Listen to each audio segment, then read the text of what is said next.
Góðan daginn. Ég býð ykkur velkomin á 7. fund bæjarstjórnar Stykkishólmsbæjar og Helgafellssveitar sem haldinn hér í bæjarstjórnarsal 5. 8. desember 2022 og hófst hann klukkan 17:19. Fundinn sitja Viktoría Líf Ingibergsdóttir og ég býð hana velkoma á hennar fyrsta fund. Sú sem hér stendur, Hrafnhildur Halldórsdóttir, Þórhildur Eyþórsdóttir, Ragnar Ingi Sigurðsson, Ragnheiður Harpa Sveinsdóttir, Ragnar Már Ragnarsson, Haukur Garðarsson, Jakob Björgvin Jakobsson bæjarstjóri, Þórarinn Jónsson bæjarritari og Jón Sindri Emilsson sem sér tæknimálin og útsendingu, en fundurinn sendur beint út. Ég ætla að biðja afbrigði á dagskrá og fá að taka inn afgreiðslu lóð á Hjallatanga 48 sem lið 22, já, fyrirgefðu, 22. Hver er samþykki því að taka þennan lið inn með afbrigðum? Og það er samtíð samhliða. Takk fyrir það. Hér er löng og mikil dagskrá. Það orðnir svo mikið sem 25 liðir. Þannig að það er rétt að byrja. Fyrsti liður er fundargerð bæjarráðs Stykkishólmsbæjar og Helgafellssveitar. Lögð hér fram fundargerð 7. fundar. Lögð fram til kynningar og orðið er laust. Og enginn kveðs við hljóðs. Liður 2, fundargerð öldungaráðs frá fyrsta fundi. Þetta passar ekki. Þetta er öldungaráðs og lögð fram fundargerð fyrsta fundar ungmennaráðs.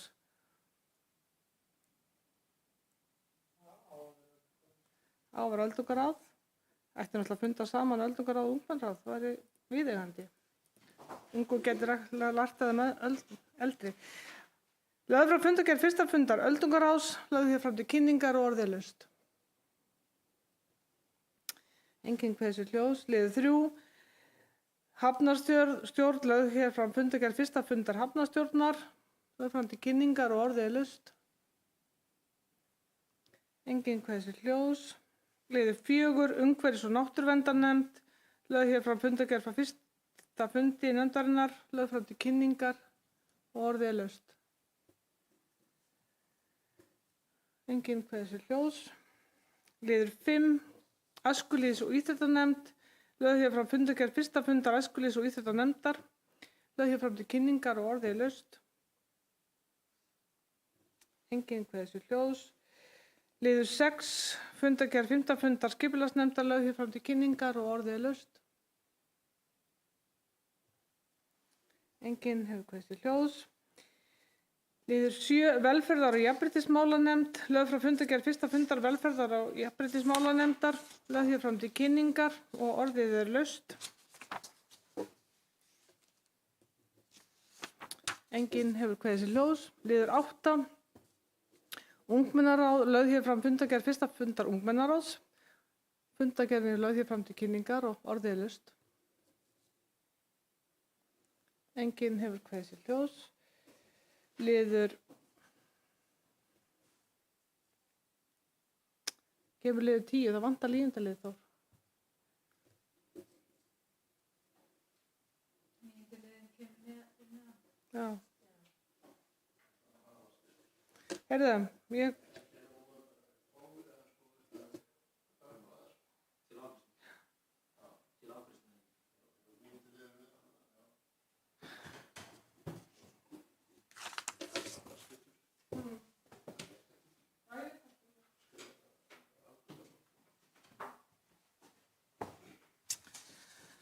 Níundi liður, Hamraendi 2 og 2a, lóðaleigusamningar. Lögð hér fram uppfærður lóðaleigusamningur ásamt lóðablaði við Hamraenda 2 og 2a. Orðið er laust. Undir lið 9, Hamraenda 2 og 2a. Enginn kveðs við hljóðs. Bæjarstjórn samþykkir uppfærðan lóðaleigusamning við Rarik OHF ásamt lóðablaði við Hamraenda 2 og 2a. Jafnframt felur bæjarstjóra að undirrita lóðaleigusamninginn. Hverjir eru samþykkið þessu? Og það er samþykkt samhliða. Þá er liður 10. Fundargerð Sambands íslenskra sveitarfélaga, lögð hér fram fundargerð fundar nr. 915 sem haldið var föstudaginn 25. nóvember, lagt hér fram til kynningar og orðið er laust. Enginn kveðst við hljóðs. Liður 11. Leiðbeiningar fyrirmynd varðandi stefnu þjónustustig. Lagt til fram erindi innviðaráðuneytis vegna vinnu Byggðastofnunar að gerð leiðbeiningar og fyrirmynda varðandi það hvernig sveitarfélög geti útfært stefnu þjónustustig til byggðarlaga utan stærstu byggðarkjarna viðkomandi sveitarfélags. Lagt til fram til kynningar og orðið laust. Engin hversu ljós. Liður 12 Hrokkelsavegar, staða og horfur. Lagt hér fram yfirlit yfir tekjur Stykkishólmshafnar af Hrokkelsaveðum í ár og undanfarin ár. Á fyrsta fundi hafnarstjórnar gerði hafnarvörður grein fyrir tekjum hafnarinnar af Hrokkelsaveðum í ár og undanfarin ár en heildarafli á árinu 2019 sem landar var í Stykkishólmshöfn var 1096 tonn, 420 tonn 2020, 1000 tonn 2021 og 600 tonn 2022. Tekjur vegna Hrokkelsaveða drógu saman 33% frá 21 til 22.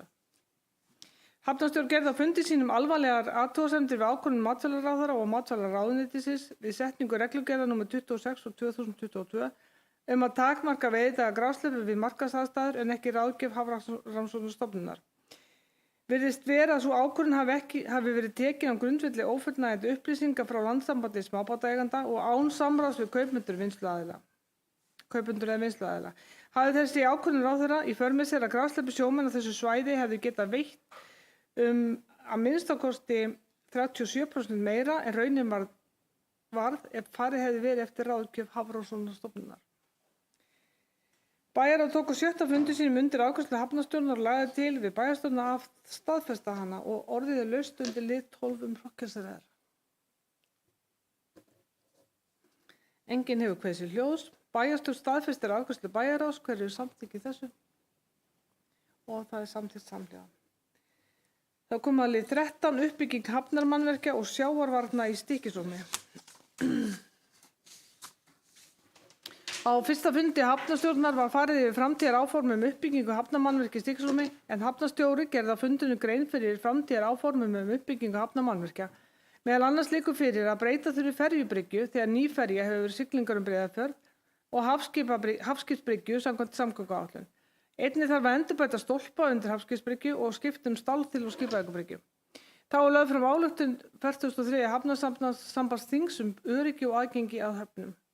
Á fundinum var einnig rætt umferðaröryggi á hafnarsvæði og nauðsyn innviða uppbyggingar með nýjum hafnarstígum meðfram Baldursbryggju, sunnan Súgandiseyjar, en hafnarstjórn hafði á 91. fundi sínum bókað brýna nauðsyn þeirra framkvæmdar til að auka öryggi gangandi vegfarenda á svæðinu. Fyrir liggur jafnframt jákvæð afgreiðsla á fundi nr. 255 hjá Skipulags- og byggingarnefnd og fundi nr. 633 hjá bæjarráði Stykkishólmsbæjar varðandi verkefnið. Hafnarstjórn lagði þunga áherslu á að Vegagerðin tryggi tafarlaust íbúum, atvinnurekendum og gestum öryggi í samgöngum með hafnarsvæðinu meðfram Súgandiseyjargötu. Fyrst með vegkanti norðvestan megin í höfninni og í framhaldinu að byggður verði hafnarstígur í samræmi við samþykkta umferðaröryggisáætlun sveitarfélagsins sem bendir á nauðsyn þessara framkvæmda meðal annars til að stýra umferð gangandi vegfarenda og skapi nauðsynlegt umferðaröryggi. Í þessu sambandi vísar hafnarstjórn jafnframt til fyrirliggjandi ályktunar 43. hafnasambandsþings öryggi og aðgengi að höfnum. Bæjarráð tók á 7. fundi sínum undir afgreiðslu hafnarstjórnar og lagði til við bæjarstjórn að staðfesta hana og orðið laust undir lið 13. Enginn kveðið sér hljóðs.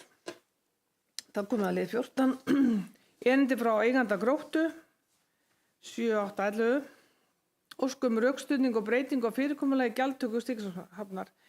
Hér er lögð fram greinargerð fyrir hönd eiganda Gróttu 7811 þar sem óskað er eftir rökstuðningi á gjaldtöku og fyrirkomulagi hennar ásamt því óskað er eftir að gjöld sem greidd hafa verið á þeim forsendum að Grótta 7811 sé gestabátur og verði farið niður til samræmis við það gjald sem almennt er tekið fyrir legu báta í Stykkishólmshöfn.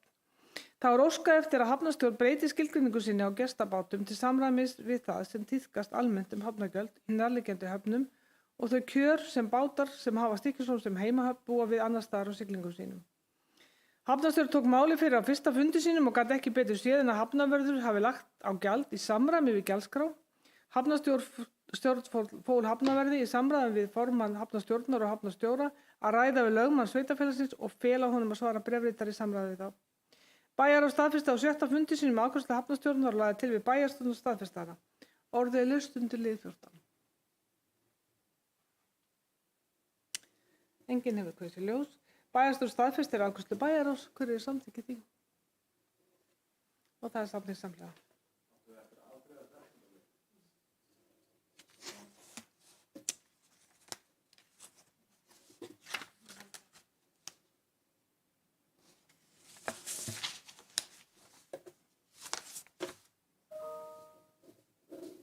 Hafnarstjórnina.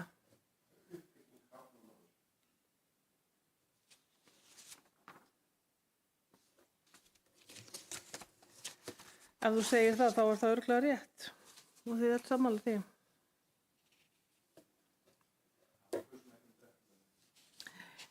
Þá gerum við það bara núna. Og uppbygging hafnarmannvirkja og sjávarvarna Stiklunni 13. liður.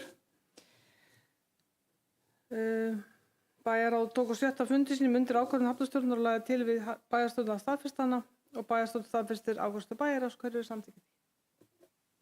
Og það samþykkt samhliða. Takk Ragnar. Og við vorum búin að samþykkja 14. Þá er komið að lið 15. Gamli Stiklungsvegurinn, opnun vegarins. Lögð hér fram umfjöllun og fyrri afgreiðslur vegna Stiklungsvegar. Umhverfis- og náttúruverndarnefnd lagði á fyrsta fundi sínum þunga áherslu á að vinna við opnun á gamla Stiklungsveginum verði full unnin á næsta ári í samræmi við fyrri afgreiðslur. Afgreiðslu sveitarfélagsins og hafist verði handa við að hanna og vinna tillögur á annarri tengingu frá Arnarborg meðfram Vogsbotni eða Stiklungsvegi sem nýtist til fjölbreyttar útvistar. Bæjarráð staðfesti á 7. fundi sínum afgreiðslu umhverfis- og náttúrunefndar og lagði til að við bæjarstjórn að staðfesta hana. Orðið er laust undir lið 15.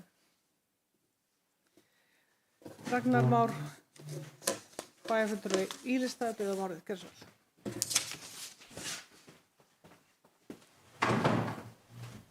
Forseti, ágætu bæjarfulltrúar, þetta er bara hið besta mál að fara að keyra á þetta verkefni. Þetta er búið að vera töluvert lengi í umræðunni og þannig að það er ágætt að fara að koma því á stað. Það er talað fjölbreytta útivist.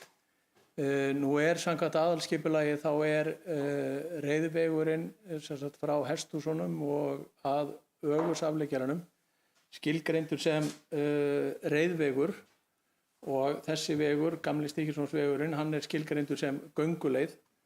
Það er náttúrulega alveg ljóst að við erum ekki að fara að leggja einn veg fyrir hestamenn og annan fyrir gangandi umferð.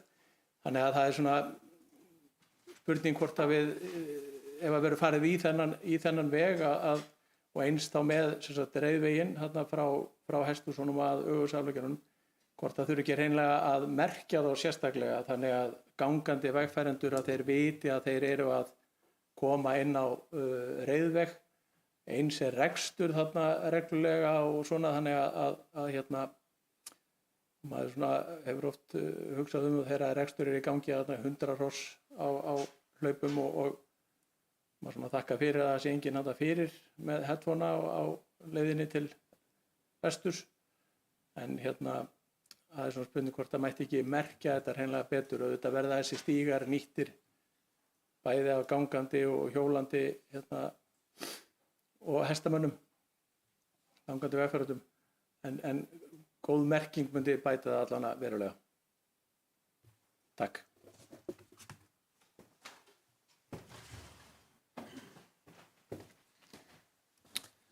Takk fyrir þetta Ragnar. Fleiri sem vilja kveðja sér ljós. Jakob, Björgvin, gjörðu svo vel.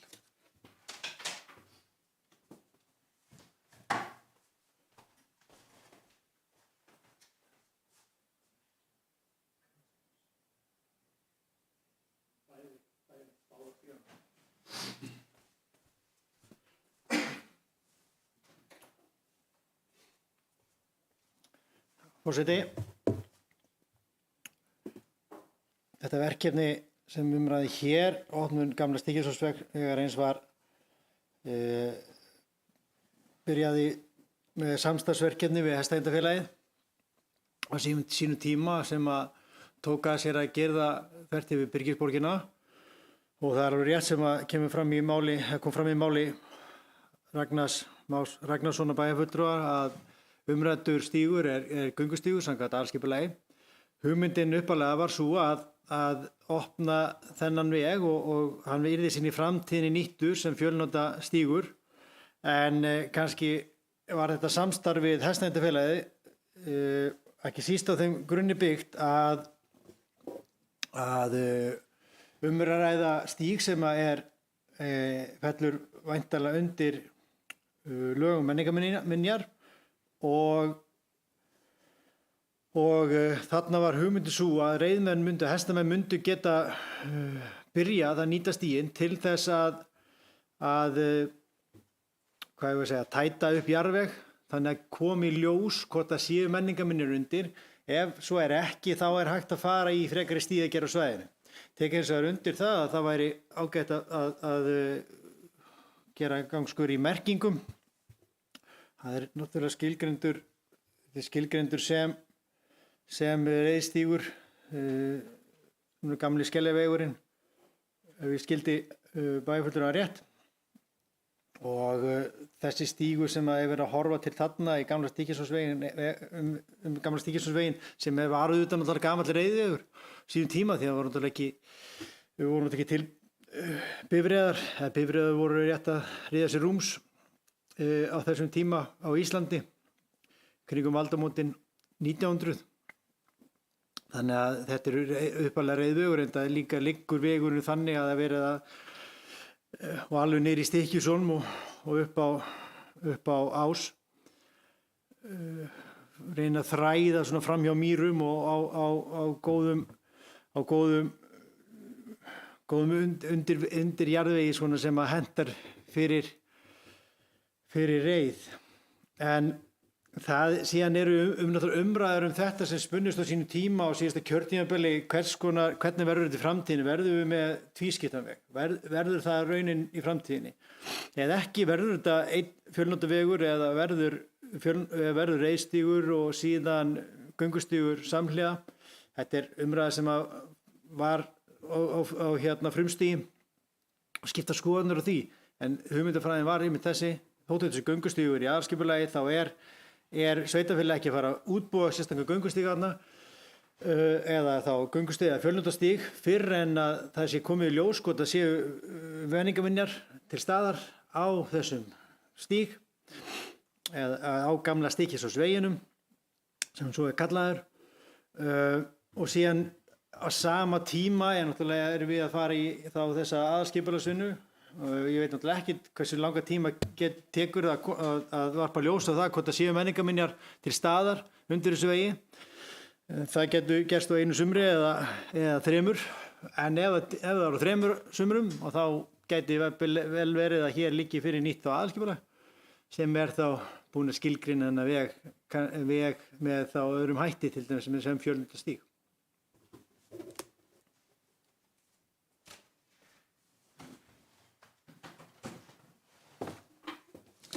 Takk fyrir þetta, Jakob. Fleiri sem vilja kveða sér ljós?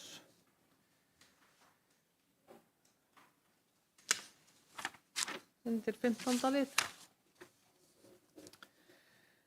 Svo er ekki. Bæjarstjórn staðfestir afgreiðslu bæjarráðs. Hver er samþykki því? Og það er samþykkt samhliða. Þá koma lið 16. Tillaga tímabundna niðurfellingu á gatnagerðargjöldum. Bæjarstjóri leggur til að veittur verði tímabundinn 90% afsláttur samkvæmt 6. grein laga númer 153/2006, samanber og 6. grein samþykkt gatnagerðargjald í Stykkishólmi á gatnagerðargjöldum af byggingum íbúðarhúsnæðis miðað við gjaldskrá frá 2023 í tilteknum lóðum í Stykkishólmi, og að lækkunarheimildin taki gildi eftir samþykkt bæjarstjórnar til og með 31. desember 2023. Skal umsækjandi greiða 75.000 krónur staðfestingargjald fyrir hverja lóð sem sótt er og er staðfestingargjald óafturkræft verði umsækjanda úthlutað viðkomandi lóð. Bæjarráð samþykkti á 6. fundi sínum tillögu bæjarstjóra og vísaði til staðfestingar í bæjarstjórn. Er að ræða eftirtalda lóðir: Sundabakki 2, Laugasvegur 19, Hjallatangi 9, Hjallatangi 13, Hjallatangi 15 og Hjallatangi 19. Orðið er laust undir lið 16. Ragnar Már, bæjarfulltrúi í listaði, biður orðið, gerðu svo vel.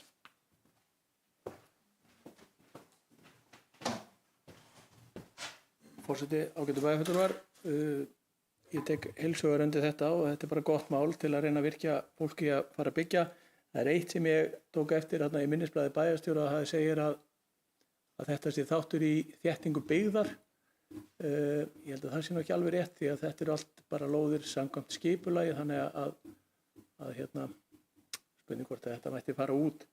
Þétting byggðar væri þá frekar svona að reyna að nýta óskipulögð svæði og nota þau þá til að fjölga íbúðum. En þetta er náttúrulega allt bara lóðir sem eru búin að vera til í 10-15 ár, þannig að þetta er ekki beint svona liður í því að þetta byggð. Takk.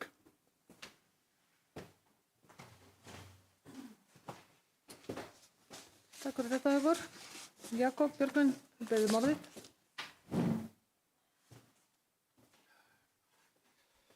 Forseti, það er svo alveg rétt ábending hjá bæjarfulltrúa Ragnari Má Ragnarsinni að flestar þessar lóðir séu skilgreindar lóðir, sumar eru reyndar skilgreindar bara sem ákveðinni deiliskipulags.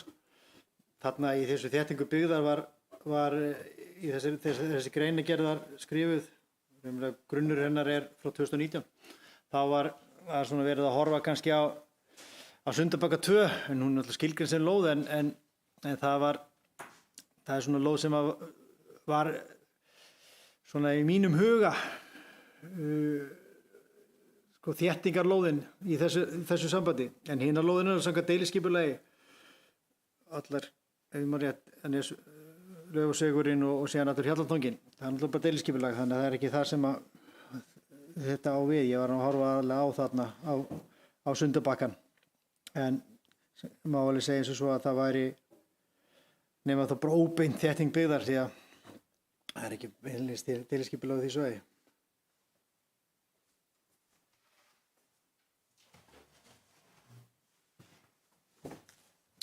Takk fyrir þetta, Jakob. Fleiri sem vilja taka til máls?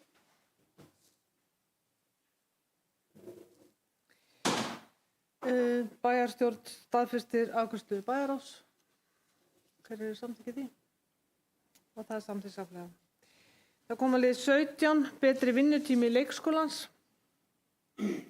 Lagðar eru fram tillögur leikskólans í Stígsholmi að betri vinnutíma.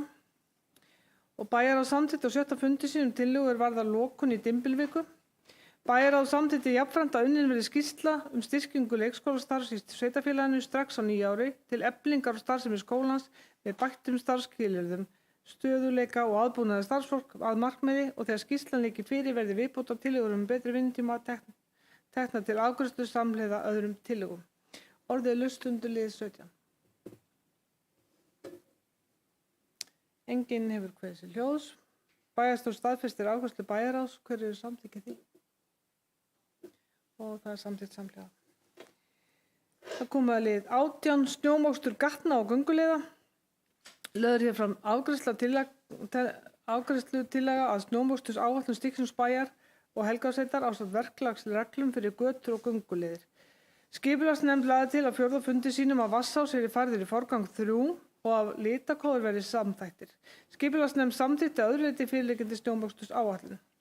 Bæjarráð samþykkti á 7. fundi sínum afgreiðslu skipulagsnefndar og lagði til við bæjarstjórn að samþykkja snjómoksturs Stykkishólmsbæjar og Helgásveitar ásamt verklagsreglum fyrir götur og gönguleiðir með fyrirvara umfjöllun í dreifbýlisráði hvað varðar þjónustu í dreifbýli. Orðið er laust undir lið 18.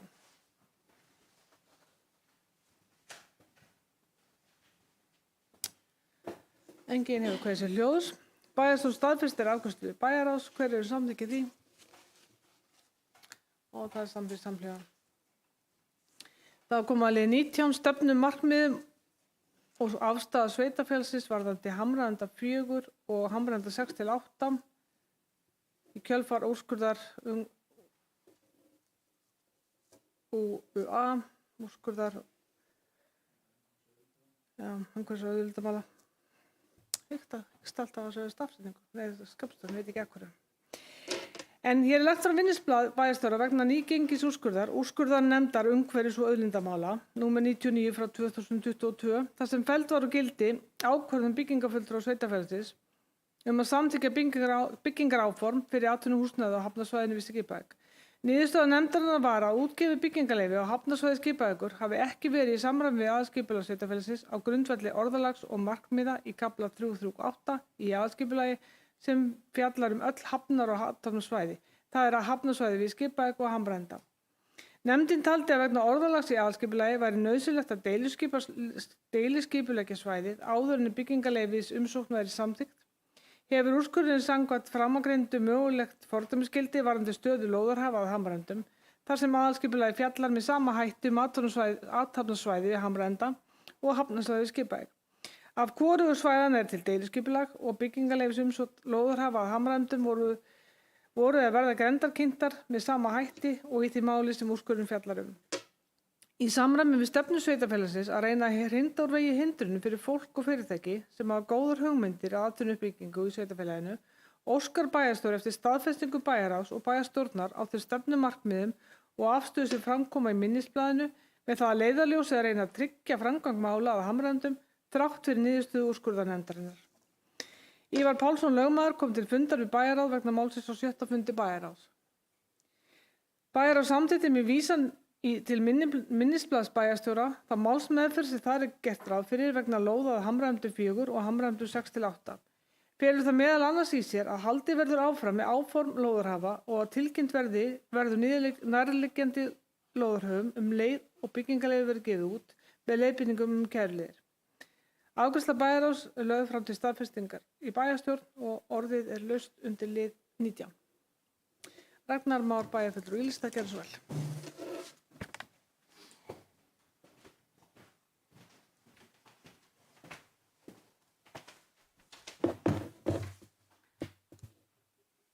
Forseti, ágætu bæjarfulltrúar, enn og aftur erum við að fjalla þetta mál vegna viðbragða meirihlutans klukkustund eftir úrskurðarnefndarinnar vegna útgáfu byggingarleyfis á Nesvegi 22a.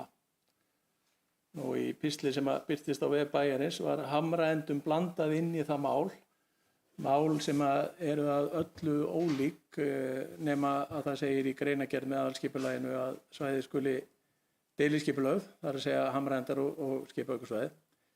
Nú Hamraendar eru nánast fullbyggðir og hefur grenndarkynningu verið beitt þar undanfarin ár án nokkurra athugasemda. Enda hefur verið fylgt þeim leiðbeiningu sem komum fram í aðalskipulaginu, það er að segja lágreist byggð og snyrtilegur iðnaður. Að setja þetta mál í grenndarkynningu er náttúrulega bara algjörlega í takt við það sem hefur verið gert og ég ger ekki ráð fyrir að nokkrir muni gera athugasemdir við það að þarna verði byggð 2 hús til viðbótar til að fylla upp í götumyndina og eru algjörlega í takt við það sem hefur verið gert. Í stað þess að vera að kaupa lögfræði vinnu, Ívar Pálsson er ákaflega hæfur lögfræðingur á þessu sviði, en í stað þess að vera að kaupa þessa vinnu að þá er lögfræðingur hjá Skipulagsstofnun sem heitir Otto Björgvin Óskarsson og er ákaflega, sennilega færasti maður landsins í skipulagsmálum og er alltaf búinn til að leiðbeina fólki þegar að kemur að skipulagsmálum og við þurfti að leita nokkur til hans meðan hann sé á Snæfellsbæ og það hefur aldrei staðið á svörum hjá honum. Allavega hefur þetta, leyfum mér að segja bara fjaðrafok í kringum þetta mál, kostað á mikla fjármuni og tíma bæjarfulltrúa sem hefur verið betur varið í önnur mál, fyrir utan þá óvissu og óþægindi lóðarhafa sem voru komnir með lóðir á Hamraendum og allt einhvern veginn sett í uppnám og í svona hálfgert frost á meðan að við erum að væntanlega klára málið það núna sem að hefði í rauninni aldrei átt að koma inn í málið eða svona allavega telum við að það er óþarf að vera að blanda því inn í þetta mál. Við erum með bókunum til þessu máli. Undirrituð telja að óþarft hefði verið að vinna minnisblaðið með aðkeyptri vinnu lögmanns og fjármunum sveitarfélagsins ekki vel varið í slíka vinnu þegar þessar upplýsingar hefur verið hægt að fá með einu síndali frá lögmann Skipulagsstofnunar. Undirrituð geta ekki fallist á texta sem kemur fram í minnisblaðinu og texta sem fylgir afgreiðslu þessa máls, eins og í samræmi við stefnu sveitarfélagsins að reyna að hrinda úr vegi hindrunum fyrir fólk og fyrirtæki sem hafa góðar hugmyndir að atvinnuuppbyggingu í sveitarfélaginu. Undirrituð samþykkja afgreiðslu málsins að öðru leyti, það er að nærliggjandi lóðarhöfum verði tilkynnt leið og byggingaleyfi verði gefið út með leiðbeiningum kærufrest og kæruleiðir og vísa til svars og kæruleiðir. Þar við situr. Og undir þetta ritar íbúalistinn Haukur Garðarsson, Ragnar Harpa og Ragnar. Eitt sem ég langar að spyrja að lokum í þessu minnisblaði eða inngangi að þessu máli, í samræmi, þar kemur texti, í samræmi við stefnu sveitarfélagsins að reyna að hrinda úr vegi hindrunum fyrir fólk og fyrirtæki sem hafa góðar hugmyndir að atvinnuuppbyggingu í sveitarfélaginu. Ég langar bara að spyrja hvað þetta þýðir nákvæmlega. Þýðir þetta það að við ætlum ekki að fara að skipulagslögum á þetta bara við sum fyrirtæki eða sumt fólk og hvenær þessi stefna var samþykkt. Það hefur nú svona verið misjafnt hvernig, fólk og fyrirtæki hefur verið hanterað þegar það kemur að skipulags- og byggingamálum. Þannig að hvað þýðir þessi texti nákvæmlega? Samræmi við stefnu sveitarfélagsins að reyna að hrinda úr vegi hindrunum fyrir fólk og fyrirtæki. Auðvitað vilja allir atvinnuuppbyggingu í sveitarfélaginu, en það verður þá verið einhvers staðar skýr lína í því, og mér finnst hún vera bara nokkuð skýr, eins og með þessi óskipulögu svæði hérna niður í bæ, að það eigi þá bara að fara í grenndarkynningu ef það er þannig mál. En allana, það væri gaman að fá svar við þessu. Takk.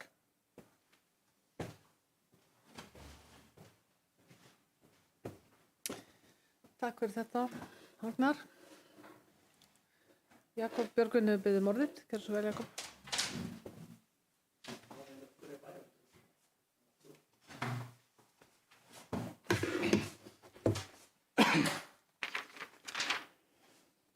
Forseti,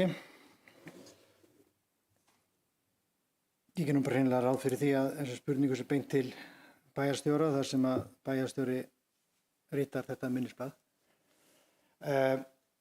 Kannski bara til að byrja með, þá er þetta orðalag ekki að finna í minnisblaði sem liggur fyrir fundinum. Þannig að öll þú orðræða sem að hér frá fram af bæjarfulltrúunum að hrinda úr vegi hindrunum og þar fram undir götunum bara er heila ekki í þessu minnisblaði. Já, en það var tekið út minnisblaðinu eftir umræði í bæjarráðinu, sko, þannig að en væntanlega er þar að ræða, eins og í þessu máli hér, að reyna að hrinda úr vegi hindrunum eins og í þessu máli hérna á Hamraendum. Svo hindrun er augljóslega sú að eins og Skipulagsstofnun hefur svo sem samþykkt að staðfest sjálfur sér, sem hefur svo legið fyrir frá fyrstu stundu, að úrskurður nefndarinnar er fortakslaus og það þarf að deiliskipuleggja Hamraenda. Það skapar þá ákveðin vandkvæði hvað varðar Hamraendana.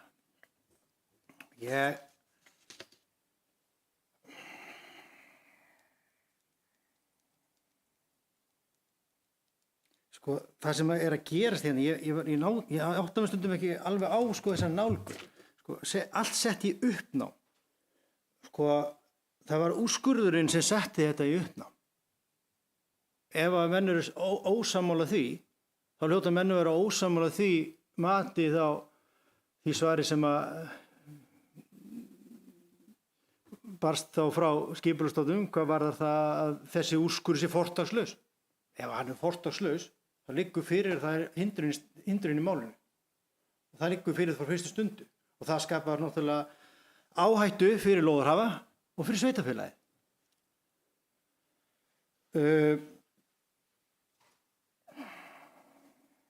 Ég veit ekki til þess að þessi leið sem hérna er verið að leggja til í þessu minnisblaði hafi verið farin áður. Og að fullyrða það að Skipulagsstofnun hafi bara getað leiðbeint nákvæmlega þessa leið hér. Sem aldrei hefur verið farin áður og sveitarfélagið hér sé að sko með ákveðnum leiðum að reyna að finna leið út úr þeirri stöðu sem kom upp eftir úrskurðinn fyrir Hamraenda 4 og 6-8.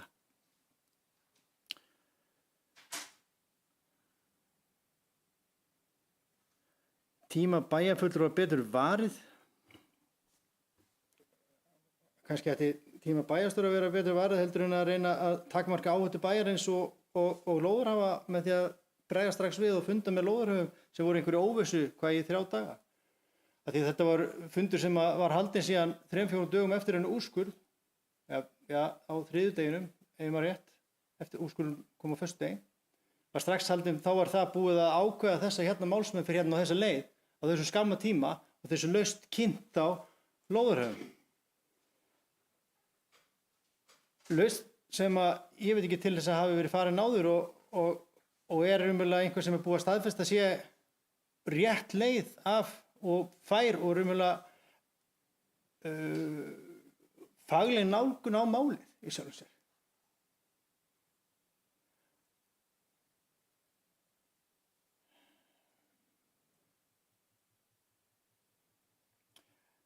En ég sé að vera að gagnrýna sko lögmannskostnað.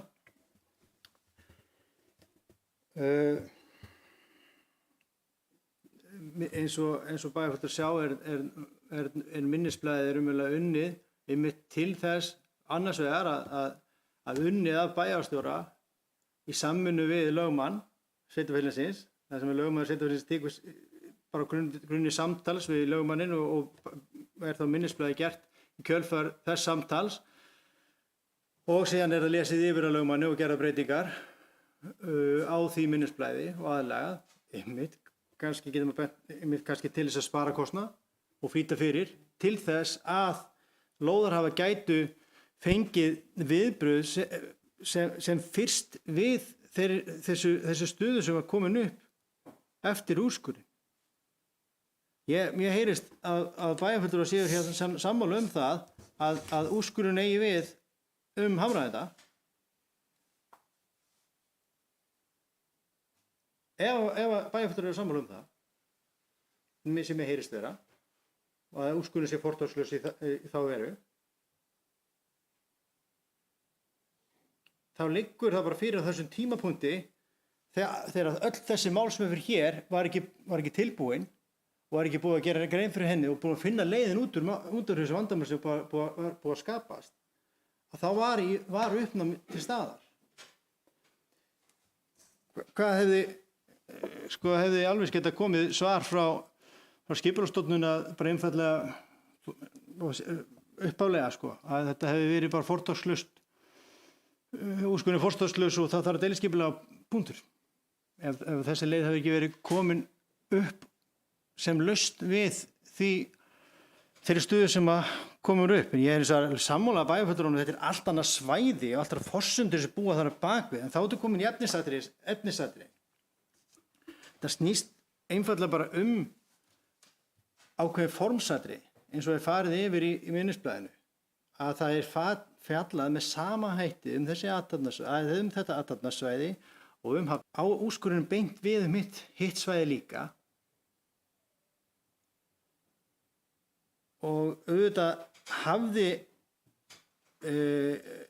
bara ég áhyggjur af því sem bæjarstjóri að þetta myndi geta haft áhrif á uppbyggingunum því svæði og og þess vegna var verið að reyna að vinna þetta mál mjög hratt til þess að tryggja hagsmuni lóðarhafana á Hamraendum.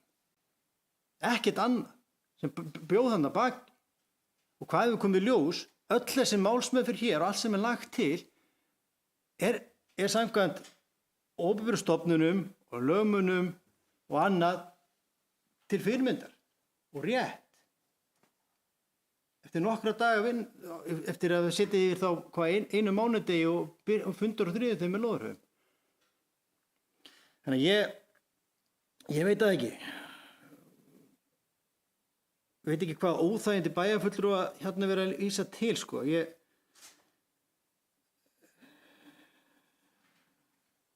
Bæjarfulltrúa fá hérna bara nokkurn veginn málsmeðferðin að lagða upp svona í samræmi við það sem að Skipulagsstofnun hefur þá lagt blessun sína yfir og lögmanni sveitarfélagsins og þannig að það er óþægindi liggur ekki í því þá að þurfa að finna leiðina út úr þessu til þess að tryggja framgang þessara mála.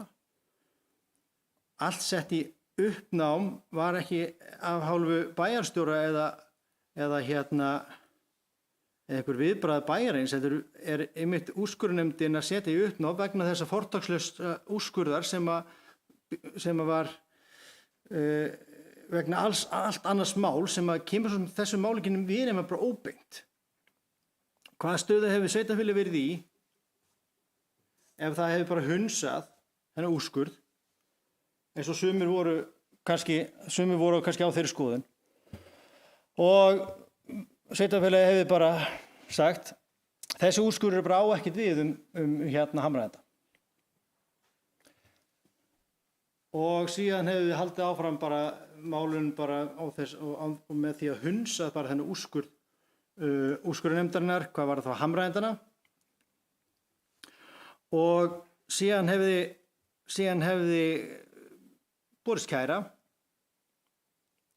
og einhver tjón hafi orðið og einfaldlega hefði lóðarhafinn getað þá bara bent á fyrir ekki kæra sveitarfélag, hér er þeim úrskurð. Það sem byggingafulltrúi var óheimilt að úrskurða í sambærilegu máli sem var fortakslaus og þið samt sem áður samþykkið að veita með byggingarleyfi hérna þessari lóð og eru það ekkert að liggur fyrir úrskurð hérna sem er beinlínis fordæmisgefandi fyrir þetta svæði. Ég get ekki séð sko að það séu skýrari með skýrar hægt að fara fram á skaðabætur að hálfu sveitarfélagsins nema einmitt í svona tilvikum. Því að það er augljóst að þessi uppfyllt öll skilyrði saknæmis í skaðabótarétti þegar það liggur fyrir úrskurður af hálfu stjórnvalds sem er fordæmisgefandi gagnvart öðru svæði sem að sveitarfélagið hunsar af ásetningi. Þannig ég er eins og afskaplega ánægður með það og lýsi ánægði minni yfir því að bæjarfulltrúar séu hins vegar sammála það að þessi málsmeðferð sem hér er lögð til að bæjarfulltrúar séu sammála hana. Það er afskaplega mikilvægt og við séum í sameiningu þá að reyna að tryggja framgang þessara mála á Hamraendum 4, Hamraendum 6-8 með þessari málsmeðferð sem hér er lagt upp með og ég bara finn vonu við það að þessi mál geti haft eðlilega framgang og síðan risið bara fljótt og vel og við getum bara notið þess sem bæjarfélagar að hér sé uppbygging í gangi sem bara vel.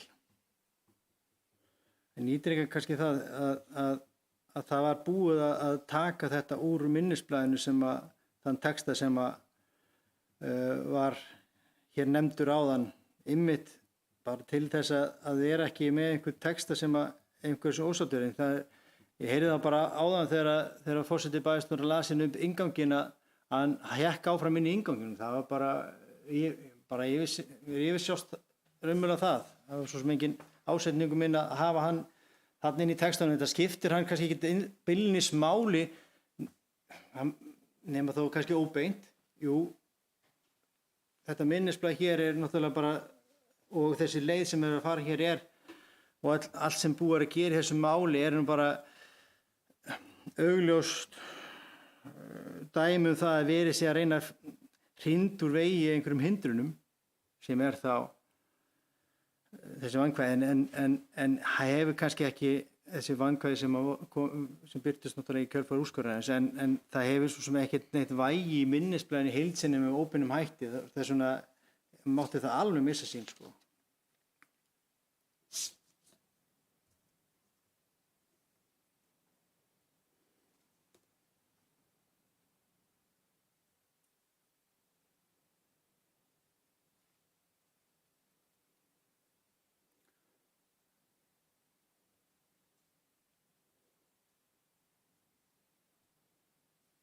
En það er svo sem ekkert meira þetta held ég að segja. Ég held að hafi farið yfir þá punktar sem komið hérna fram á þannig máli Ragnars Más Ragnarssonar og aftur lýsi bara ánægju minni yfir því að þessi samstæða það að halda áfram málið í samræmi við það málsmeðferð sem gert er ráð fyrir í fyrirliggjandi minnisblaði og ég held að það sé farsæl niðurstaða fyrir sveitarfélög og fyrir lóðara.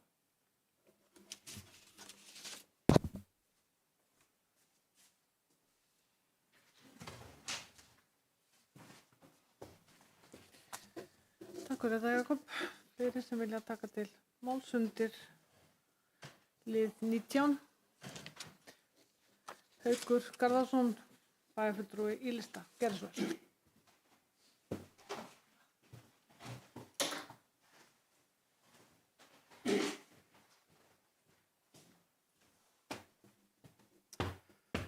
Forseti bæjarstjórnar, bæjarfulltrúar, Viktoría, velkomin á fyrsta vettvang. Alltaf gaman að sjá nýtt fólk. Af því að þú spyrir nú út í það að hvort þið hefur lent í ónæði og ég fór nú svo sem ég hefur rætt þetta aðeins og það var nú þannig að ég fekk símtal mjög fljótlega eftir að þessi grein kom upp og maður í uppnámi og óð yfir mig, verður bara að segja, svona óða stað skulle ég að segja og ég vissi ekkert hvað máli snerist. Ég hafði bara ekki séð viðkomandi grein og vissi ekki hvað var að gerast þarna. Og ég fór nú yfir það varðandi þetta að mér hefði þótt heppilegra að þegar maður sáu þennan vinkil að það hefði bara farið fyrir bæjarstjórn og við hefum rætt það í bæjarstjórn. Mér finnst bæjarstjórn hafi verið svo fljótur á sér að bregðast við þessu. Þetta er náttúrulega kannski svolítið stórt mál í sjálfu sér að fá þetta á sig og sjálfsagt að hugsa út fyrir bóksi hvaða áhrif hefur þetta. Og það hefði að mínum að verið miklu betra að við hefum tekið þetta bara inn í bæjarstjórn og rætt þetta og haldið áfram með málið þaðan. Og ég vil taka undir það að Skipulagsstofnun getur virkilega svara fyrir þetta og reynda fenguð svar frá þeim og það gaf þetta sterklega í skyn að þetta væri leiðin.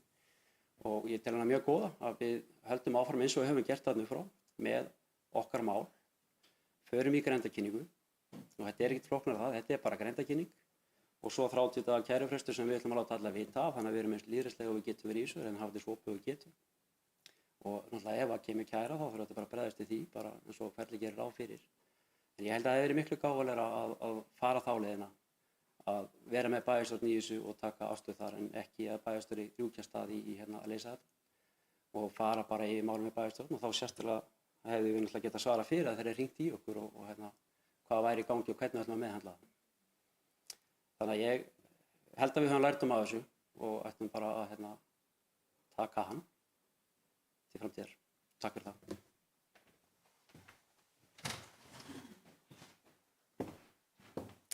Takk fyrir þetta, Haukur. Jakob Björgvin, við byrjum orðið, gerðu svo vel.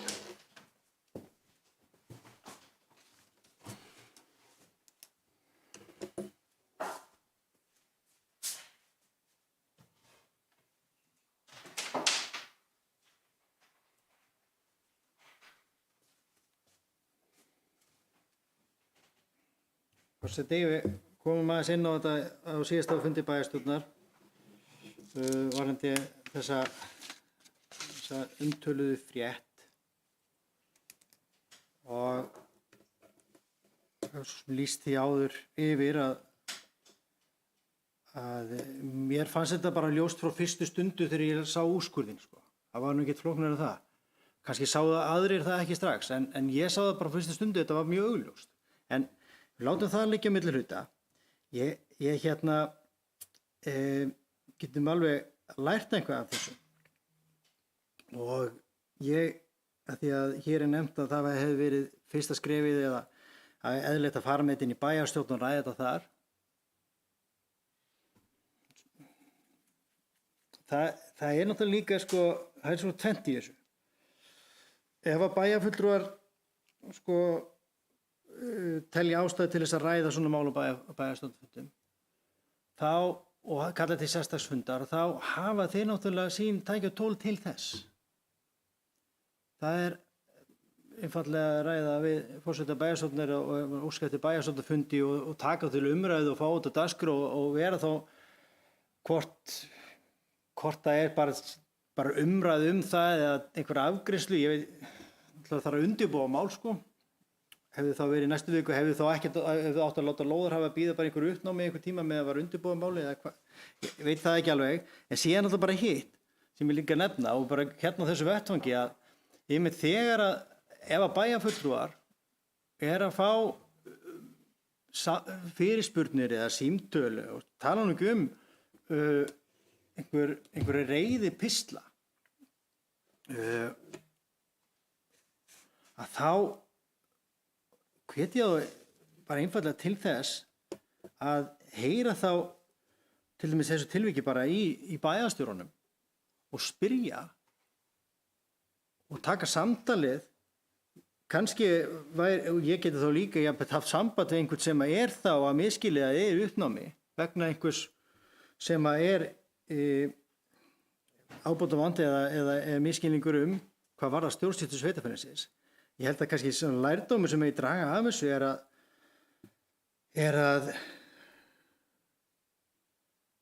er að samvinna og samtöl geta leyst afskaplega mikið og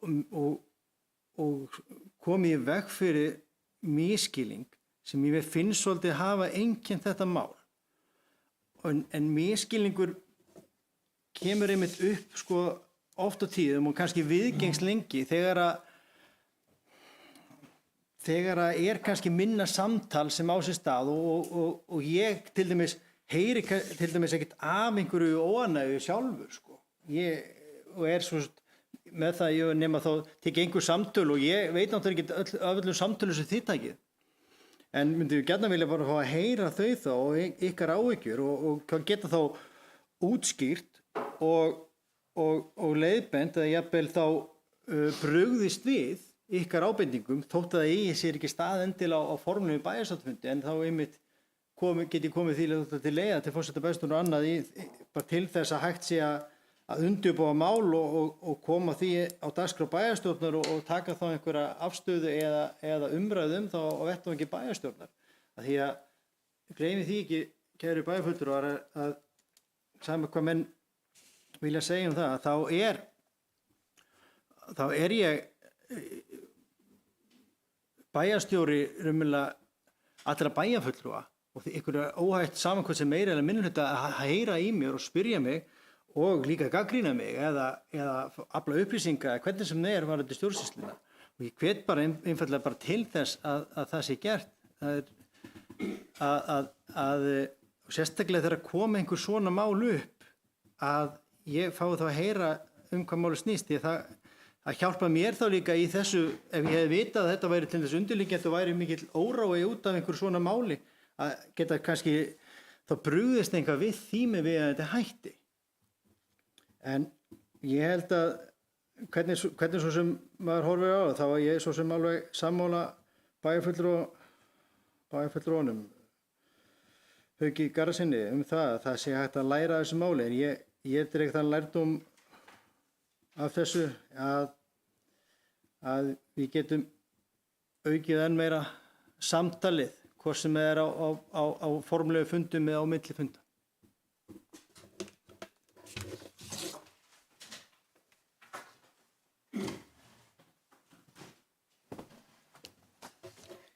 Takk fyrir þetta, Jakob. Orðið er enn stundilið 19.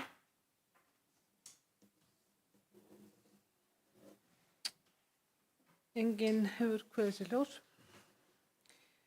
Bæjarstjórn staðfestir afgreiðslu bæjarráðs. Hverjir eru samþykkið því? og það samþykkt samhliða. Liður 20 Hamraðandi 4, umsókn byggingaráform og byggingarleyfi. Lögð hér fram forsaga á fyrri afgreiðslu vegna byggingaráforma við Hamraðanda 4 ásamt öðrum gögnum, þar með talið sneiðmynd fyrir Hamraðanda 4 sem unnin hefur verið sérstaklega að beiðni nefndarinnar vegna fyrirhugaðrar greindarkynningar fyrir lóðarhöfum Hamraðanda 1, 2, 3 og 6-8. Skipulagsnefnd samþykkti á 5. fundi sínum að greindarkynna umsókn byggingarheimild og byggingarleyfi í samræmi við grein 244 í byggingarreglugerð númer 111 frá 2012 með síðari breytingum samkvæmt framalegri sneiðmynd sem sýnir rauðmerktan byggingareit með hvað því skammstöfun GK? Gólfkoti. Það væri eitthvað nýtt. Með gólfkota 11.00 og fenginni skriflegu staðfinnsingu lóðar hafa Hamraðanda 2. Bæjarráð staðfesti í umboði bæjarstjórnar á öðrum fundi sínum afgreiðslu annars fundar skipulagsnefndar að grenndarkynna byggingarleyfisumsókn fyrir lóðarhöfum við Hamraðanda 1, 2, 3 og 6-8 samkvæmt 1. málsgrein 44. grein skipulagslaga nr. 123 frá 2010 með ákveðnum fyrirvörum og skilyrðum. Samkvæmt afgreiðslu skipulagsnefndar hefur þeim fyrirvörum og skilyrðum verið fullnægt á þeim grunni og með vísan til fyrir afgreiðslu ráðsins staðfesti bæjarráð fyrirliggjandi afgreiðslu skipulagsnefndar. Afgreiðslu bæjarráðs og skipulagsnefndar er vísast til staðfestingar í bæjarstjórn og orðið er laust undir lið 20. Enginn hefur kveðið sér hljóðs. Bæjarstjórn staðfestir afgreiðslu bæjarráðs og skipulagsnefndar. Hver eru samþykkið því? Og það er samþykkt samhliða. Það kom að lið 21. Deiliskipulag Skipavíkursvæðis. Lögð er fram til afgreiðslu skipulagslýsing vegna fyrirhugaðrar skipulagsvinnu á hafnarsvæði við Skipavík. Á 4. fundi skipulagsnefndar samþykkti nefndin samhljóða að svæði sem skilgreint er í aðalskipulagi Stykkishólms 2002 til 2022 sem hafnarsvæði við Skipavík verði deiliskipulagt og eftir atvikum gerðar samhliða breytingar á aðalskipulagi. Vinna og verklag verði í samræmi við skipulagslög nr. 123 frá 2010 og skipulagsreglugerð nr. 90 frá 2013. Nefndin fól skipulagsfulltrúa að vinna drög að skipulagslýsingu og leggja fyrir fund nefndarinnar. Skipulagsnefnd samþykkti á 5. fundi sínum fyrir sitt leyti tillögu að lýsingu með minni háttar breytingum samkvæmt tillögu nefndarinnar fyrir breytingu aðalskipulagi Stykkishólms 2002 til 2022 samkvæmt 1. málsgrein 30. grein skipulagslaga nr. 123 frá 2010 vegna hafnarsvæðis við Skipavík og tillögu að deiliskipulagi samkvæmt 1. málsgrein 40. greinar skipulagslaga nr. 123 frá 2010 fyrir sama svæði sem unnið verður samhliða aðalskipulagsbreytingunni. Nefndin fól skipulagsfulltrúa að kynna lýsinguna í samræmi við skipulagslög og leita umsagnar skipulagsnefnd stofnunar og annarra lögboðinna umsagnaraðila. Bæjarráð samþykkti á 7. fundi sínum fyrirliggjandi fyrir sitt leyti og lagði til við bæjarstjórnar samþykja tillögu að skipulagslýsingu fyrir breytingu á aðalskipulagi Stykkishólms 2002 til 2022 samkvæmt 1. málsgrein 30. greinar skipulagslaga frá nr. 123 frá 2010 vegna hafnarsvæðis við Skipavík og tillögu að deiliskipulagi samkvæmt 1. málsgrein 40. greinar skipulagslaga nr. 123/2010 fyrir sama svæði sem unnið verður samhliða aðalskipulagsbreytingunni og að fela skipulagsfulltrúa að kynna lýsinguna í samræmi við skipulagslög og leita umsagnar skipulagsstofnunar, heilbrigðiseftirlits Vesturlands og annarra lögboðinna umsagnaraðila. Afgreiðsla bæjarráðs er lögð hér fram til staðfestingar í bæjarstjórn og orðið er laust undir lið 21. Ragnar Már Ragnarsson, bæjarfulltrúi í Ylsta, gerðu svo vel.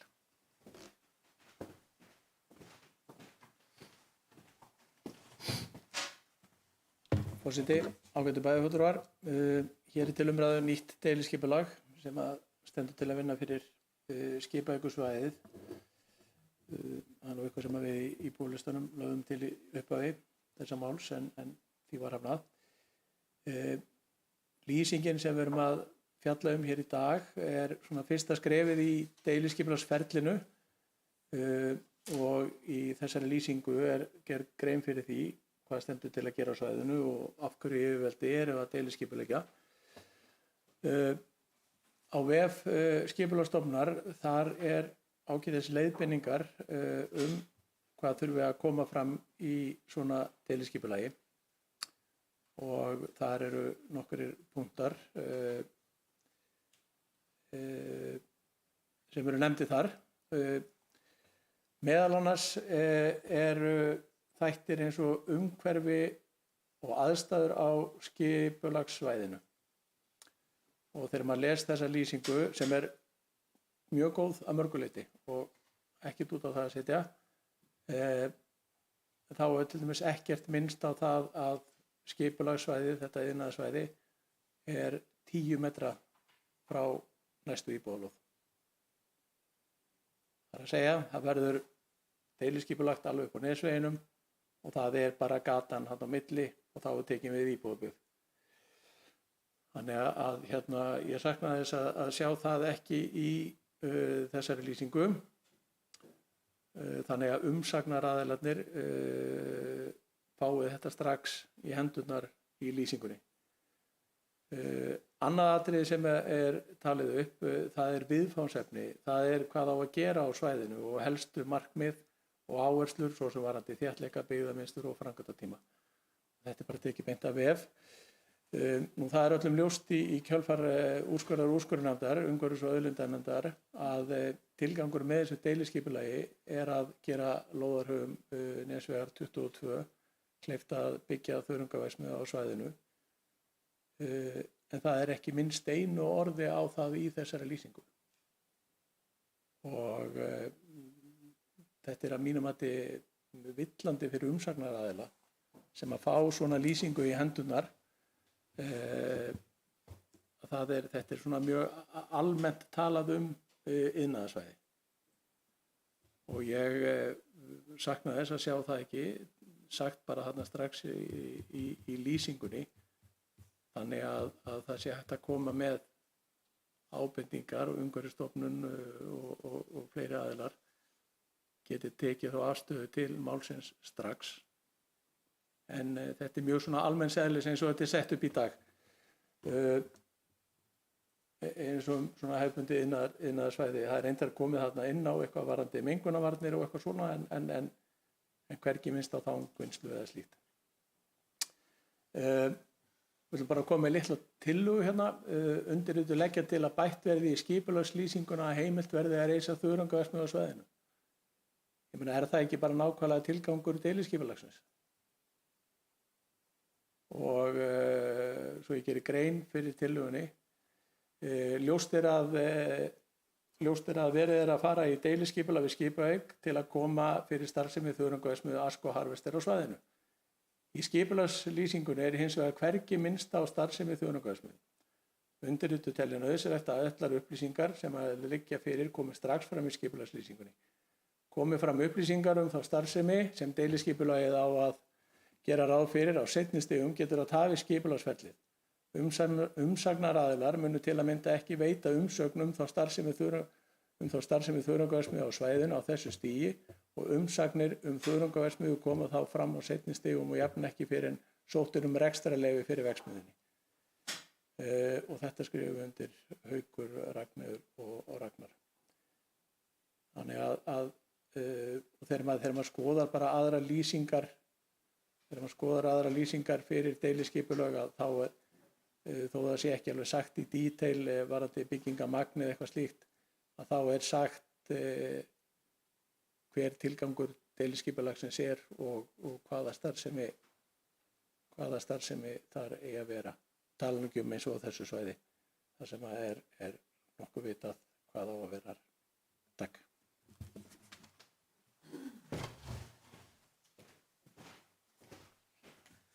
Takk fyrir þetta, Ragnar. Orðið er laust. Jakob, sökun gerðu vel.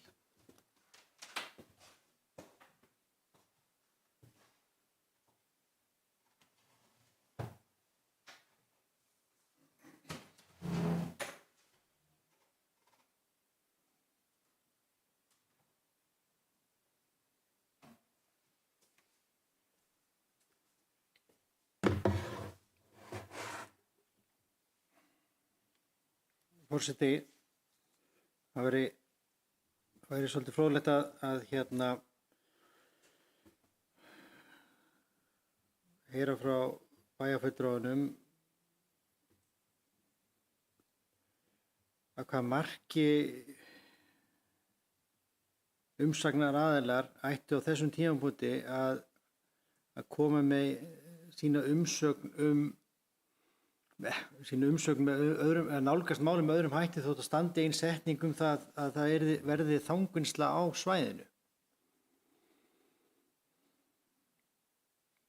Fyrir utan náttúrulega það að liggur fyrir umsagnir frá lögumbundum umsagnir nú þegar á þeim stað sem að Grandakind á sínum tíma. En það liggja þá ekki neinar forsendur fyrir í þessar skipulagslýsingu til þess að veita umsögnum með hvað miklu magni. Það nú þegar þangvinnsla á svæðinu. Símon Már Sturluson með þangvinnslu og þangþurrkun á svæðinu, bara umfangslítil, umfangsminni. En það nú þegar, og þetta hafnarsvæði, þetta athafnasvæði. Ég heyrði reyndar ekki alveg, hvers eðlis tillagan en ég veit það hins vegar að umræður í skipulagsnefnd og sammála að fara með málið áfram á þessum forsendum en ég myndi gjarnan vilja heyra á hvaða væri sem að bæjarfulltrúinn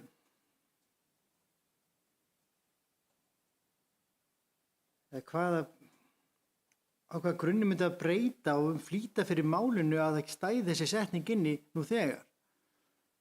Ef það kemur ekkert fram með magn eða umfang eða eitt annað í sjálfu sér í lýsingunni. Ef við að tiltaka líka að það sé skipasmíðastöð eða starfsemi Skipavíkur og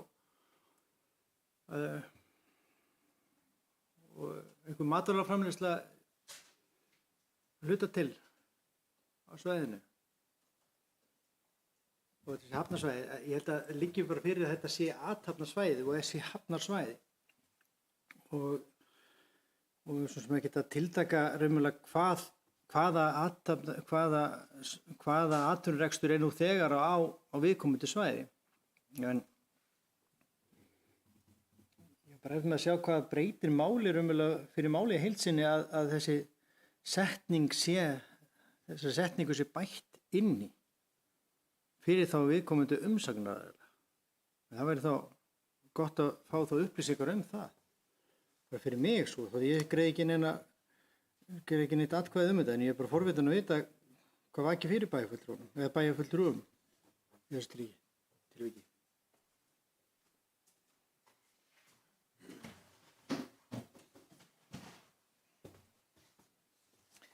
Takk fyrir þetta, Jakob. Orðið laust. Ragnar Már Geirsson.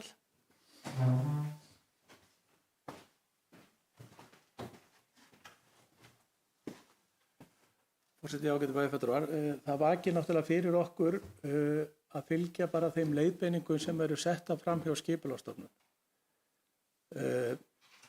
Ef það liggur alveg ljóst fyrir og bæjarfulltrúar Hálistans hafa talað að Ask og Harvester hafi fengið lóðuna í febrúar og séu jafnvel ennþá með hana.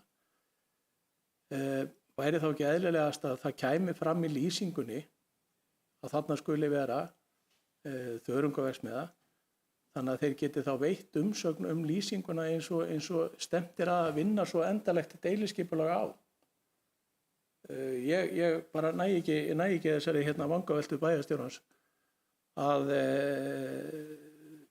sjá ekki mun á því hvort að þetta standi þarna inn í lýsingunni eða ekki.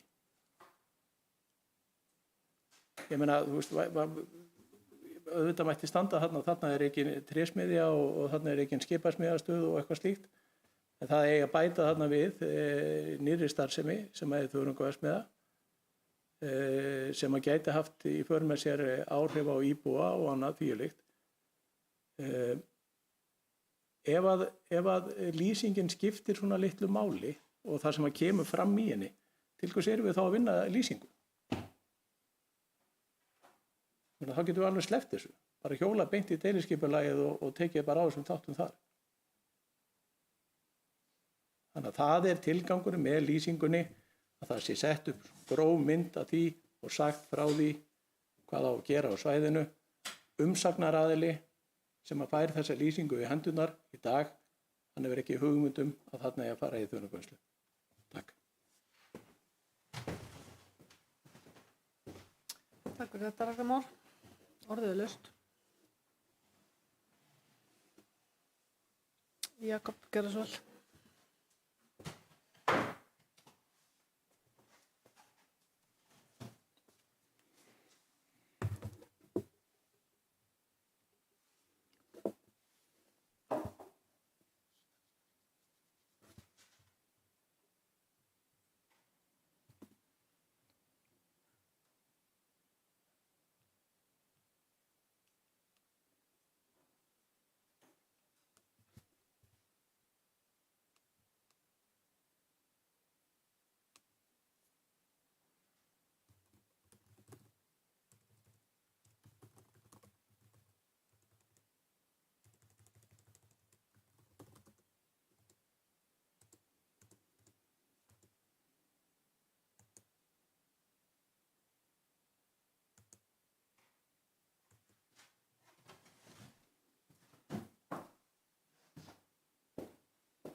Forseti,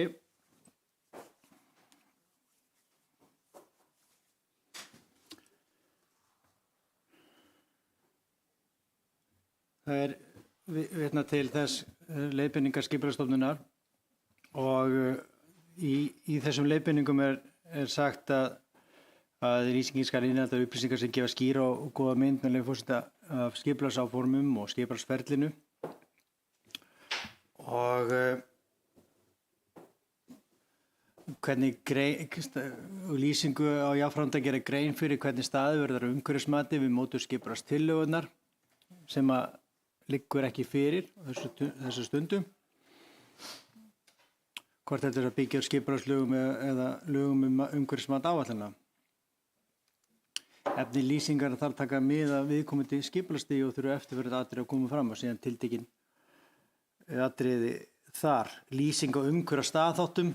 Þetta er í skipulagslýsingunni. Það er talað um hvernig umhverfið er á svæðinu,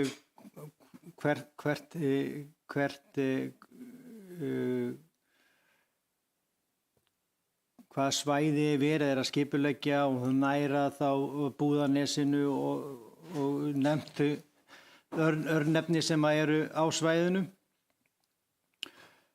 Helstu forsendur fyrir skipulagsgerðinni, tengslu landsskipulagsstefnu eða þá við, það á kannski ekki við þessu tilviki.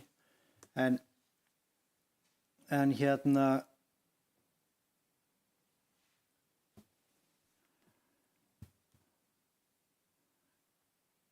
ég kannski vil í staðinn fyrir að vera með einhver umræði þetta var kannski leggi bara til að ég tekið smá fundarhlé og til þess að rýna þessa tillögu og greinagerðina með henni. Bara svo sjálfur svo ef þá var ég að hugsa sjálfur mig ef ég myndi vilja koma sjálfur með breytingatillögu.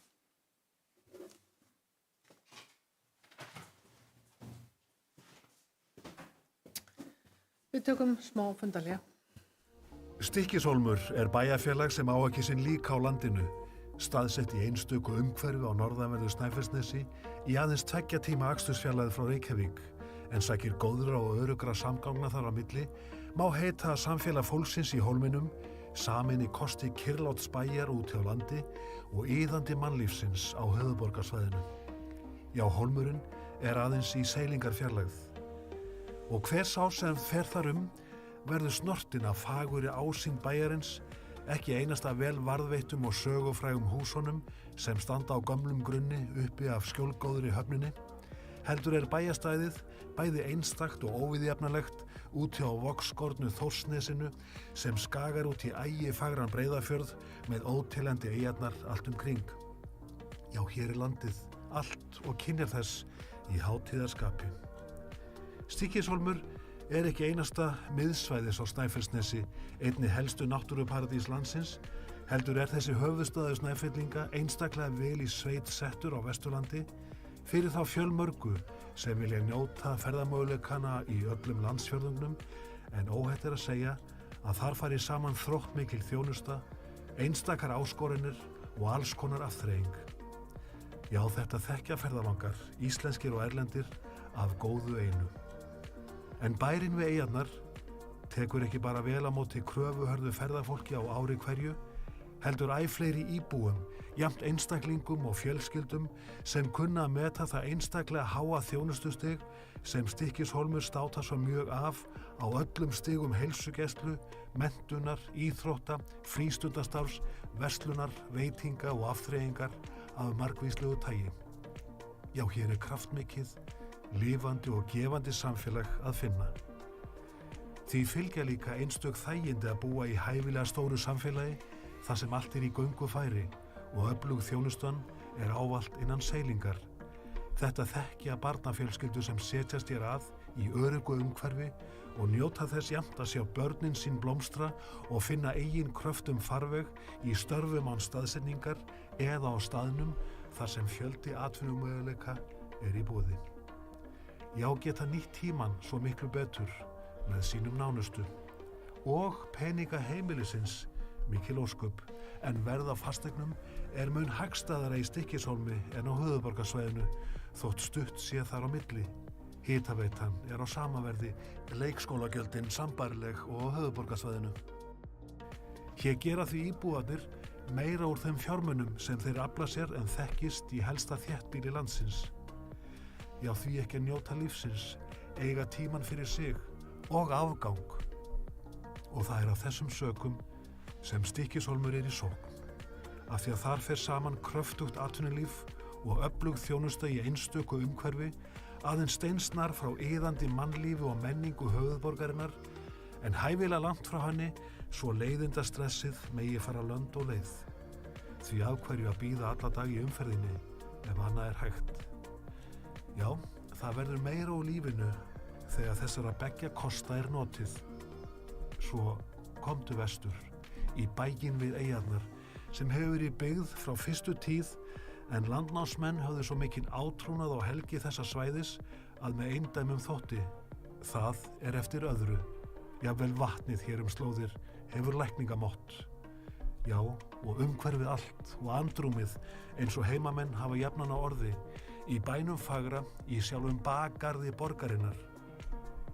Já, Stykkishólmur engin spurning, heldur bara sjálft svarið.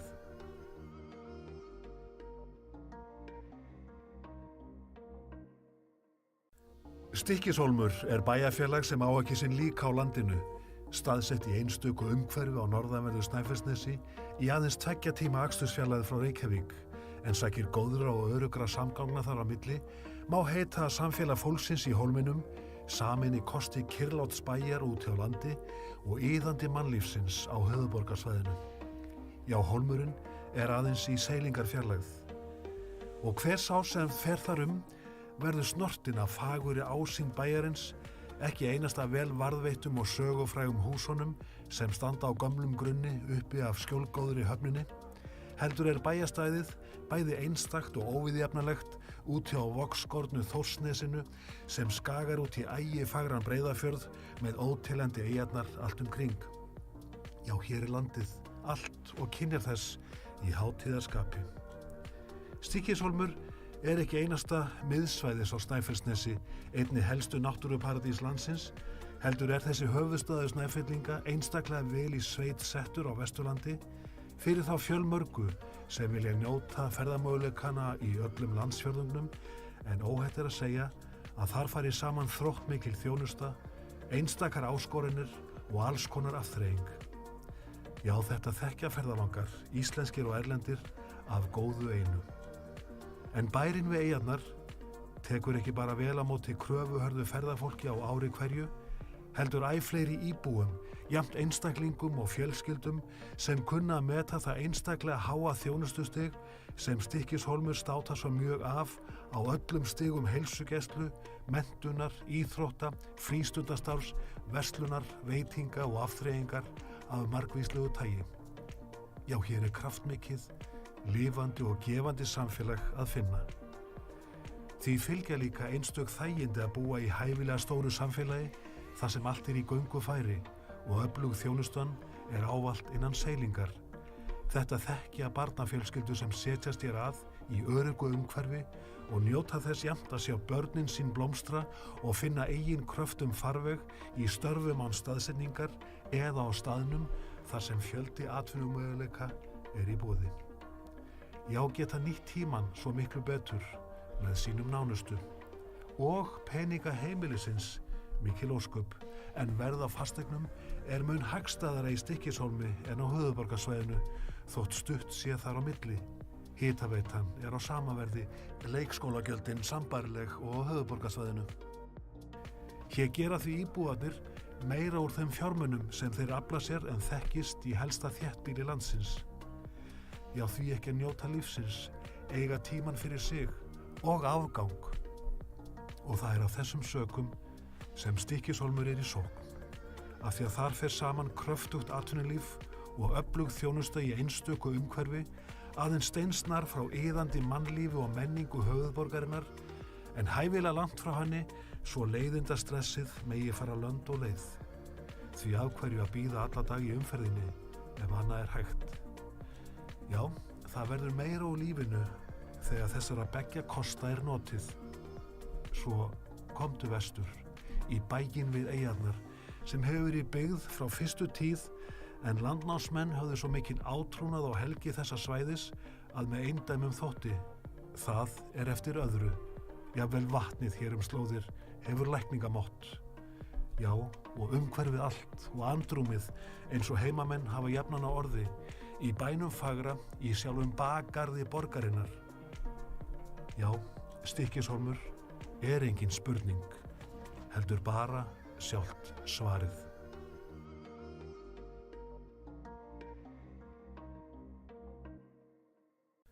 Stykkishólmur bæjarfélag sem á ekki sinn lík á landinu, staðsett í einstöku umhverfi á norðanverðu Snæfellsnesi í aðeins 2 tíma akstursfjarlægð frá Reykjavík, en sækir góðra og örugra samgangna þar á milli, má heita að samfélag fólksins í hólminum samin í kosti kyrrláts bæjar út hjá landi og iðandi mannlífsins á höfuðborgarsvæðinu. Já, hólmurinn aðeins í seilingarfjarlægð. Og hver sá sem fer þar verður snortinn af fagurri ásýn bæjarins, ekki einasta vel varðveittum og sögufrægum húsunum sem standa á gömlum grunni uppi af skjólgóðri höfninni, heldur bæjarstæðið bæði einstakt og óviðjafnalegt út hjá vogskornu Þórsnesinu sem skagar út í ægifagran Breiðafjörð með óteljandi eyjarnar allt kring. Já, hér landið allt og kynjar þess í hátíðarskapi. Stykkishólmur ekki einasta miðsvæðis á Snæfellsnesi, einni helstu náttúruparadís landsins, heldur þessi höfuðstaður Snæfellinga einstaklega vel í sveit settur á Vesturlandi fyrir þá fjölmörgu sem vilja njóta ferðamöguleikana í öllum landsfjörðungnum, en óhætt að segja að þar fari saman þróttmikil þjónusta, einstakar áskoranir og alls konar afþreying. Já, þetta þekkja ferðalangar, íslenskir og erlendir, af góðu einu. En bærinn við eyjarnar tekur ekki bara vel á móti kröfuhörðu ferðafólki á ári hverju, heldur fleiri íbúum, jafnt einstaklingum og fjölskyldum sem kunna að meta það einstaklega háa þjónustustig sem Stykkishólmur státa svo mjög af á öllum stigum heilsugæslu, menntunar, íþrótta, frístundastarfs, verslunar, veitinga og afþreyingar af margvíslegu tagi. Já, hér kraftmikið, lifandi og gefandi samfélag að finna. Því fylgja líka einstök þægindi að búa í hæfilega stóru samfélagi þar sem allt í göngu færi og öflug þjónustan ávallt innan seilingar.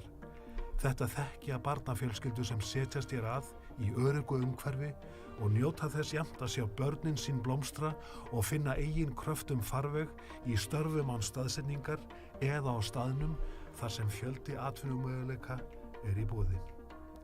Já, geta nýtt tímann svo miklu betur með sínum nánustu og peninga heimilisins mikil ósköp, en verð á fasteignum mun hagstæðara í Stykkishólmi en á höfuðborgarsvæðinu þótt stutt sé þar á milli. Hitaveitan á sama verði, leikskólagjöldin sambærileg og á höfuðborgarsvæðinu. Hér gera því íbúarnir meira úr þeim fjármunum sem þeir afla sér en þekkist í helsta þéttbýli landsins. Já, því ekki að njóta lífsins, eiga tíman fyrir sig og afgang. Og það af þessum sökum sem Stykkishólmur í sókn, af því að þar fer saman kröftugt atvinnulíf og öflug þjónusta í einstöku umhverfi, aðeins steinsnar frá iðandi mannlífi og menningu höfuðborgarinnar, en hæfilega langt frá henni svo leiðindastressið megi fara lönd og leið. Því af hverju að bíða alla dag í umferðinni ef annað hægt. Já, það verður meira úr lífinu þegar þessara beggja kosta notið. Svo komdu vestur, í bæinn við eyjarnar, sem hefur verið byggð frá fyrstu tíð, en landnámsmenn höfðu svo mikinn átrúnað á helgi þessa svæðis að með eindæmum þótti. Það eftir öðru. Jafnvel vatnið hér slóðir hefur lækningamátt. Já, og umhverfið allt og andrúmið eins og heimamenn hafa jafnan á orði, í bænum fagra, í sjálfum bakgarði borgarinnar. Já, Stykkishólmur engin spurning, heldur bara sjálft svarið.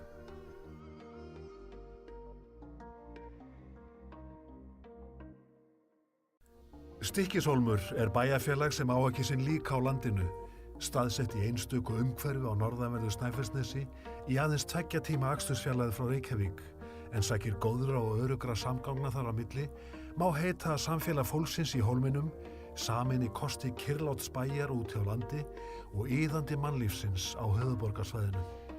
Já, hólmurinn aðeins í seilingarfjarlægð. Og hver sá sem fer þar verður snortinn af fagurri ásýnd bæjarins, ekki einasta vel varðveittum og sögufrægum húsunum sem standa á gömlum grunni uppi af skjólgóðri höfninni, heldur bæjarstæðið bæði einstakt og óviðjafnalegt út hjá vogskornu Þórsnesinu sem skagar út í ægifagran Breiðafjörð með óteljandi eyjarnar allt kring. Já, hér landið, allt og kynjar þess í hátíðarskapi. Stykkishólmur ekki einasta miðsvæðis á Snæfellsnesi, einni helstu náttúruparadís landsins, heldur þessi höfuðstaður Snæfellinga einstaklega vel í sveit settur á Vesturlandi fyrir þá fjölmörgu sem vilja njóta ferðamöguleikana í öllum landsfjörðungnum, en óhætt að segja að þar fari saman þróttmikil þjónusta, einstakar áskoranir og alls konar afþreying. Já, þetta þekkja ferðalangar, íslenskir og erlendir, af góðu einu. En bærinn við eyjarnar tekur ekki bara vel á móti kröfuhörðu ferðafólki á ári hverju, heldur æ fleiri íbúum, jafnt einstaklingum og fjölskyldum sem kunna að meta það einstaklega háa þjónustustig sem Stykkishólmur státar svo mjög af á öllum stigum heilsugæslu, menntunar, íþrótta, frístundastarfs, verslunar, veitinga og afþreyingar af margvíslegu tagi. Já, hér kraftmikið, lifandi og gefandi samfélag að finna.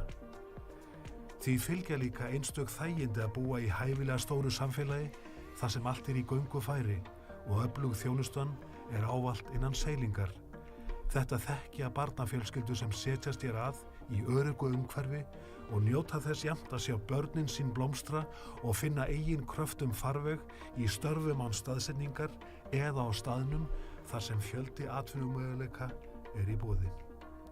Já, geta nýtt tíman svo miklu betur með sínum nánustu og peninga heimilisins mikil ósköp, en verð á fasteignum mun hagstæðara í Stykkishólmi en á höfuðborgarsvæðinu þótt stutt sé þar á milli. Hitaveitan á sama verði, leikskólagjöldin sambærileg og á höfuðborgarsvæðinu. Hér gera því íbúarnir meira úr þeim fjármunum sem þeir afla sér en þekkist í helsta þéttbýli landsins. Já, því ekki að njóta lífsins, eiga tíman fyrir sig og afgang. Og það af þessum sökum sem Stykkishólmur í sókn, af því að þar fer saman kröftugt atvinnulíf og öflug þjónusta í einstöku umhverfi, aðeins steinsnar frá iðandi mannlífi og menningu höfuðborgarinnar, en hæfilega langt frá henni svo leiðindastressið megi fara lönd og leið.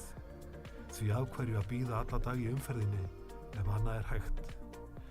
Já, það verður meira úr lífinu þegar þessara beggja kosta notið. Svo komdu vestur, í bæinn við eyjarnar, sem hefur verið byggð frá fyrstu tíð, en landnámsmenn höfðu svo mikinn átrúnað á helgi þessa svæðis að með eindæmum þótti.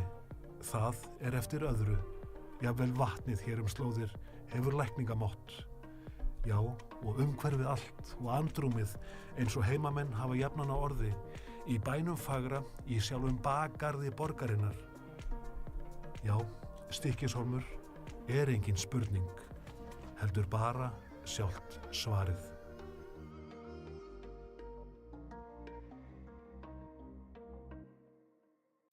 Stykkishólmur er bæjarfélag sem á ekki sinn líka á landinu, staðsett í einstöku umhverfi á norðanverðu Snæfellsnesi í aðeins 2 tíma akstursfjarlægð frá Reykjavík, en sækir góðra og örugra samgangna þar á milli, má heita að samfélag fólksins í hólminum, samin í kosti kyrrláts bæjar út hjá landi og iðandi mannlífsins á höfuðborgarsvæðinu. Já, hólmurinn er aðeins í seilingarfjarlægð. Og hver sá sem fer þar verður snortinn af fagurri ásýnd bæjarins, ekki einasta vel varðveittum og sögufrægum húsunum sem standa á gömlum grunni uppi af skjólgóðri höfninni, heldur er bæjarstæðið bæði einstakt og óviðjafnalegt út hjá vogskornu Þórsnesinu sem skagar út í ægifagran Breiðafjörð með óteljandi eyjarnar allt kring. Já, hér er landið allt og kynjar þess í hátíðarskapi. Stykkishólmur er ekki einasta miðsvæðis á Snæfellsnesi, einni helstu náttúruparadís landsins, heldur er þessi höfuðstaður Snæfellinga einstaklega vel í sveit settur á Vesturlandi fyrir þá fjölmörgu sem vilja njóta ferðamöguleikana í öllum landsfjörðungnum, en óhætt er að segja að þar fari saman þróttmikil þjónusta, einstakar áskoranir og alls konar afþreying. Já, þetta þekkja ferðalangar, íslenskir og erlendir, af góðu einu. En bærinn við eyjarnar tekur ekki bara vel á móti kröfuhörðu ferðafólki á ári hverju, heldur æ fleiri íbúum, jafnt einstaklingum og fjölskyldum sem kunna að meta það einstaklega háa þjónustustig sem Stykkishólmur státar svo mjög af á öllum stigum heilsugæslu, menntunar, íþrótta, frístundastarfs, verslunar, veitinga og afþreyingar af margvíslegu tagi. Já, hér er kraftmikið, lifandi og gefandi samfélag að finna. Því fylgja líka einstök þægindi að búa í hæfilega stóru samfélagi þar sem allt er í göngu færi og öflug þjónustan er ávallt innan seilingar.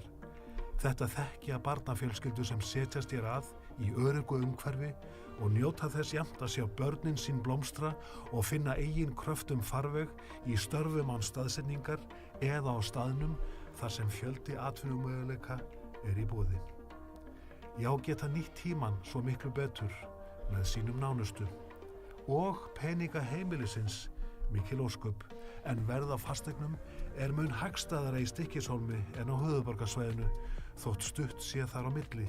Hitaveitan er á sama verði, leikskólagjöldin sambærileg og á höfuðborgarsvæðinu. Hér gera því íbúarnir meira úr þeim fjármunum sem þeir afla sér en þekkist í helsta þéttbýli landsins. Já, því ekki að njóta lífsins, eiga tímann fyrir sig og afgang. Og það er af þessum sökum sem Stykkishólmur er í sókn, af því að þar fer saman kröftugt atvinnulíf og öflug þjónusta í einstöku umhverfi, aðeins steinsnar frá iðandi mannlífi og menningu höfuðborgarinnar, en hæfilega langt frá henni svo leiðindastressið megi fara lönd og leið. Því af hverju að bíða alla dag í umferðinni ef annað er hægt. Já, það verður meira úr lífinu þegar þessara beggja kosta er notið.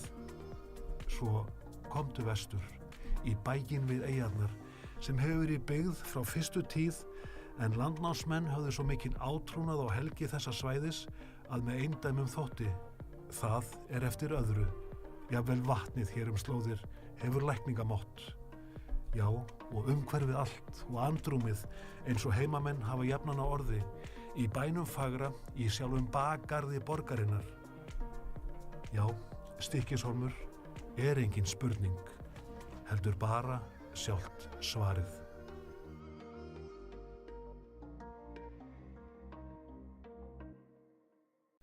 Stykkishólmur er bæjarfélag sem á ekki sinn líka á landinu, staðsett í einstöku umhverfi á norðanverðu Snæfellsnesi í aðeins 2 tíma akstursfjarlægð frá Reykjavík, en sækir góðra og örugra samgangna þar á milli, má heita að samfélag fólksins í hólminum, samin í kosti kyrrláts bæjar út hjá landi og iðandi mannlífsins á höfuðborgarsvæðinu.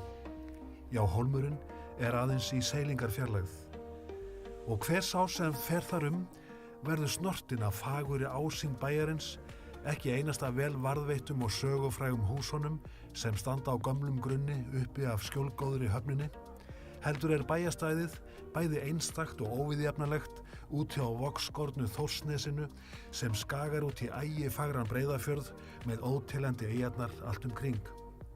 Já, hér er landið, allt og kynjar þess í hátíðarskapi. Stykkishólmur er ekki einasta miðsvæðis á Snæfellsnesi, einni helstu náttúruparadís landsins, heldur þessi höfuðstaður Snæfellinga einstaklega vel í sveit settur á Vesturlandi fyrir þá fjölmörgu sem vilja njóta ferðamöguleikana í öllum landsfjörðungnum, en óhætt að segja að þar fari saman þróttmikil þjónusta, einstakar áskoranir og alls konar afþreying. Já, þetta þekkja ferðalangar, íslenskir og erlendir, af góðu einu. En bærinn við eyjarnar tekur ekki bara vel á móti kröfuhörðu ferðafólki á ári hverju, heldur æ fleiri íbúum, jafnt einstaklingum og fjölskyldum sem kunna að meta það einstaklega háa þjónustustig sem Stykkishólmur státar svo mjög af á öllum stigum heilsugæslu, menntunar, íþrótta, frístundastarfs, verslunar, veitinga og afþreyingar af margvíslegu tagi. Já, hér er kraftmikið, lifandi og gefandi samfélag að finna. Því fylgja líka einstök þægindi að búa í hæfilega stóru samfélagi þar sem allt er í göngu færi og öflug þjónustan er ávallt innan seilingar. Þetta þekkja barnafjölskyldur sem setjast hér að í öruggu umhverfi og njóta þess jafnt að sjá börnin sín blómstra og finna eigin kröftum farveg í störfum án staðsetningar eða á staðnum þar sem fjöldi atvinnumöguleika er í boði. Já, geta nýtt tímann svo miklu betur með sínum nánustu og peninga heimilisins mikil ósköp, en verð á fasteignum er mun hagstæðara í Stykkishólmi en á höfuðborgarsvæðinu þótt stutt sé þar á milli. Hitaveitan er á sama verði, leikskólagjöldin sambærileg og á höfuðborgarsvæðinu. Hér gera því íbúarnir meira úr þeim fjármunum sem þeir afla sér en þekkist í helsta þéttbýli landsins. Já, því ekki að njóta lífsins, eiga tímann fyrir sig og afgang. Og það er af þessum sökum sem Stykkishólmur er í sókn, af því að þar fer saman kröftugt atvinnulíf og öflug þjónusta í einstöku umhverfi, aðeins steinsnar frá iðandi mannlífi og menningu höfuðborgarinnar, en hæfilega langt frá henni svo leiðindastressið megi fara lönd og leið. Því af hverju að bíða alla dag í umferðinni ef annað er hægt. Já, það verður meira úr lífinu þegar þessara beggja kosta er notið. Svo komdu vestur, í bæinn við eyjarnar, sem hefur verið byggð frá fyrstu tíð, en landnámsmenn höfðu svo mikinn átrúnað á helgi þessa svæðis að með eindæmum þótti. Það er eftir öðru. Jafnvel vatnið hér slóðir hefur lækningamátt. Já, og umhverfið allt og andrúmið eins og heimamenn hafa jafnan á orði, í bænum fagra, í sjálfum bakgarði borgarinnar. Já, Stykkishólmur er engin spurning, heldur bara sjálft svarið.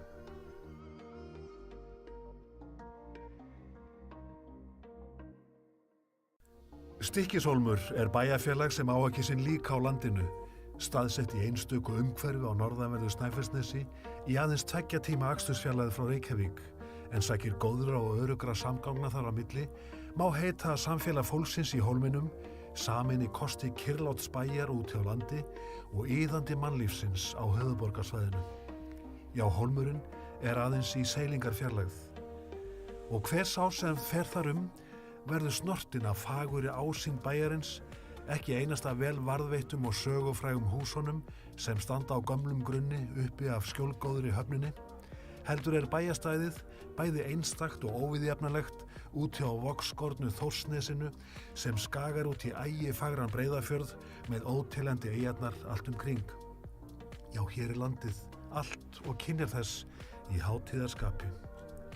Stykkishólmur er ekki einasta miðsvæðis á Snæfellsnesi, einni helstu náttúruparadís landsins, heldur þessi höfuðstaður Snæfellinga einstaklega vel í sveit settur á Vesturlandi fyrir þá fjölmörgu sem vilja njóta ferðamöguleikana í öllum landsfjörðungnum, en óhætt að segja að þar fari saman þróttmikil þjónusta, einstakar áskoranir og alls konar afþreying.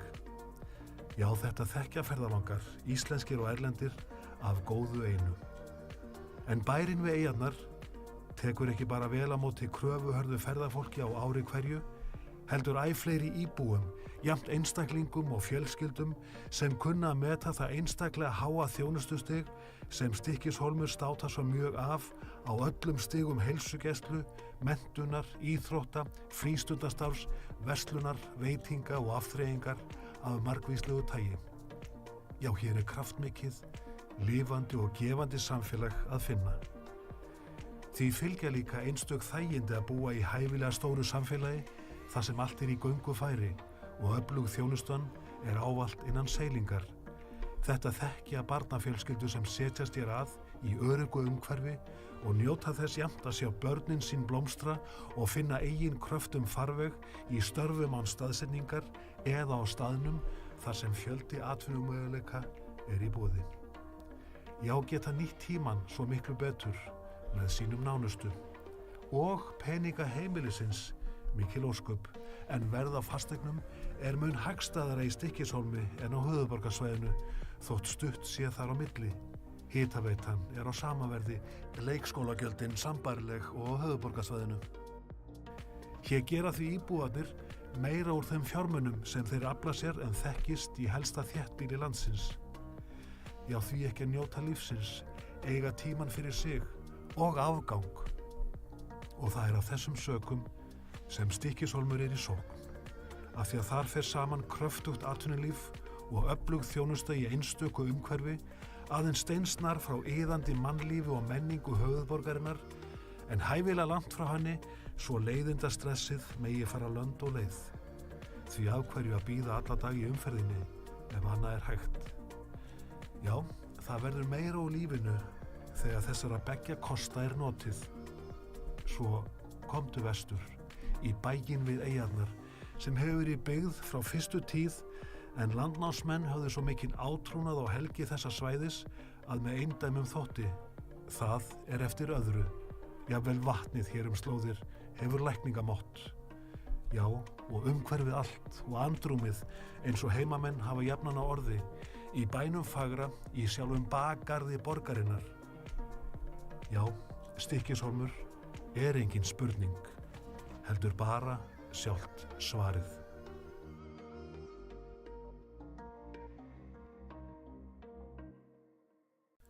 Stykkishólmur bæjarfélag sem á ekki sinn líka á landinu, staðsett í einstöku umhverfi á norðanverðu Snæfellsnesi í aðeins 2 tíma akstursfjarlægð frá Reykjavík, en sækir góðra og örugra samgangna þar á milli, má heita að samfélag fólksins í hólminum samin í kosti kyrrláts bæjar út hjá landi og iðandi mannlífsins á höfuðborgarsvæðinu. Já, hólmurinn aðeins í seilingarfjarlægð. Og hver sá sem fer þar verður snortinn af fagurri ásýnd bæjarins, ekki einasta vel varðveittum og sögufrægum húsunum sem standa á gömlum grunni uppi af skjólgóðri höfninni, heldur bæjarstæðið bæði einstakt og óviðjafnalegt úti á vogskornu Þórsnesinu sem skagar út í ægifagran Breiðafjörð með óteljandi eyjarnar allt kring. Já, hér landið allt og kynjar þess í hátíðarskapi.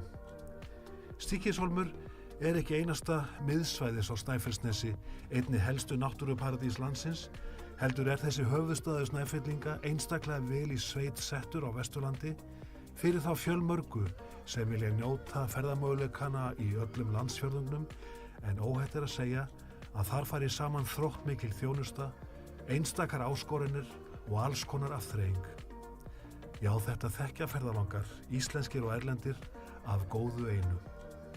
En bærinn við eyjarnar tekur ekki bara vel á móti kröfuhörðu ferðafólki á ári hverju, heldur æ fleiri íbúum, jafnt einstaklingum og fjölskyldum sem kunna að meta það einstaklega háa þjónustustig sem Stykkishólmur státar svo mjög af á öllum stigum heilsugæslu, menntunar, íþrótta, frístundastarfs, verslunar, veitinga og afþreyingar af margvíslegu tagi. Já, hér er kraftmikið, lifandi og gefandi samfélag að finna. Því fylgja líka einstök þægindi að búa í hæfilega stóru samfélagi þar sem allt er í göngu færi og öflug þjónustan er ávallt innan seilingar. Þetta þekkja barnafjölskyldu sem setjast hér að í öruggu umhverfi og njóta þess jafnt að sjá börnin sín blómstra og finna eigin kröftum farveg í störfum án staðsetningar eða á staðnum þar sem fjöldi atvinnumöguleika er í boði. Já, geta nýtt tímann svo miklu betur með sínum nánustu og peninga heimilisins mikil ósköp, en verð á fasteignum er mun hagstæðara í Stykkishólmi en á höfuðborgarsvæðinu þótt stutt sé þar á milli. Hitaveitan er á sama verði, leikskólagjöldin sambærileg og á höfuðborgarsvæðinu. Hér gera því íbúarnir meira úr þeim fjármunum sem þeir afla sér en þekkist í helsta þéttbýli landsins. Já, því ekki að njóta lífsins, eiga tímann fyrir sig og afgang.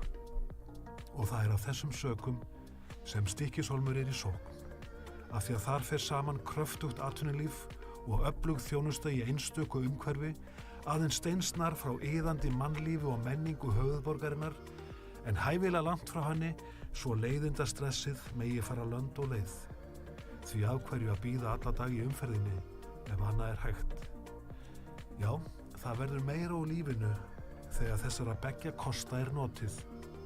Svo komdu vestur, í bæinn við eyjarnar, sem hefur verið byggð frá fyrstu tíð, en landnámsmenn höfðu svo mikinn átrúnað á helgi þessa svæðis að með eindæmum þótti.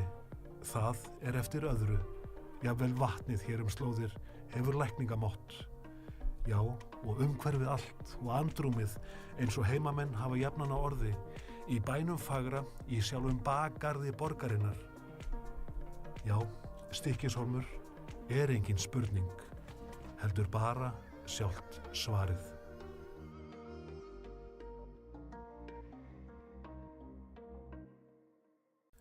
Stykkishólmur er bæjarfélag sem á ekki sinn líka á landinu, staðsett í einstöku umhverfi á norðanverðu Snæfellsnesi í aðeins 2 tíma akstursfjarlægð frá Reykjavík, en sækir góðra og örugra samgangna þar á milli, má heita að samfélag fólksins í hólminum samin í kosti kyrrláts bæjar út hjá landi og iðandi mannlífsins á höfuðborgarsvæðinu.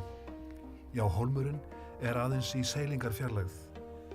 Og hver sá sem fer þar verður snortinn af fagurri ásýnd bæjarins, ekki einasta vel varðveittum og sögufrægum húsunum sem standa á gömlum grunni uppi af skjólgóðri höfninni, heldur er bæjarstæðið bæði einstakt og óviðjafnalegt út hjá vogskornu Þórsnesinu sem skagar út í ægifagran Breiðafjörð með óteljandi eyjarnar allt kring. Já, hér er landið, allt og kynjar þess í hátíðarskapi. Stykkishólmur er ekki einasta miðsvæðis á Snæfellsnesi, einni helstu náttúruparadís landsins, heldur er þessi höfuðstaður Snæfellinga einstaklega vel í sveit settur á Vesturlandi fyrir þá fjölmörgu sem vilja njóta ferðamöguleikana í öllum landsfjörðungnum, en óhætt er að segja að þar fari saman þróttmikil þjónusta, einstakar áskoranir og alls konar afþreying. Já, þetta þekkja ferðalangar, íslenskir og erlendir, af góðu einu. En bærinn við eyjarnar tekur ekki bara vel á móti kröfuhörðu ferðafólki á ári hverju, heldur æ fleiri íbúum, jafnt einstaklingum og fjölskyldum sem kunna að meta það einstaklega háa þjónustustig sem Stykkishólmur státar svo mjög af á öllum stigum heilsugæslu, menntunar, íþrótta, frístundastarfs, verslunar, veitinga og afþreyingar af margvíslegu tagi.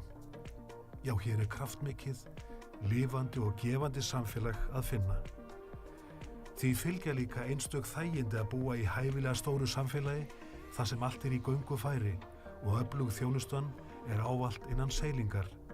Þetta þekkja barnafjölskyldu sem setjast hér að í öruggu umhverfi og njóta þess jafnt að sjá börnin sín blómstra og finna eigin kröftum farveg í störfum án staðsetningar eða á staðnum þar sem fjöldi atvinnumöguleika er í boði.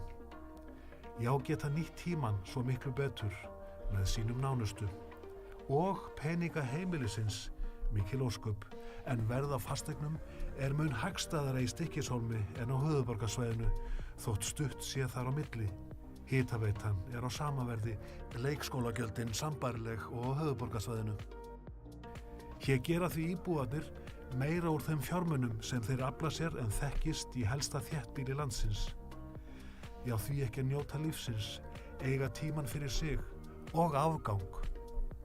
Og það er af þessum sökum sem Stykkishólmur er í sókn. Af því að þar fer saman kröftugt atvinnulíf og öflug þjónusta í einstöku umhverfi, aðeins steinsnar frá iðandi mannlífi og menningu höfuðborgarinnar, en hæfilega langt frá henni svo leiðindastressið megi fara lönd og leið. Því af hverju að bíða alla dag í umferðinni ef annað er hægt. Já, það verður meira úr lífinu þegar þessara beggja kosta er notið. Svo komdu vestur, í bæinn við eyjarnar, sem hefur verið byggð frá fyrstu tíð, en landnámsmenn höfðu svo mikinn átrúnað á helgi þessa svæðis að með eindæmum þótti. Það er eftir öðru. Jafnvel vatnið hér slóðir hefur lækningamátt. Já, og umhverfið allt og andrúmið eins og heimamenn hafa jafnan á orði, í bænum fagra, í sjálfum bakgarði borgarinnar. Já, Stykkishólmur er engin spurning, heldur bara sjálft svarið.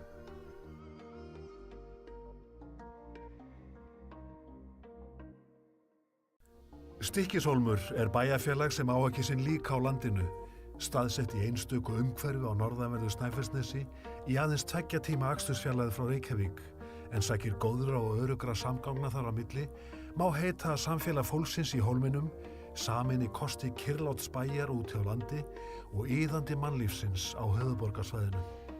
Já, hólmurinn er aðeins í seilingarfjarlægð. Og hver sá sem fer þar verður snortinn af fagurri ásýnd bæjarins, ekki einasta vel varðveittum og sögufrægum húsunum sem standa á gömlum grunni uppi af skjólgóðri höfninni, heldur er bæjarstæðið bæði einstakt og óviðjafnalegt út hjá vogskornu Þórsnesinu sem skagar út í ægifagran Breiðafjörð með óteljandi eyjarnar allt kring. Já, hér er landið allt og kynjar þess í hátíðarskapi.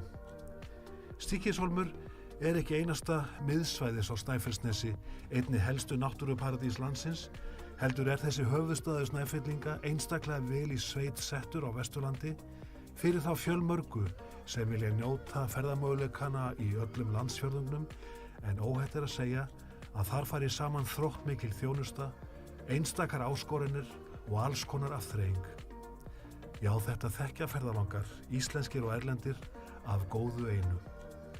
En bærinn við eyjarnar tekur ekki bara vel á móti kröfuhörðu ferðafólki á ári hverju, heldur æ fleiri íbúum, jafnt einstaklingum og fjölskyldum sem kunna að meta það einstaklega háa þjónustustig sem Stykkishólmur státar svo mjög af á öllum stigum heilsugæslu, menntunar, íþrótta, frístundastarfs, verslunar, veitinga og afþreyingar af margvíslegu tagi. Já, hér er kraftmikið, lifandi og gefandi samfélag að finna. Því fylgja líka einstök þægindi að búa í hæfilega stóru samfélagi þar sem allt er í göngu færi og öflug þjónustan er ávallt innan seilingar. Þetta þekkja barnafjölskyldur sem setjast hér að í öruggu umhverfi og njóta þess jafnt að sjá börnin sín blómstra og finna eigin kröftum farveg í störfum án staðsetningar eða á staðnum þar sem fjöldi atvinnumöguleika er í boði. Já, geta nýtt tíman svo miklu betur með sínum nánustu.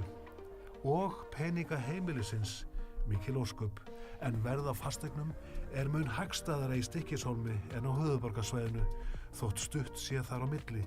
Hitaveitan er á sama verði, leikskólagjöldin sambærileg og á höfuðborgarsvæðinu. Hér gera því íbúarnir meira úr þeim fjármunum sem þeir afla sér en þekkist í helsta þéttbýli landsins. Já, því ekki að njóta lífsins, eiga tíman fyrir sig og afgang. Og það er af þessum sökum sem Stykkishólmur er í sókn. Af því að þar fer saman kröftugt atvinnulíf og öflug þjónusta í einstöku umhverfi, aðeins steinsnar frá iðandi mannlífi og menningu höfuðborgarinnar, en hæfilega langt frá henni svo leiðindastressið megi fara lönd. Þá höldum við áfram eftir fundarhlé. Við erum ennþá í lið 21 til skipaveikusvæðis. og orðið er enn lust undir þessum lið. Jakob Björgvin bæjarstjóri hefur beðið um orðið.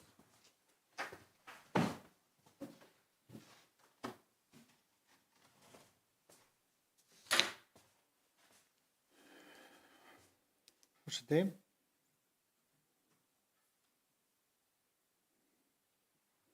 Eins og ég skil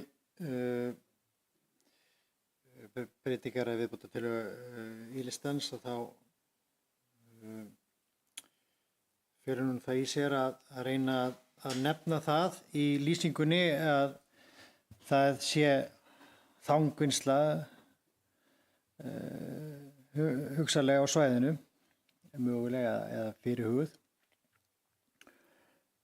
Og í fundarlegi ráðfæri ég mig við skipulagsfulltrúa, sviðsstjóra umhverfisskipulagssviðs þá hvernig maður nálgast verkefni og samræmi við þá hvernig skipulagshöfundur og þá skipulagsnefnd sem fjalla ítarlega þessi skipulagslýsingu, hvernig þau nálgaðust líka verkefnið og hvernig við getum þá náð þessu markmiði inn í sem felst í tillögu ílistans með einhverjum öðrum hætti heldur en kannski orðrétt eins og hún er orðuð.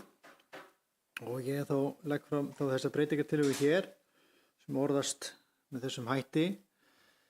Bæjarstjórn sem er þá breytingartillaga sko á tillögu ílistans að viðbóta tillögunni og ég tek þetta saman bara í einni tillögu þá, afgreiðslu bæjarstjórnar hér. Bæjarstjórn staðfestir ákvörðun bæjarráðs með þeirri viðbót að skipulagsfulltrúa verði veitt heimild til þess að útskýra frekar tiltekna starfsemi í deiliskipulagslýsingunni og tiltaka ákveðna flokkan landnotkunar innan hafnasvæðis í dæmaskyni þar sem minnst eru á hafnsagna starfsemi, meðal annars þangvinnslu og fleira.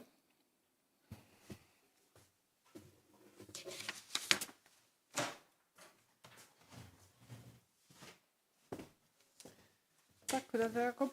Orðið er lust. Ragnar Már Gersvöll.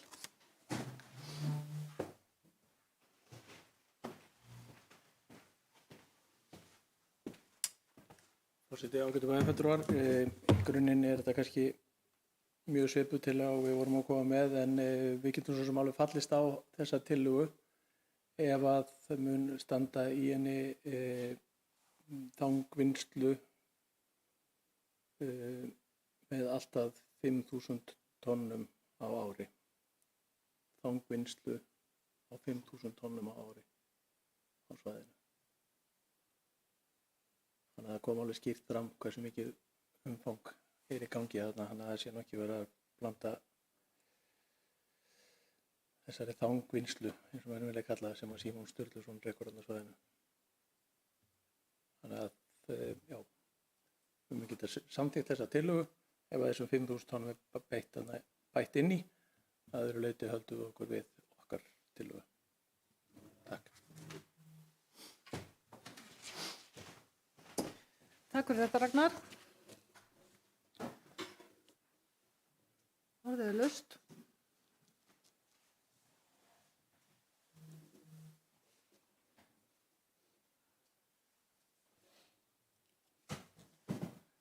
Jakob Gersvöll.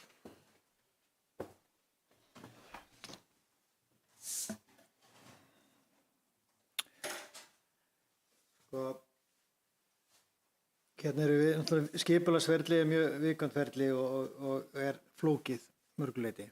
Og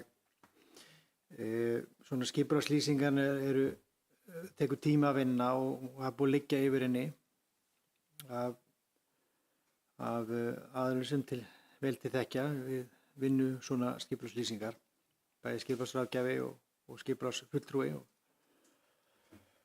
og síðan hefur skipulagsnefndin líka verið að vinna hana. Og það er átt náttúrulega þess vegna er á svona kannski varhugavert að vera sérstaklega sko í lýsingunni sem slíkri að þetta er á að vera almenn lýsing á svæðinu og hvað er fyrirhugað. En að tiltaka með svona nákvæmum hætti það færi kannski betur á því að Veit að þá bara skipulagsfulltrúi heimild til að meta það hversu nákvæmlega ætti að skilgreina þetta með þessum hætti í skipulagslýsingu og hvað er eðlilegt að gera. Ef að það er eitthvað sem er bara eðlilegt að gera og þá bara gerir hann það, en ef það er eitthvað sem almennt þekkist ekki, heldur ætti þetta frekar heima í skipulagstillögunni sem slíkri, þá ætti nú bara að koma þar fram. Því ég sko aftur spyr ég að því hvaða áhrif hefur á þessu stigi á umsagnir og hverra?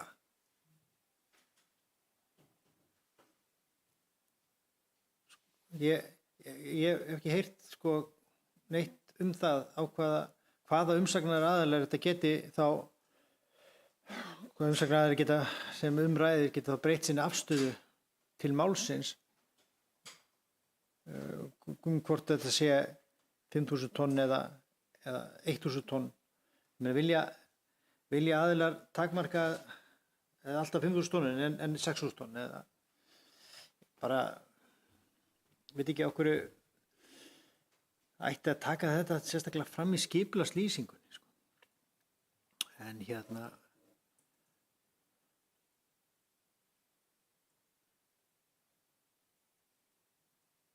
ég svona mín ráðlegging væri bara að reyna að svona fara kannski eftir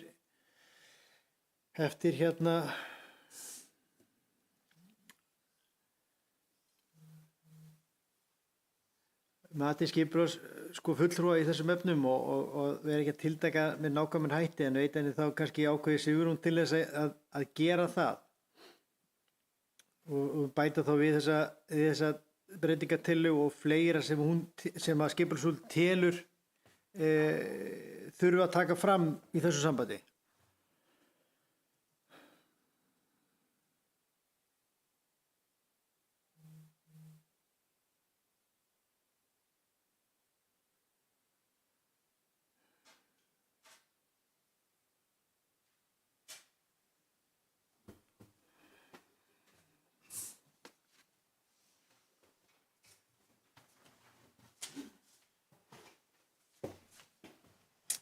Takk fyrir þetta, Jakob.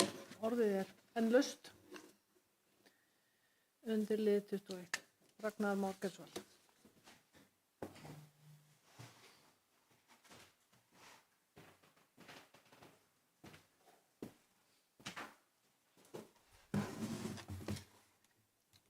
Forseti, ágætu bæjarfulltrúar,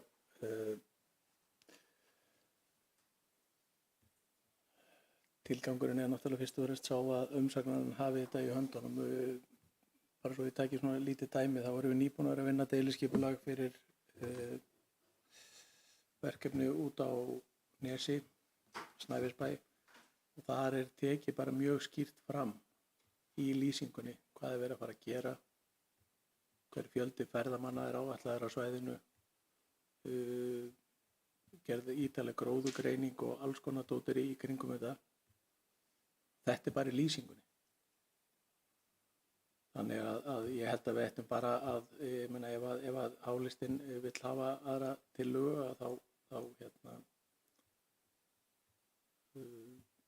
er bara okkar til að felld, en við viljum þá bara bæta inn í, við erum bara að bæta inn í þessa fyrri tillögu, hún kemur þá bara hér, undirleggja til að bætt verði inn í skipulagslýsinguna heimilt verði að reisa þörungaverksmiðju á svæðinu með vinnslugetu alltaf 5.000 tonn á ári.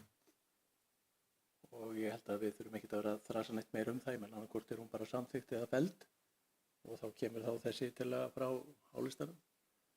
Þannig að en það er allan okkar mat að það sé nauðsynlegt að þetta komi inn í lýsinguna á þessu stigi. Takk.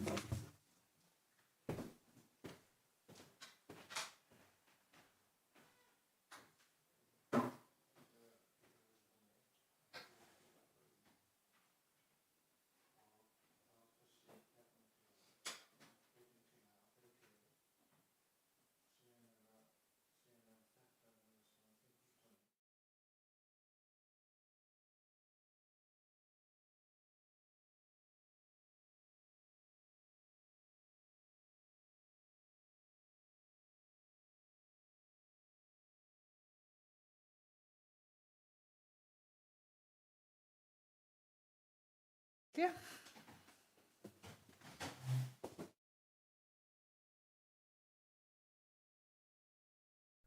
Stykkishólmur er bæjarfélag sem á ekki sinn líka á landinu, staðsett í einstöku umhverfi á norðanverðu Snæfellsnesi í aðeins 2 tíma akstursfjarlægð frá Reykjavík, en sækir góðra og örugra samgangna þar á milli, má heita að samfélag fólksins í hólminum, samin í kosti kyrrláts bæjar úti á landi og iðandi mannlífsins á höfuðborgarsvæðinu. Já, hólmurinn er aðeins í seilingarfjarlægð.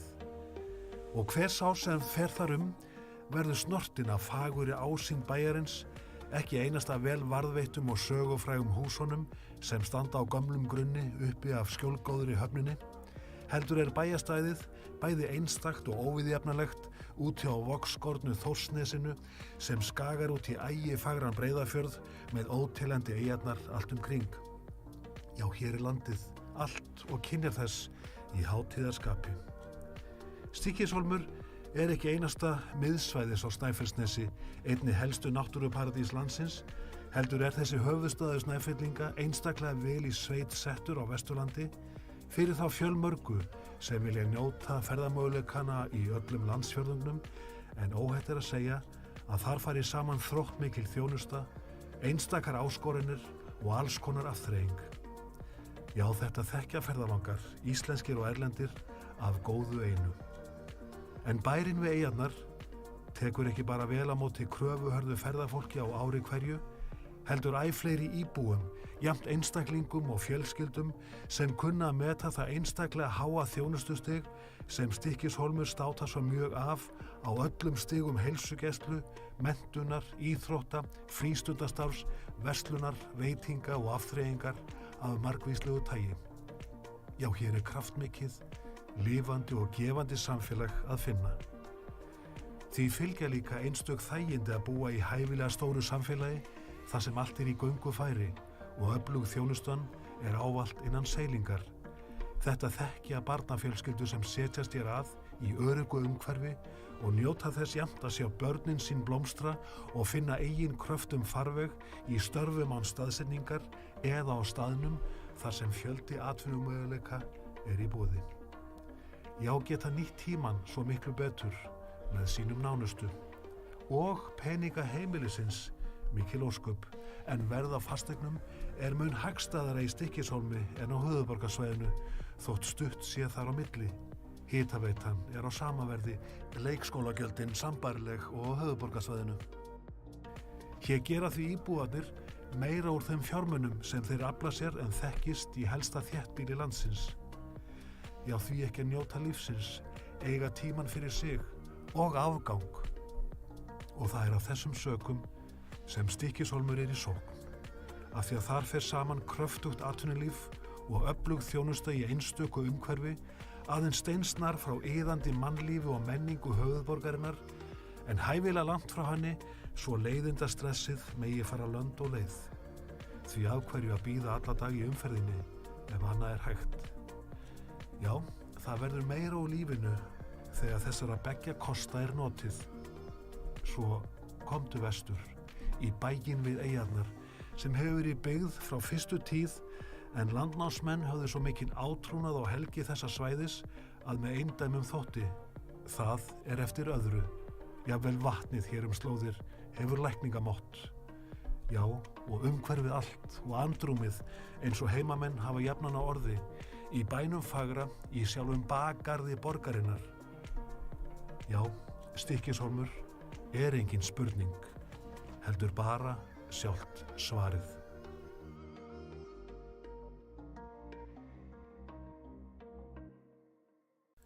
Stykkishólmur er bæjarfélag sem á ekki sinn líka á landinu, staðsett í einstöku umhverfi á norðanverðu Snæfellsnesi í aðeins 2 tíma akstursfjarlægð frá Reykjavík, en sækir góðra og örugra samgangna þar á milli, má heita að samfélag fólksins í hólminum, samin í kosti kyrrláts bæjar úti á landi og iðandi mannlífsins á höfuðborgarsvæðinu. Já, hólmurinn er aðeins í seilingarfjarlægð. Og hver sá sem fer þar verður snortinn af fagurri ásýnd bæjarins, ekki einasta vel varðveittum og sögufrægum húsunum sem standa á gömlum grunni uppi af skjólgóðri höfninni, heldur er bæjastæðið bæði einstakt og óviðjafnalegt úti á vogskornu Þórsnesinu sem skagar út í ægifagran Breiðafjörð með óteljandi eyjarnar allt kring. Já, hér er landið, allt og kynjar þess í hátíðarskapi. Stykkishólmur er ekki einasta miðsvæðis á Snæfellsnesi, einni helstu náttúruparadís landsins, heldur er þessi höfuðstaður Snæfellinga einstaklega vel í sveit settur á Vesturlandi fyrir þá fjölmörgu sem vilja njóta ferðamöguleikana í öllum landsfjörðungnum, en óhætt er að segja að þar fari saman þróttmikil þjónusta, einstakar áskoranir og alls konar afþreying.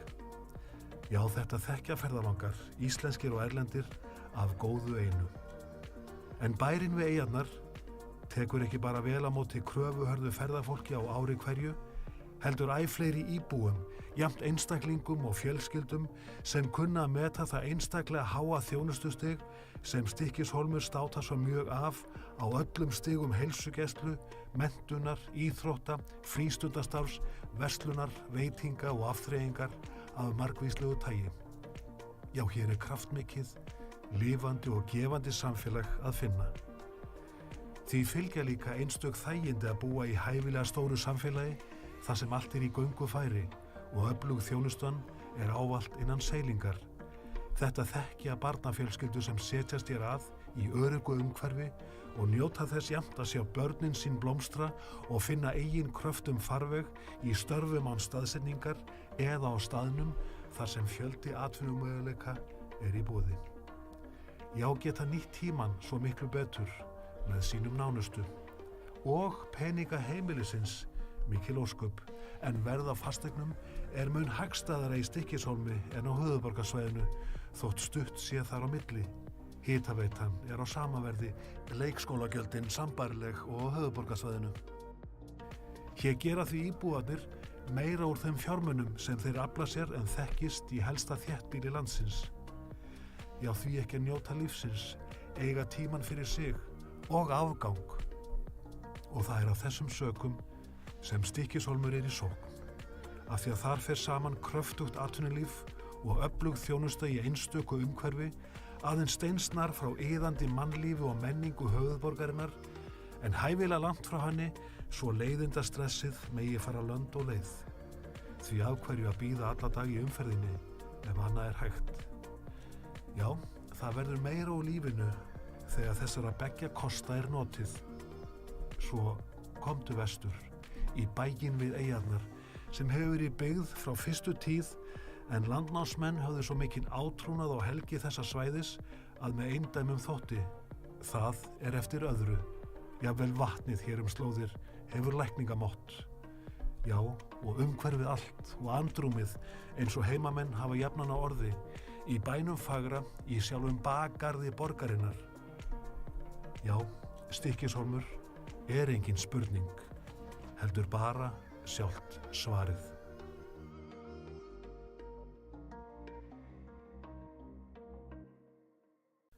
Stykkishólmur er bæjarfélag sem á ekki sinn líka á landinu, staðsett í einstöku umhverfi á norðanverðu Snæfellsnesi í aðeins 2 tíma akstursfjarlægð frá Reykjavík, en sækir góðra og örugra samgangna þar á milli, má heita að samfélag fólksins í hólminum samin í kosti kyrrláts bæjar úti á landi og iðandi mannlífsins á höfuðborgarsvæðinu.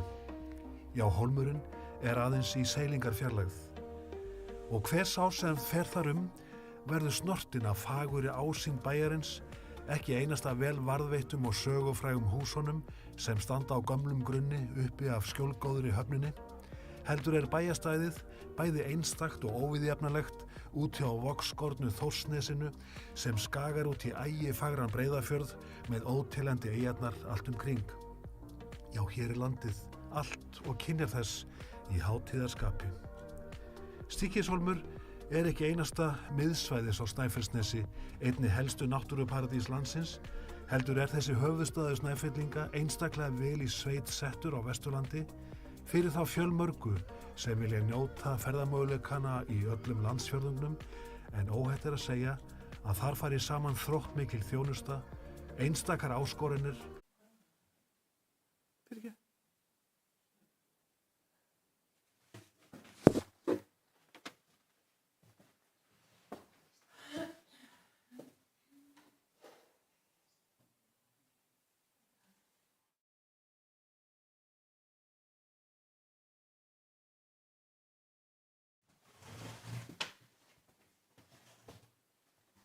Forseti og ágætu bæjarfulltrúar. Ég ætla að fá að lesa upp innan bókun. Hálistinn telur breytingatillöguna fanga ágætlega þau markmið sem felast í tillögu Y-listans. Bæjarfulltrúar Hálistans ítreka það að þeir telja gríðarleg tækifæri séu í dag og til lengri framtíðar til atvinnuuppbyggingar á svæðinu byggða á þeim möguleikum sem felast í þörungavinnslu og sjálfbærri nýtingu sjávarafurða úr Breiðafirði. Takk.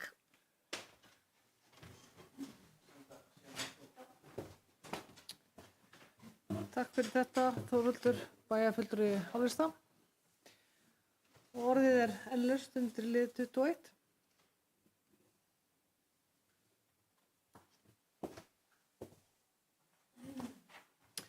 Og fyrst að enginn hvað þessi hljós, þá ætla ég að rifja upp hvað við vorum að samþykkja hérna upphaflega og í samræði við bæjarfulltrúa Egilsstaðs þá erum við búin að komið með svona nýja breytta tillögu.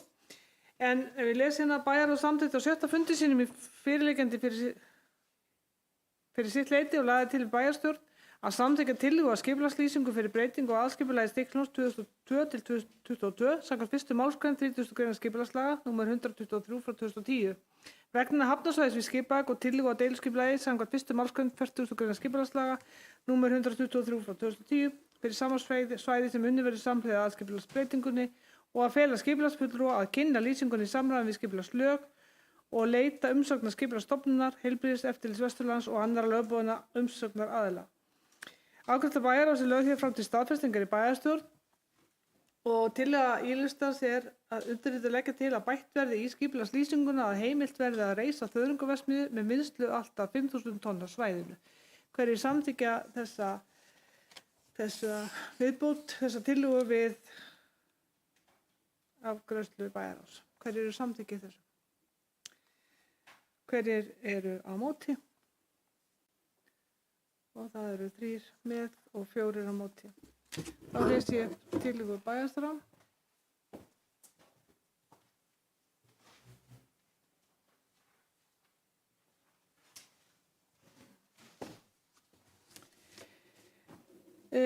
Tillaga bæjarstjóra. Bæjarstjórn staðfestir ákvörðun bæjarráðs með þeirri viðbót að skipulagsfulltrúa verði veitt heimild til þess að útskýra frekar tiltekna starfsemi í deiliskipulagslýsingunni og tiltaka ákveðna flokka landnotkunar innan hafnarsvæða í dæmaskyni þar sem minnst er á hafnsækna starfsemi, meðal annars tangvinnslu og fleira. Hver bæjarstjórn samþykkir tillögu bæjarstjórn, hver er samþykkið því? Þessari tillögu. Og það er samþykkt samhliða.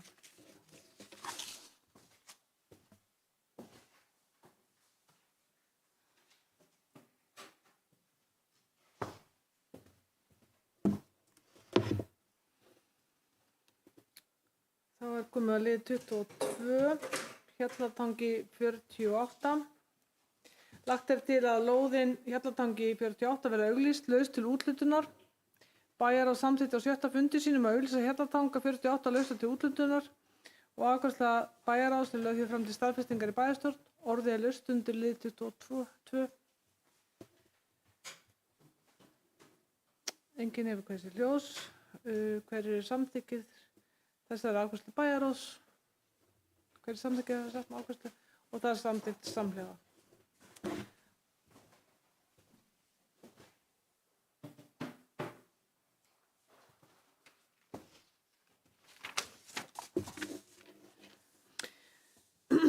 Þá koma lið 23, fjárhagsáætlun 2023 og 3 ára fjárhagsáætlun 2024 til 2026.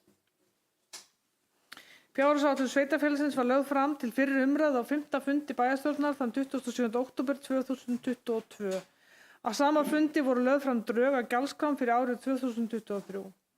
Bæjarstjórn samþykkti á 5. fundi sínum að vísa fjárhagsáætlun til frekari umfjöllunar í bæjarráði, umsagnar í fastanefndum og til síðari umræðu í bæjarstjórn.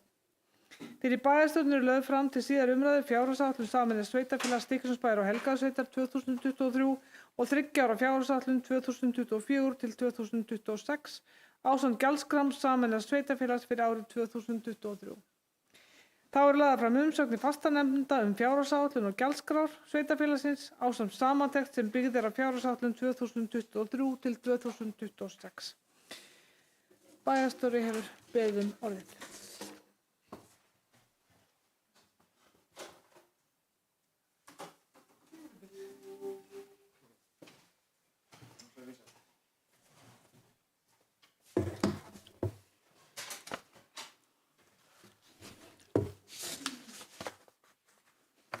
Forseti.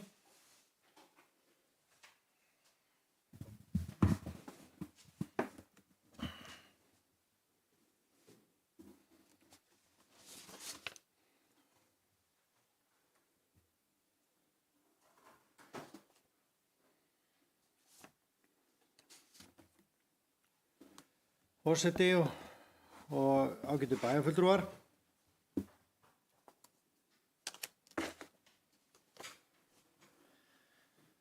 Fjárhagsrammi sveitarfélagsins fyrir árið 2023 og 3 ára fjárhagsáætlun 2024 til 2026 er lögð því fram til síðari umræðu í samræmi við lög og reglur bókhald og fjárhagsáætlanir, ársreikninga sveitarfélaga og fjármálareglum sveitarstjórnarlaga.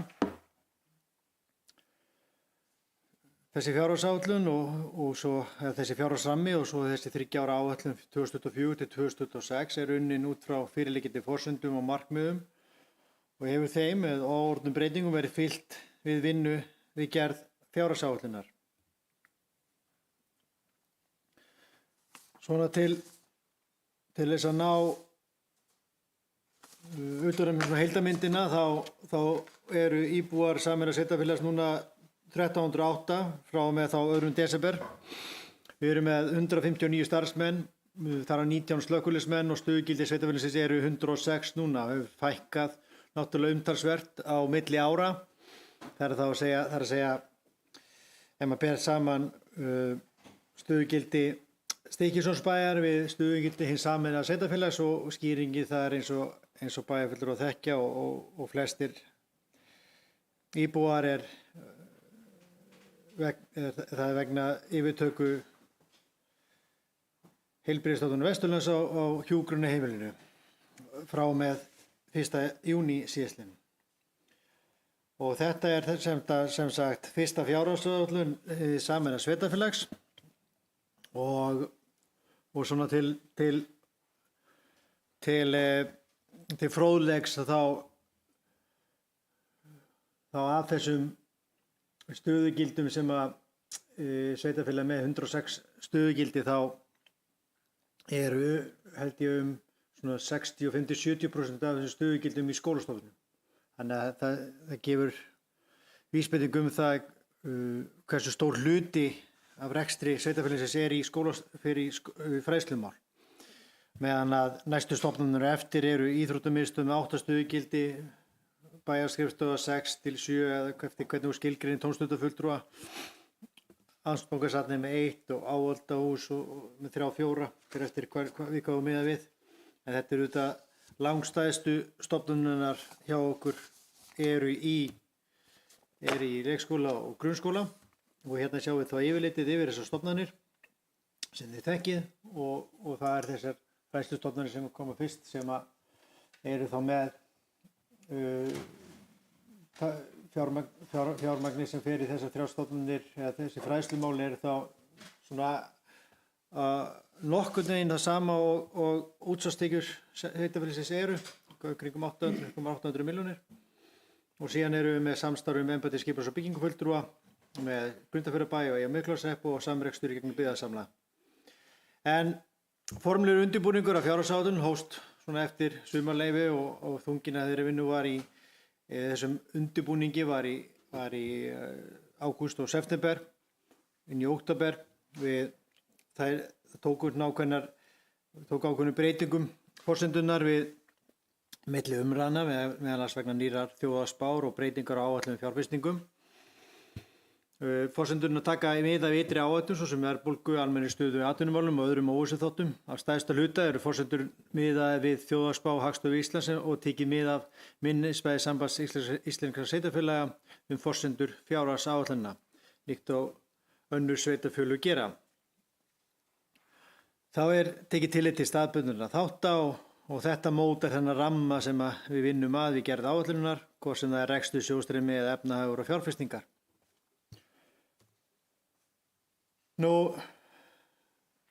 Tekjurnar sem að birta sig áætlunu eru unnar út frá tekjuáætlun útsvars sem byggir á framreikningi hags- og upplýsingasviðs Sambands íslenskra sveitarfélaga á útvarpstekjum eins og venja er, en við höfum hins vegar tekið það áætlun og lækkað 20 milljóna bara sem að gera verkum að útsvarstekju áætlunin er varfærin. Tekjuáætlun fasteignaskatts tekur mið af forsendum og markmiðum fjárhagsáætlunar.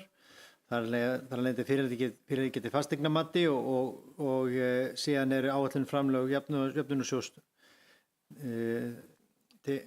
Þau taka mið af áætlunum sjóðsins.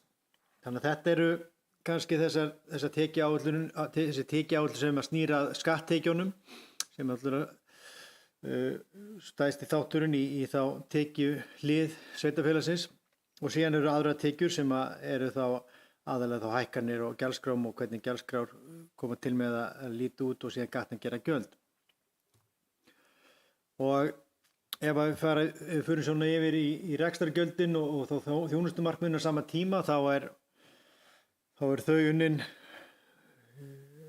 af hvað varðar launin, þróun launakostnaðar af laun- og málefnisfulltrúa í samvinnu við bæjarritara sem gerir tillögu þróun launakostnaðar með næsta árs og þá miðað við þá stöðugildri sem eru í hverri stofnun fyrir sig og það er þá grunnurinn að þeim launakostnaði sem liggur fyrir áætlun og tekið þá mið af þeim hugsanlegum hækkunum sem verða á launum á næsta ári og er það tekið mið af fyrirliggjandi gögnum sem liggja fyrir eins og í minnisblaði sambandsins.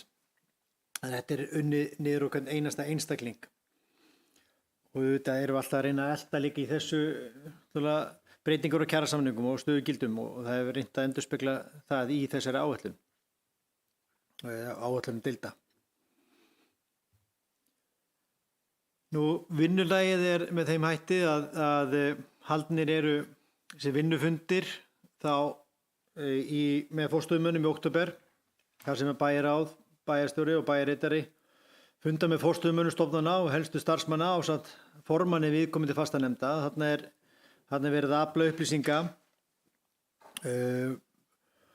fara yfir og taka umræðu þjónustu og þjónustumarkmið og fjárveitingar til hverja deilda fyrir sig.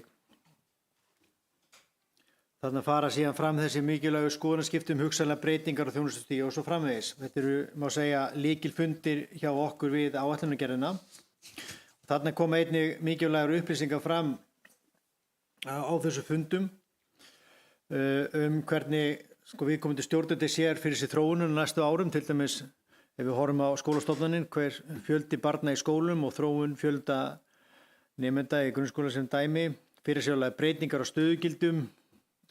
Í íþróttamiðstöð og sundlaug er það fjöldi sundgesta og hvernig þróuninni hefur verið og hvernig forstöðumaður sé fyrir sér framtíðina. Og síðan er það einnig umræðu þjónustustig og fjárveitingar, til dæmis breytingar á starfsemin og nýjar áherslur. Þarna eru kannski velt upp hugmyndum, tækifærum til umbóta og fleira í þeim dúr. Miðjan október var svo haldinn vinnufundur hjá bæjarstjórn sem er þá óformlegur, ekki venjulega hefðbundin fundur, heldur var þetta vinnufundur þar sem var farið við fjárhagsáætlun og í framhaldinu voru sett unnið þessi lokadrög þarna fyrir umræðuna og hún lögð fram í heild sinni með áorðnum breytingum og bæjarstjórn gerði þá tillögu, bæjarstjórn samþykkti þá að vísa þeirri áætlun til síðar umræðu og til umsagnar og umfjöllunar í fastanefndum og gjaldskrár og fjárhagsáætlun var sendar til umsagnar í alla fastanefndir sveitarfélagsins sem fundu þær í nóvember og veittu umsagnir og liggja þannig fyrir 10 umsagnir fyrir fundunum frá fastanefndum þessar áætlanir og milli umræðna hefur einnig verið tekin ítarleg greining og umræða tækifæri til hagræðingar þó að pólitísk umræða eigi sér stað einnig í fyrri umræðum. Síðan eru fjárfestingar, það er stofnframkvæmdir teknar til ítarlegri skoðunar á milli umræðina og forgangsraðir í fjárfestingum næsta árs með nákvæmari hætti og mörkuð þessi pólitíska stefnumörkun næstu 3 ára. Einn af þessi ramma þegar þá voru þetta forsendur gerir ráð fyrir.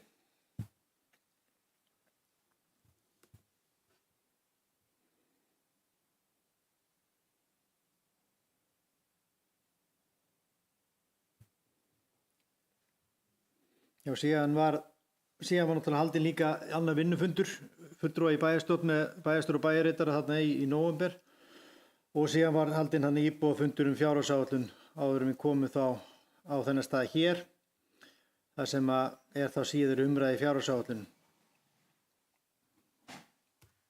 Forsendurnar eru þessar, reiknaði með 5,6% verðbólgu fyrir árið 2023, í fyrri umræðu var gert ráð fyrir 4,9% verðbólgu og þannig við tekið mið af þjóðhagsspá og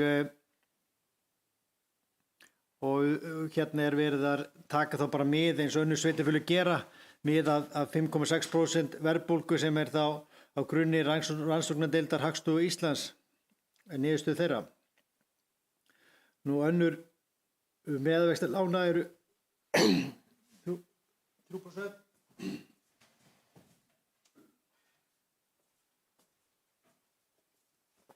Meðalvextir lána eru um 3%.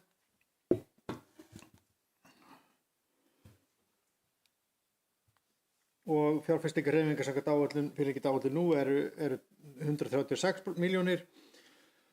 Voru í fyrri umræðu 130 milljónir og lántökur 60 milljónir.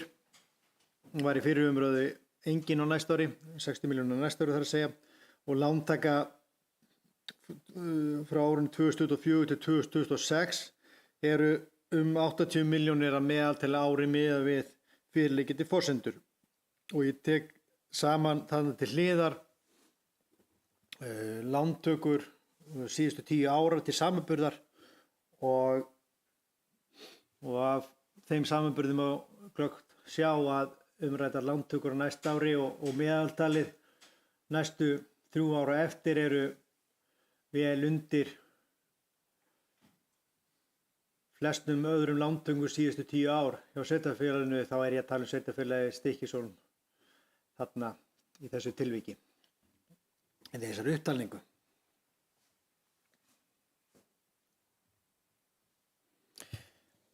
Í fyrirliggjandi forsendum í fjárhagsáætlun er gert ráð fyrir því að álagningarhlutfall útsvars verði 14,52% og verði sem sagt óbreytt milli ára. Gjaldskráin gerir hins vegar ráð fyrir lækkun á fasteignaskatti og íbúðarhúsnæði eins og sjáum á hér á slæðunni. Helstu breytingar á álagningu íbúa eru þær að álagningarstuðull fasteignaskatta og íbúðarhúsnæði lækkar hjá sveitarfélaginu á árinu 2003 úr 0,42% í 0,38%.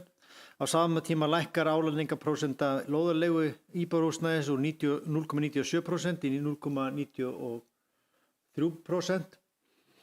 Ásamt lækkun á álagningarprósentu horraðsagjalds húseigna í A-flokki sem eru þá 0,15%. Fer frá 0,17 fyrst afsökunar á innsláttarvillum sem árið 2022 er tiltekið tvisvar. Með þessu móti er verið að koma til móts við íbúa til að tryggja að heildarfasteignagjöld hækki ekki óhóflega vegna hækkunar á fasteignamati. Gjaldskrá gerir einnig ráð fyrir því að það verið lækkaður skattur á atvinnuhúsnæði. Helstu breytingar á álagningu atvinnureksturs eru að álagningarstuðull fasteignaskatta á atvinnuhúsnæði lækkar hjá sveitarfélaginu á árinu 2023 úr 1,57% í 1,54%. Á sama tíma lækkar álagningarprósenta lóðarleigu atvinnuhúsnæðis úr 2% í 1,92%. Ásamt lækkun á álagningarprósentu holræsagjalds sem lækkar þá úr 0,20 í 0,18. En öðru leyti þá vísa ég til fyrirliggjandi gjaldskrár sem liggur fyrir fundinum og liggur fyrir svo tillaga á fundinum að samþykkja fyrirliggjandi gjaldskrár.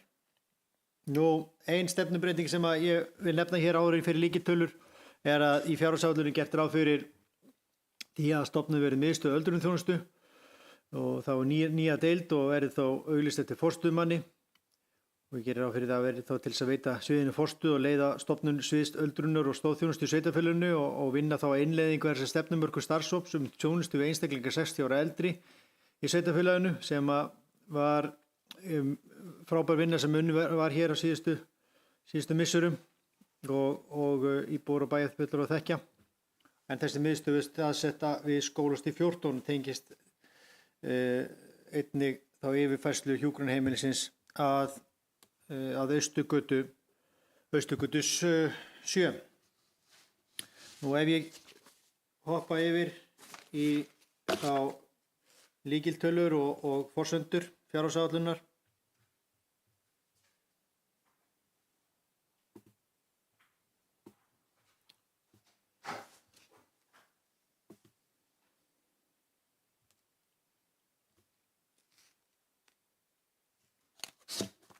Samkvæmt fyrirgildi fjárhagsáætlun þá byggði á þeim grunni sem að ég hef farið hér yfir nú þegar. Þá eins og allir þekkja þá skiptist reksturinn í A og B hluta. A-hlutin í rekstri sveitarfélagsins nefnist sá hluti í starfsemi hans sem annast almenna þjónustu, svo sem fræðslu og uppeldismál, félagsþjónustu, menningamál, hreinlætismál, umhverfismál, æskulís- og íþróttamál og byggingar- og skipulagsmál, sem þá fjármögnum með almennum skatttekjum. Og samkvæmt málaflokka yfirlit eru þessi málefni undir aðalsjóði. Aðrir sjóðir í A-hluta eru eignarsjóður og þjónustumiðstöð.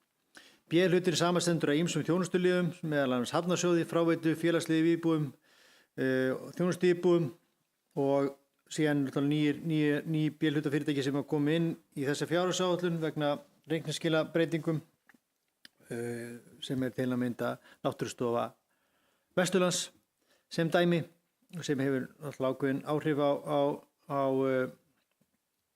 á fjárhaginn svona einhver leyti mismiklu eftir hvaða stofnanir það er. En þessi þjónustuliðir eiga það sammerkt að þeir eru fjármagna stærstu hluta af þjónustutekjum. Í fyrirliggjandi fjárhagsáætlun er lögð áhersla á ábyrga fjármálastjórnun þar sem gætir aðals og ábyrgðar í rekstri sveitarfélagsins og sama tíma þjónusta við bæjarbúa eins og best verður á kosið. Markmiði er ekki síst að vinna því að nýta það svigrúm sem er til staðar til að fara í velvaldar og arðbærar fjárfestingar og skapa svigrúm til eflingar samfélagsins á svæðinu. Nú ef ég byrja á því að fara yfir lykiltölu þá má sjá að á þessu slæðu sem hér uppi að fjárhagsáætlun sveitarfélagsins gerir ráð fyrir jákvæðri rekstrarniðurstöðu að fjárhæð 115 milljónum króna árin 2023 og áætlað veltufé frá rekstri aukist 99 milljónir króna úr 223 tæpum milljónum árið 2022 í 322 milljónir króna árið 2023.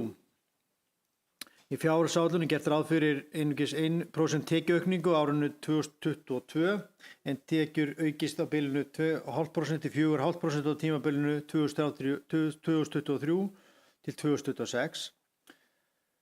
Frá miðju ári 2022 annars sveitafélagið ekki lengur rekstur hjúkrunarheimilisins, eins og ég nefndi áðan, og lækka því aðra tekjur sem nemur þeim tekjum sem einingin fekk til sín þegar hún var undir sveitafélaginu, sem skýrir náttúrulega þá litlu tekjuaukningu sem endurspeglast á árinu 2022.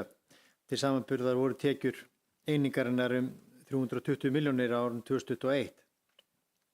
Og síðan eru áætluð sameiningarframlög í jöfnunarsjóði sem nema 560 milljónum á árunum 2023 og 2025 til 2006 en að móti til að mynda þeirri tekjuskeringu sem var á þessu ári kemur þó jöfnunarframlag upp á 135 milljónir sem kemur þó til með að vega á móti þeim tekjum sem að fara út úr sveitarfélaginu og tengjast hjúkrunarheimilinu.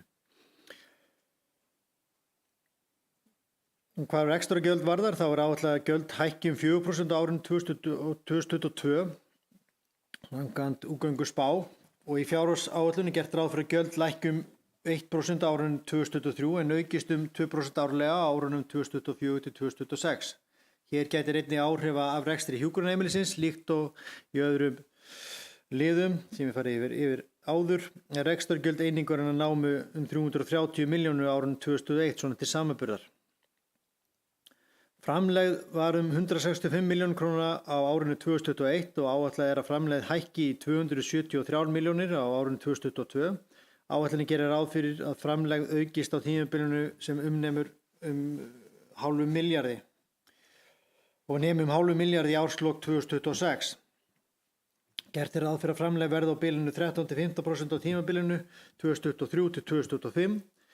Þá gert ráð fyrir að skuldir og skuldbindingar aukist á þessu ári en taki eftir það að lækka og verði 2,6 milljarður í árslok 2026. Frá árinu 2023 til ársins 2026 gert ráð fyrir lækkun skulda. Heildarskuldbindingar lækka úr 2,9 milljörðum sem verður þá í lok þess árs í 2,6 milljarða 2022.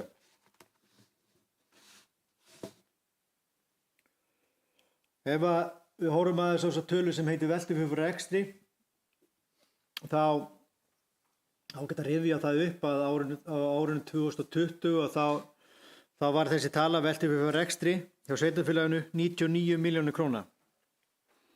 En eins og margir muna þá var á þessu ári mikið tekjufall hjá sveitarfélaginu og meira tekjufall heldur en gerðist hjá öðrum sveitarfélögum. En ofan í þá tekjufall voru komið saman launahækkanir. En eins og sést þá hækkaði veltufé fyrir rekstri tvöfaldaðist milli áranna 2020 til 2021 sem var virkilega jákvætt. Og við erum að sjá það hér svona væntanlega raungerast samkvæmt útgönguspá að veltufé fyrir rekstri verði þarna á árun 2022 komið í 223 milljónir króna. Og síðan gert ráð fyrir því að veltuféð aukist jafnt og þétt á tímabilinu og nemi 386 milljónum króna í árslok 2026. Og það afskaplega jákvætt hvernig þetta veltufé að þróast og þá einmitt gott að bera þetta saman til dæmis við annan lið á þessari slæðu sem heitir afborganir langtímalána. Eins og sést þá veltufé fyrir rekstri hærra á árinu 2021 heldur en afborganir langtímalána og það þýðir það sem að margir tala að rekstur sé sjálfbær. Það kom inn á þessu ári 2022 að við greiddum þetta í einu B-hlutafyrirtæki töluvert meira af afborgunum lána sem gerði verkum að við vorum að greiða á þessu ári 284 milljónir í langtímalán og erum þá undir veltufé fyrir rekstri en síðan sjáum við það að við erum vel yfir afborgunum langtímalána hvað varðar fjárhagsáætlun 2023 til 2026. Og að lokum kannski hvað þessa mynd varðar þá skuldaviðmiðið 2020 til samanburðar hér aftur þá var það 122% en komið í 102% árið 2021 og áætlað að það verði 107% í árslok 2022 samkvæmt útgönguspá. Gangi áætlanir eftir reiknað með því að skuldaviðmiðið nemi 82% í árslok 2026. En mun kannski fara lítið betur yfir það hér á eftir. Hér má sjá markmið fjárhagsáætlunar 2023 og fyrsta markmiðið að tryggja jafnvægi í rekstri og þarna annars vegar þá að heildarútgjöld til rekstrar vegna A- og B-hluta séu á hverju 3 ára tímabili ekki hærri en sem nemur samanlögðum reglulegum tekjum. Það sést kannski vel að árun 2023 erum við 24 erum við að uppfylla jafnvægisregluna, jafnvægi í rekstri kannski komið á, má segja 2023, þótt að jafnvægisreglan sé komin orðin jákvæð árun 2024, þrátt fyrir að hún sé núna aftengt vegna löggjafar sem kom á árun 2021 vegna korónuveiru faraldursins. Annað markmið sem við erum með er að framleiða hlutfall verði sem næst 15% í árslok 2023 og þarna gerum við ráð fyrir því að því verði náð strax á næsta ári, það sem gert ráð fyrir 17,5% í framlegð. af rekstri. Við erum með það markmið að veltufjárhæð rekstri af heildartekjum séum hærri en 9% og samkvæmt núgildandi fyrirliggjandi áætlun verðum við komið með þetta hlutfall í 14,1% á næsta ári. Að veltufjárhæð hlutfall nálgist 0,6% sem fyrst. Við stefnum að því að veltufjárhæð hlutfall verði 0,6% sem fyrst en eins og ég oft farið yfir að þá auðvitað að hafa áhrif á þessa kennitölu en þrátt fyrir að þessi ágætt hafa svona til hliðsjónar. Við getum til dæmis hækkað handbært því í áætluninu og þannig farið yfir 1 eða hvernig það á það er litið. Veltufjárhæð hlutfall við stefnum að 0,7 samkvæmt þessu. Og við erum þarna á þessu bili og það er svo sem eins og ég segja hægt að hafa áhrif á það með einföldum hætti. Nú að rekstur skili nægilegum fjármunum til að standa undir afborgun langtímalána og ég fór nú ágætlega yfir það hér áðan. Við erum að sjá að við náum þessu strax á næsta ári, líkt og við gerum þarna árinu 2021 og við erum einnig að sjá það að árun 2023 og til 2026 erum við að ná framlegð eða veltufé tilbaka frá því sem var 2020 og 2021 og svo stigvaxandi. Ég held að þetta sé nú bara ágætismerki sjálfbæran og góðan rekstur. Síðan er það að skuldaviðmiðið verði 82%. Skuldaviðmiðið samkvæmt sveitarstjórnarlögum er kringum 130% sem stendur þarna en það er hérna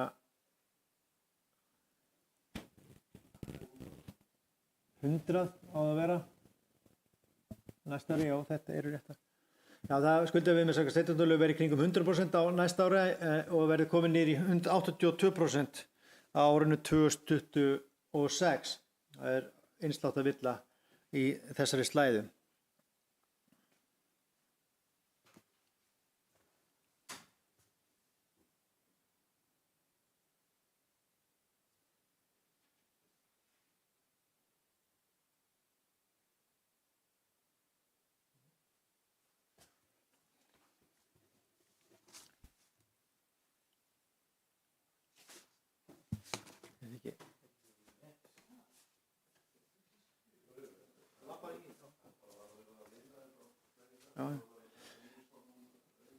Já, ég er með annað hérna. En hvað var að rekstrarjöfnuð og skuldaviðmið og þá samkvæmt, kannski allt í lagi að nefna það hér, að samkvæmt 64. grein sveitarstjórnarlaga ber sveitarstjórnum að sjá til þess að rekstri, fjárfestingum og ráðstöfum eigna og skulda sé þannig háttað á hverjum tíma að sveitarfélagið muni til framtíðar geta siglt skyldubundnum verkefnum sínum. Og þarna í lögunum er skilgreind viðmið rekstrarjöfnuð sem er þá jafnvægisreglan sem að ég kom inn á áðan og síðan er þetta skuldaviðmið sem ég kom jafnvægt inn á hérna áðan. Hvað var það jafnvægisregluna? Þá er tekið mið af samanlögðum heildarútgjöldum til rekstrar A og B hluta. Það er að segja að þau séu á hverju 3 ára tímabil ekki hærri sem nemur samanlögðum reglunum tekjum. Eins og sést á myndinni hérna vinstra megin. Hægra megin frá ykkur séð ákveðið bæjarfulltrúar.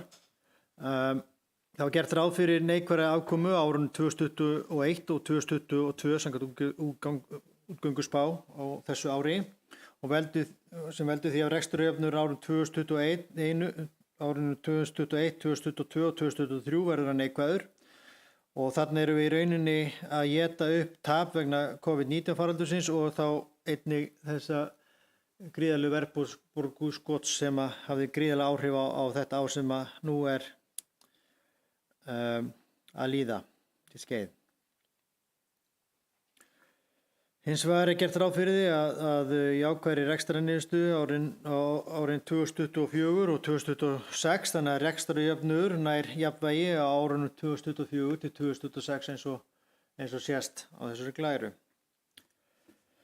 En aftur minni á það að þrátt fyrir þetta þá er jafnvægisreglan ekki í gildi sem stendur og tekur ekki gildi aftur fyrir 2025 eða 6. Hvað skuldaviðmið varðar þá er þar verið að horfa til þess að heildarskuldir og skuldbindingar A og B hluta séu ekki hærri en sem nemur 150% af reglulegum tekjum af fráteknum sérstökum skuldbindingum. Og svona til upprýfunar þá var skuldaviðmið Stykkishólmsbæjar á árinu 2020 122% og eins og sést á myndinni hérna hægra megin og vinstra megin frá ykkur sér sem þið sitið hér í salnum, þá er áætlað að það nemi 100% á árinu 2023 og fari lækkandi og verði 82% á árinu 2026. Og margt kemur þarna til á kannski hægt að fara í löngum máli það en þetta er svona stóra myndinni kannski svo að þetta er bara ágæti staður að vera á og mun betri staða í sjálfu sig hvað þessa kennitölu varðar en við vorum til dæmis á árinu 2019 svona til samanburðar sem að held ég hafi verið lægsta skuldaviðmið sem að við höfum verið með sveitarfélagið eða Stykkishólmur eða Stykkishólmsbær bara frá því að viðmiðin tóku gildi árið 2012 en auðvitað var skuldaviðmið Helgaverðarsveitar mun lægra. Á þessari glæru má sjá yfirlit við nokkra helstu þætti sem að tengjast rekstri og þarna má sjá að það eru áætlaðar að tekjur aukist 1% á árinu 2022. Þið sjáu þetta vinstra megin og hægra megin frá þeim ykkur sem sitja hér í salnum og rekstrargjöld án afskrifta hækka sem sagt 4% á árinu 2022 samkvæmt þessari útgönguspá og þau hækkjum 1,1% á árinu 2023 en aukist rétt 2% á árunum 2024 til 2026. Hérna er svo sem ágætt að staldra við að þetta eru skrýtna tölur. Einnig hér að hérna sést hvernig áhrifin af því að sveitarfélag hættir rekstri hjúkrunarheimilis, hvernig þau hafa áhrif inn í reksturinn og þau hefur náttúrulega verulega áhrif á rekstrargjöld og rekstrartekjur. Eins og ég sagði áðan þá er þetta 320 til 330 milljónir rekstrargjöld og rekstrartekjur sem að er að detta svona út og hefur náttúrulega áhrif á rekstrargjöld og náttúrulega rekstrartekjur líka. En á móti kemur annað inn á móti. Nú síðan hérna hægra megin er það framlegð á B-hluta og hún nam 165 milljónum á árinu 2021 og áætlaði að framlegð hækki strax núna á þessu ári upp í 273 milljónir og svo muni það hækka á árinu 2023, 2024 og 2025 og verði 498 milljónir í árslok 2026.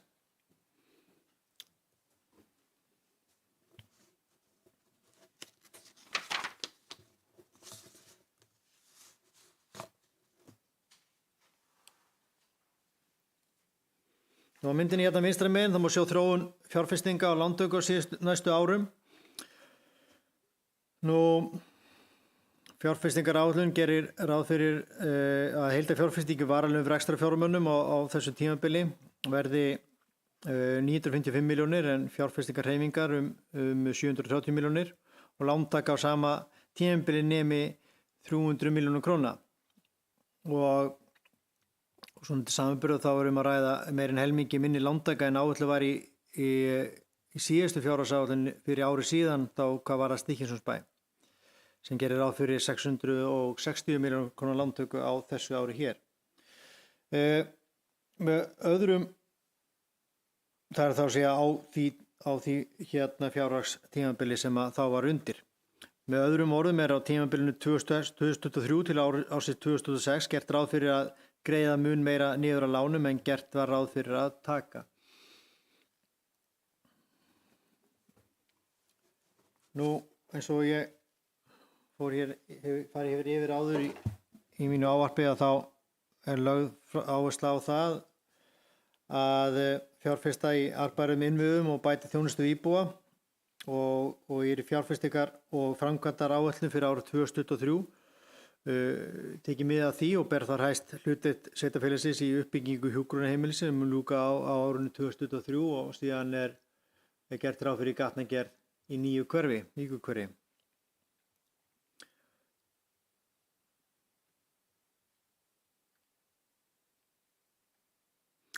Og í töflunni hérna hægra megin, vinstra megin, til hvort það sé hvort þið horfið úr tölvu eða úr sal, má sjá fjárfestingar, áætlaðar fjárfestingar fyrir næsta ár og næstu 3 á eftir. Og ef ég gerir svona stuttlega grein fyrir þessum fjárfestingum þá það þessar helstar að lokið verði sett við flutning hjúkrunarrýma frá dvalarheimili Stykkishólms sem staðsett á skólastíg 14 yfir í nýtt hjúkrunarheimili að Austurgötu 7 og síðan hafið standa við gatnagerð í Víkurhverfi og síðan verður hafið standa við ákveðna uppbyggingu breytingar á húsinu við skólastíg 14. Svona til lengri tíma verður að ræða íbúðir en hins vegar kannski við fyrstu sinni verið að taka fyrir ákveðna breytingar á þjónusturými í tengslum þá við stofnun þessar nýju miðstöðvar öldrunarþjónustu sem staðsett verður í húsnæðinu. Síðan húsnæði í skógræktinni fyrir salerni eins og inniaðstöðu sem nýtist í útikennslu, grunnskóla, leikskóla og fleira. Leiksvæði og lóð við leikskólan og fleiri verkefni.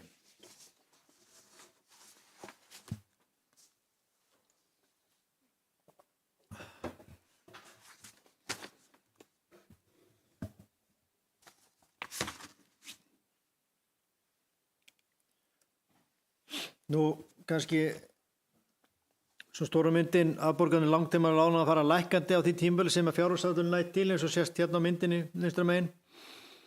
Nú ef við horfum til samspil milli framlegðar og afborgunar þá áætlaðar afborganir langtímalána 800 eða 900 milljónir samkvæmt fjárhagsáætlun. Og meðan að lántakan eins og áður sagði 300 milljónir. Og kannski svona að lokum þá þetta svona yfirlit yfir skulda hlutfall Stykkishólmsbæjar líkt og að fara hér yfir á síðast ári og þar áður svona til samanburðar á stöðunni að hérna á efri myndinni má sjá yfirlit yfir þróun skulda hlutfalls hjá Stykkishólmsbæ frá árunum 2006 til 2020-21 og síðan hið sameiginlega sveitarfélags náttúrulega á þessu fjárhagsáætlunum tímabili og 2022. Og þarna kannski þessi stóra mynd sem ég nefndi áðan birtast með svona augljósari hætti að A og B hluti að stefna þá í hvað skulda hlutfalli var og þarna ekki tala skulda hlutfalli eða skulda viðmiði heldur skulda hlutfalli samkvæmt þessu að nálgast 100%. Og skulda viðmiði sem má ekki fara yfir 150% þá að fara undir 100%. Þannig að þetta bara jákvæð teikn á lofti og afskaplega jákvætt að við séum á þessari leið með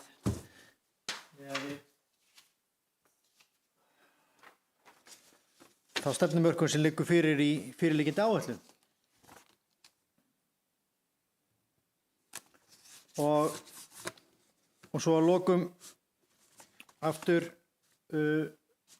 tiltekin hér rekstrarniðurstaða Stykkishólmsbæjar enda rekstrarniðurstaða Helgafellssveitar ef hún væri þarna inni þá væri svo sem myndi ekki hafa mikil áhrif á þessar tölur bara vegna þess að umfangið og var náttúrulega mun meira hér í rekstri en samkvæmt myndinni má sjá að við höfum verið með neikvæðar niðurstöðu hér hjá Stykkishólmsbæ minnskosti frá 2006 til 2011 að undanskildum 3 milljóna króna hagnaði 2007 og árinu 2012 var 4 milljóna króna hagnaður, tap árinu 2013 en síðan hefur verið þessi hagnaður 2014 til 2019 að undanskildinu árinu 2017 þar sem að lífeyrissjóðurinn Brú kom inn og breytti stöðunni þarna rétt áramótin. En eins og glöggt má sjá að árin 2020 og 2021 og 2022 þetta eru þessu svokölluðu COVID-ár og augljóslega hefur þetta haft gríðarlega áhrif á rekstur sveitarfélagsins og sérstaklega náttúrulega COVID-ið 2020 eins og ég fór yfir áðan og inn á 2021 og síðan kemur verðbólgan inn í þetta sérstaklega sterk nú 2022 sem hefur náttúrulega áhrif á sveitarfélagið enda erum við með milli 2-3 milljarða í skuldir og verðtryggðar. En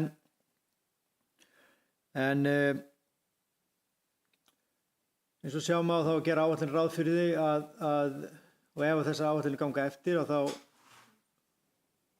munum við strax á næsta ári vera með þá mesta rekstrarhagnaður raunverulega sem hefur ef maður ber sig saman við Stykkishólm og þá virði þetta ef áætlunir ganga upp þessi 115 milljónir og verði þá meira heldur en þessi 81 milljón sem var 2019 þá verði þar mesti rekstrarhagnaður sem að Stykkishólmur hefur skilað á þessari öld ef maður talar Stykkishólm hér og ber sig saman við Stykkishólm í þessu mynd. Þetta flækir þetta náttúrulega að við erum komin í þessa sammenningu. En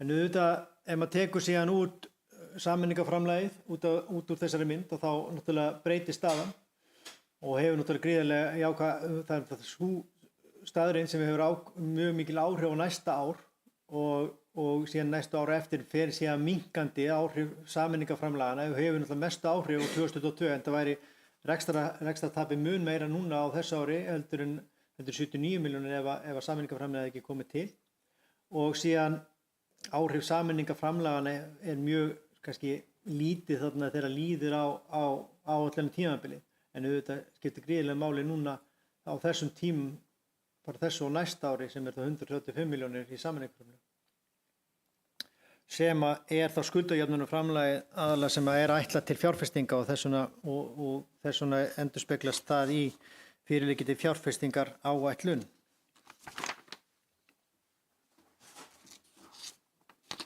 Nú ef ég að lokum fer yfir lykiltölur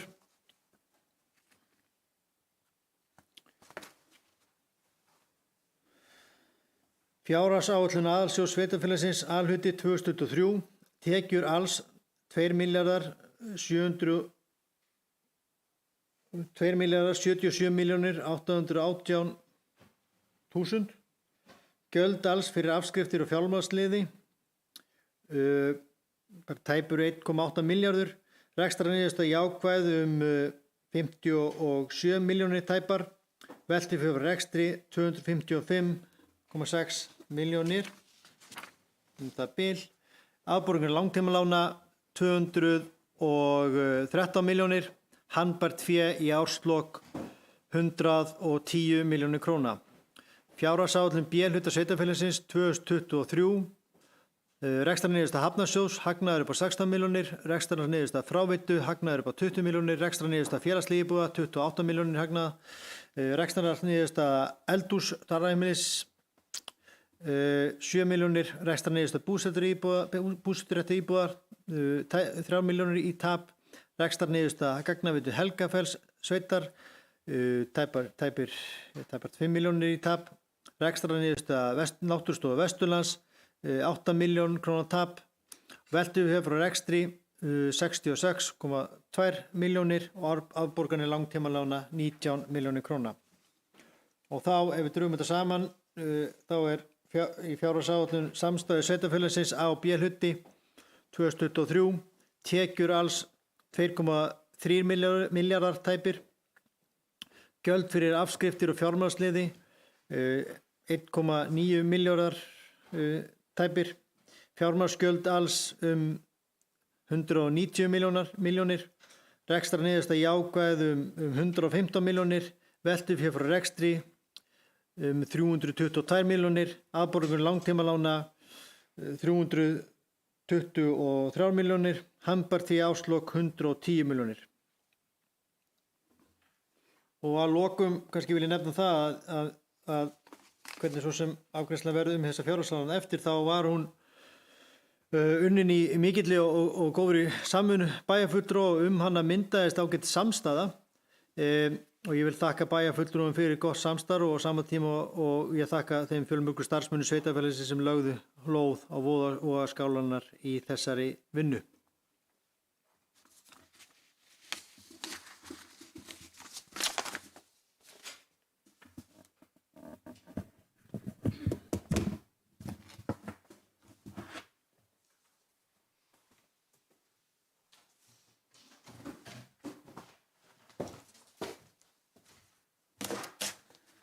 fyrir þessa greina góðu yfirferð, Jakob.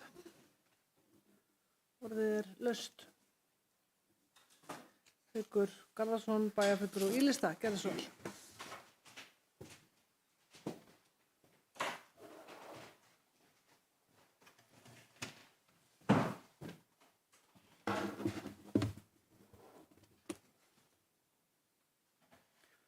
Forseti, bæjarfulltrúar, ég vil þakka bæjarstjóra kærlega fyrir yfirferð. Hún er mjög víðtæk. Hann var greinilega væri nú komin frá á stuttum tíma hægt var. Ég hef aldrei heyrt hann tala jafn hratt. Það er þannig að ég hef nú viljað að hafa það þannig að ég hef ekki þurft að koma hérna upp og hef verið sammála um allt, en við vorum ekki alveg sammála um allt. Mjög margt samt, ég ætla að taka það fram. Og mér langar svona svolítið að fara bara yfir ferlið og það var margt mjög gott sem var að gerast núna og margt sem kannski við mögum skoða og stefna að gera betur. Þannig ég ætla að taka það fram að vegna tímaleysis núna í vikunni og það voru náttúrulega mikla breytingar á áætlunni bara núna á síðast skrifunum. Þannig að það er nú ekki alveg undirbúið með eins og ég vildi, þannig að þetta er kannski svolítið hrattsamur og kannski ekki, vonandi ekki óskipulagt samt. En ég ætla bara að byrja hans að fjalla hver okkar grunnur er. Við erum hluta hinu opinbera og við eigum að vera sveiflujafnandi og við stigum inn í það á síðasta kjörtímabili þegar COVID var. Þá fórum við meiri framkvæmdir til að draga úr sveiflu í samfélaginu og við jukum lántöku. Ég held að það hafi verið 100 milljónir síðust 2 ár í röð sirka til þess að mæta því og ég held að sú aðgerð hafi komið yfir út og er sannarlega hlutverk sveitarfélagarinn að koma þar á móti. Síðasta árið náttúrulega var áhrifin COVID að minnka en þá kom reyndar áætlun sem hljóðaði upp á miklu meira heldur en það gert árinu undan sem var kannski aðeins úr takti. En eins og það hefur þróast þá hefur við ekki farið í þær framkvæmdir sem var settar upp þar og það kemur fram í þessum reikningi og til framtíðar. Lántökurnar voru bara minni og framkvæmdin minni. En svo er náttúrulega eins og efnahagsástandið núna að það er bara þensla og mikil óvissa. Það er mjög æskilegt að halda framkvæmdum í lágmarki, við tökum þátt í þessu, að slá á þetta þegar þenslan er. Skrítið samt í því, verðbólgan innanlands sem erlendis hefur verið há og Seðlabankinn reynir að slá á innlenda þáttinn. Og hefur það gert athugasemd í fjárlögum ríkisins sem eru svona kannski úr takti við það sem er að gerast. En Reykjavíkurborg hefði farið í það og er að draga úr rekstri og reyna að slá á. En það er ekki bara þensla og mikil óvissa, það eru kjarasamningalausi líka, þannig að það á ýmislegt eftir að gerast á árinu. Og við þurfum að hafa það í huga að það þarf kannski að bregðast við því á einhverju tímapunkti. Og eins og segi, við vitum ekki alveg hvað áhrif erlend verðbólga hefur á okkur. Ég held að sé alveg klárt að hún býður hérna fyrir utan og getur seilst inn og þó svo að það sé búið að setja mjög háa stýrivexti hér, þá var það gert gagnvart innlendum markaði. En við náttúrulega verðum bara á tánni með það. Og það er náttúrulega í þessu, má kannski líka taka, það við áætlunargerð eins og við erum að gera, þá náttúrulega leitast menn við að vanáætla tekjur og ofaáætla gjöld. Það er erfitt í sveitarfélögum að ofaáætla gjöld, því þetta eru heimildir. Leiðum við ofaáætlum eitthvað, þá hafa menn heimildir að segja þeim. Þannig að það hefur áhrif á hvernig við setjum þessa áætlun upp, En það er má þá kannski fara bara í hvernig áætlun hjá okkur var núna, Við ferum þá að setja 5,6% verðbólgu samkvæmt Hagstofunni og svolítið lagt á okkur og mér finnst það ólíklegast að talan til að koma upp. Ég held hún verði hærri og það mun auðvitað hafa áhrif á okkur, Og áætluð vaxtagjöld og verðbætur 2022 er það sem núna, þetta er ekki komið 2022, en þetta er áætluð 267 milljónir ríflega, miðað við 9,3% verðbólgu. Og næsta ári 189 milljónir ríflega með 5,6%. Og það er alveg ljóst að fari verðbólgan upp og þá er þetta 23-25 milljónir fyrir hvert prósent sem fyrir upp og við erum með 115 milljónir sem að rekstrarniðurstaðan er. Það hefur áhrif á það, þannig að það myndi draga það niður. Og við þurfum að vera varbergi gagnvart þessu, það er bara alveg klárt mál. Verðbólgan er stærsti óvissuþátturinn hjá okkur í rekstri sveitarfélaga. Það bara er þannig. En svo staðan er núna þá það er einstakt tækifæri til að minnka þennan óvissuþátt með því að nota þessi framlög sem við fáum vegna sameiningar sem kemur næstu 7 árin. Og það sannarlega verið að taka minni lán sko og það skiptir máli ef við höldum okkur á þeirri línu að taka eins lítið lán eins og við getum næstu árin. Því að þegar þessi framlög eru uppurinn, þá sittum við uppi með alltaf stöðu og við þurfum að vera tilbúinir í það. Þannig að þetta er svona eitt af því sem við erum algjörlega að negla og hafa á hreinu.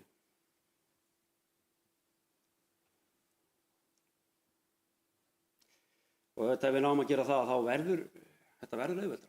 Við getum framkvæmt meira og við getum gert það jafnvel með sko að veltufélagur rekstri er nóg til að standa undir skuldum. Svo vorum þetta að koma fram þarna í þessari áætlun. Og veltufélagur rekstri kannski dugar í einhverja framkvæmdi líka og þá þurfum við jafnvel ekki að taka lán eða allavega frekar lítið lán.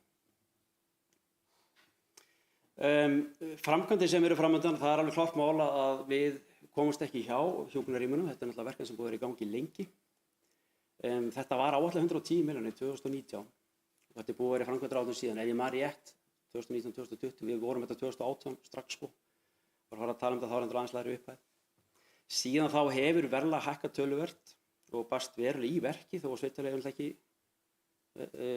að koma undir öllu þar en væntanlega getur eitthvað komið okkur sem maður þarf að fara í og þetta er svona mál sem hefur teikst rosalega úr og stakka einhvern veginn og við fáum lítið frá þeim þannig að við vitum ekki hver staðan er.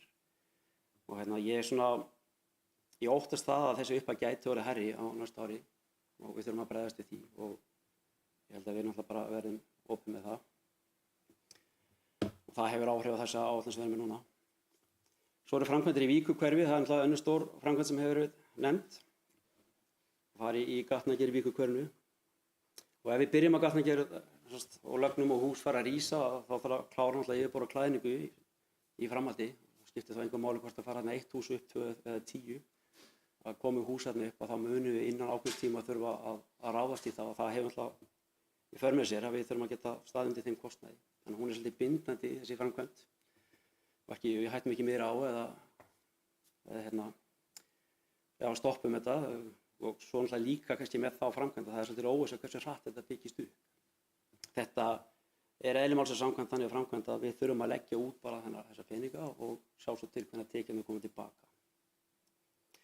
Í dag erum við svolítið gróft mat á framkvæmdinni og ítalegt maður kemur seinna og þegar það liggur fyrir þá þurfum við að skoða hvort við þurfum að hækka gatnagerðargjöldana þannig að gatnagerðir standi undir framkvæmdinni.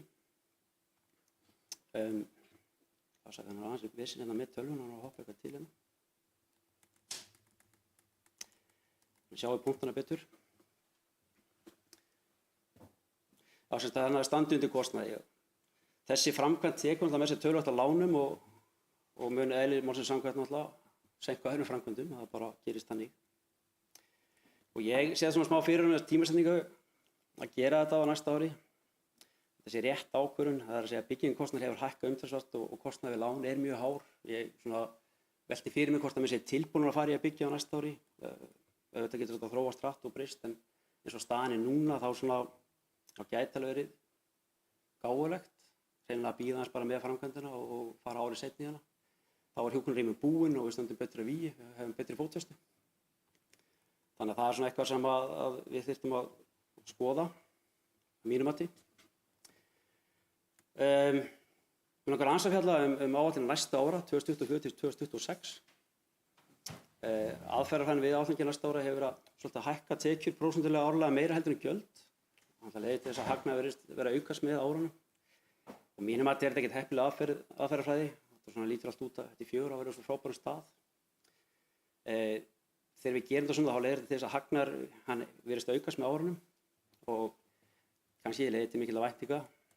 4 ár er alltaf stórkostlegt í þessu sambandi en bara munurinn á að hækka tekjur 1%. 1% hækkun á tekjum umfram gjöld eins og við erum að horfa á áætlunum svona núna. Þá er það bara 220 milljónir í framleið sem við fáum. Þetta er engin prósenta, en þetta lyftir svolítið svakar upp. Þannig er alltaf fundist þessi 4 ára áætlun vera svona svolítið, ég ætla bara að segja bjartsýn. Og ég myndi svona vilja frekar sjá þetta bara, við letum bara gjöld og tekjur halda, hækka svona 17%, svona kannski síðasta þekkta staða. Og með okkur svolítið út frá því og það líka hjálpar upp á það að reyna að vanmeta tekjur og ámeta ekki gjöld. Og ámeta gjöld. Það er þá leggst það frekar og við erum það meira tonnum í núinu en menn horfa ekki of langt fram í tímann og segja þetta verður alltaf eftir 4 og þá erum við búin að berga þessu. En það skiptir þetta máli að horfa fram í tímann og eins og staðan er núna og svo sem kom fram við höfum fengið aðeins frá eftirlitsnefnd með fjármál og sveitarfélögum að standast við þeirra 2026. Og það er kannski fyrst og fremst jafnvægisregluna að ræða sem við erum að fara í og Jakob Björgvin fór mjög vel í og tók þessa punkta. Þetta er bara punktur sem skiptir líka gríðarlega miklu máli að við séum allt á tánum gagnvart. Og af 2026 þá séum við tryggt að við förum inn í það ár með jafnvægisregluna bara í lagi. Það er að segja að uppsagnar hagnað síðasta 3 ára sé jákvæður. Og líka annað sem að hann kom inn á Jakob Björgvin, að það er mjög mikilvægt að tryggja sjálfbærni í rekstri hjá okkur. Það er að segja veltu fyrir rekstri standa undir afborgun lána og skuldbindingum og helst meira heldur en það og nýtist beint í fjárfestingar. Og samkvæmt áður sem er núna, kannski aðeins jákvæð fyrir framtíðinni að þá er það að gerast, en jafnvel þó er ekki svo jákvæð, þá er að tryggja það við komast þarna yfir. Þetta er bara lykilatriði finnst mér og mun leiða til miklu betri getu í framtíðin til þess að fjárfesta. Mér langar aðeins að fara líka yfir vinnuna sem átt sér stað núna og Jakob fór yfir það að þetta hefði byrjað í ágúst og september hérna í húsinu og svo kom hann inn og við vorum hann í október og á þeim fundi þá var settur fram rammi fyrir fyrsta bæjarráðsfundi í október með tekjum og gjöldum á allar lántökur og rými til fjárfestinga eða fjárfestingarhreyfingar. Og í fyrsta drafti þá var áætlað lántöku 30 milljónir yfir 4 ár. Fjárfestingarhreyfingar upp á ca. 500 milljónir. Og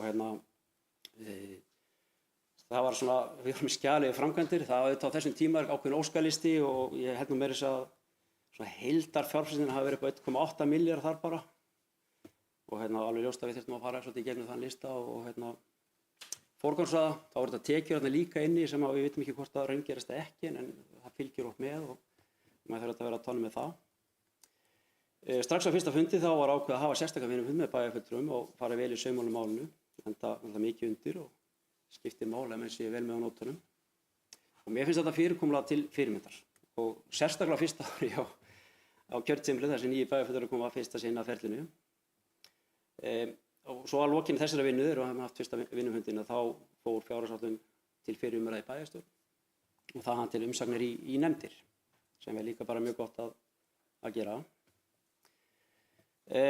Svo kom reyndar fram á þetta kom reyndar upp aftur, það var annar vinnufundur og svo var reyndar svona bæjarfundur og ég fekk til mig gögn í tíma þá voru lánin komin upp í lántökurnar komin upp í 400 milljónir og ég held að fjárfestingarnar hafi verið þá 780 eitthvað sko.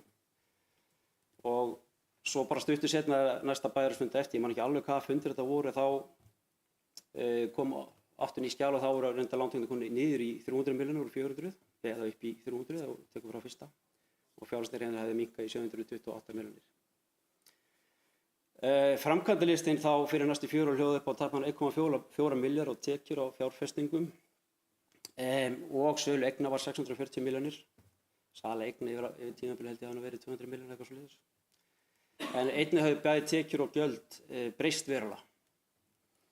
Og þetta er í rauninni mjög óbreytt, jafnvel óboðlegt að gera svona mikla breytingar eftir að nefndir eru búin að taka áætlunina til umsagnar. Þau eru ekki að fjalla sömu áætlunina við erum í þetta, það er himinn og haf orðið á milli. Og þú veist, við þurfum að komast nær lokaniðurstöðuna áður en sendum til umsagnar. Bara alveg klárt með lántaka og fjárfestingar við þurfum að vera komin miklu nær. 300-400 milljónir ofan er bara svolítið mikið og fjárfestingar hegðum svo sem kannski fór ekki mikið fyrir á þeim. Það er eðlilegt að fá okkur tilbaka úr nefndum. Það sem væri kannski lagt á að þú veist, við viljum fá þetta og þá myndum við aðeins víxla eða aðeins bæti í eða hvernig sem við gerum sko. En þetta er svolítið stórskref. Ég held að við þurfum að reyna að gera þetta miklu fyrr. Þetta er bara óþægilegt. Þetta er líka fólk leggur kannski mikla vinnu í þetta. Ég lenti í nokkru símtölum sem fólk var að spyrja út í þetta og svo þegar kemur eitthvað allt annað í lokin þá svona eiginlega sér maður aðeins eftir tíma. Það var samtalið að hafa verið gott og allt það sko. Það má líka taka aðeins með tekjur og gjöld. Það breyttist rosa mikið á síðasta síðasta þrepinu. Þetta ár náttúrulega var mjög sérstakt hjá okkur. Það er sérstakt út af því að við erum að fá hjúkrunarrýmin að fara að hluta til yfir. Líklega meira en helmingurinn að tekjum og gjöldum fara yfir, kannski tæplega helmingur sem að verður eftir, já, ríflega helmingur fer í burtu. Við fáum sameiningu við sveitarfélög, við fáum auka tekjur út á sameiningu og svo kemur þetta sem að líka gerast núna í lokin, það er í rauninni að það er tekið inn í bókhaldið Náttúrustofa Vesturlands og félags- og skólaþjónustu. Það handlar bara 200 milljónir í tekju sem að í rauninni er kannski peningar sem ekkert í hendi, þetta eru peningar sem eru bara hjá þessum stofnunum, en kemur samt inn í okkur og hjálpar okkur meðal annars að fá betra skuldaviðmið og skuldahlutfall. Við erum með 200 milljónir í tekju sem verður bara reiknaðir inn í þetta. Og allt gott það að segja sjálfur sér, en það þýðir alltaf samanburður á milli ára er svona svolítið skrítinn. Og það er kannski hluti af því líka að maður svona, við þessa áætlun þegar maður er að fara að byrja þessum áætlun þá svona eru tekjur og gjöld, manni fannst það svolítið hátt af því að það rauninni var miklu lægra eins og 2021 var það töluvert lægra. Og þetta verður svolítið stökk og maður svona ekki alveg með söguna fyrir því úr hvað áttur að koma. Og það líka svolítið óþægilegt að vinna með, sko. Svo var líka annað vandamál sem við fengum sem ég vona að við fáum ekki aftur. Semst í vinnuferlinu þá lentum við því að skjöl sem voru að vinna með voru bara ekki rétt. Ég var byrjaður á vinnu í einhverju skjali og byrjaði á ákveðnum stað og svo bara hætti allt að stemma og ég vissi ekki hver ég var. Svo komum við ljósa þegar við vorum að skoða það, ég hafði samband við bæjarritara, að við sameininguna þá hafði verið bætt við sem sagt Helgafellssveit og það sumar er sumstar inn og annars þar ekki. Það er rosa vont að vera að vinna þetta, þú hefur nú ekki kannski mikinn tíma til þess að leggjast í þetta og lenda í þessu og þetta skiptir mjög miklu máli að koma svona upp á með vita því, að láta vita því. En það er í rauninni, já, allan að gerast þetta tvisvar og 2 skjöl og ég reyndar svo var að skoða núna bara rétt fyrir þennan fund og þá kíkti hérna bara á lokaskjalið og þar sá ég að 2021 var ekki að sýna niðurstöðu úr ársreikningi fyrir Stykkishólm 2021. Ég veit ekki út af hverju það er. En mér sýndist tekjurnar þar að vera 240-50 milljónum hærri og gjöldin líka. Þetta er mjög skrítið, ég veit ekki hvort að maður var að taka Helgafellssveit inn í eða hvað var að gera svona, þetta er þetta miklu hærra heldur en það er. En þessi tala, hún bara passar ekki, sko. Og kannski alltaf að kíkja á það áður en að þessi gögn verða sett út hvort það þurfa að leiðrétta 2021. Eða alltaf útskýra hvað þetta er. Ég bara, mér finnst þetta mjög skrítið og þetta er óþægilegt líka. Og þá fer kannski tími til spillis hjá mig þegar maður er að reyna að finna út sko, hvað þetta er.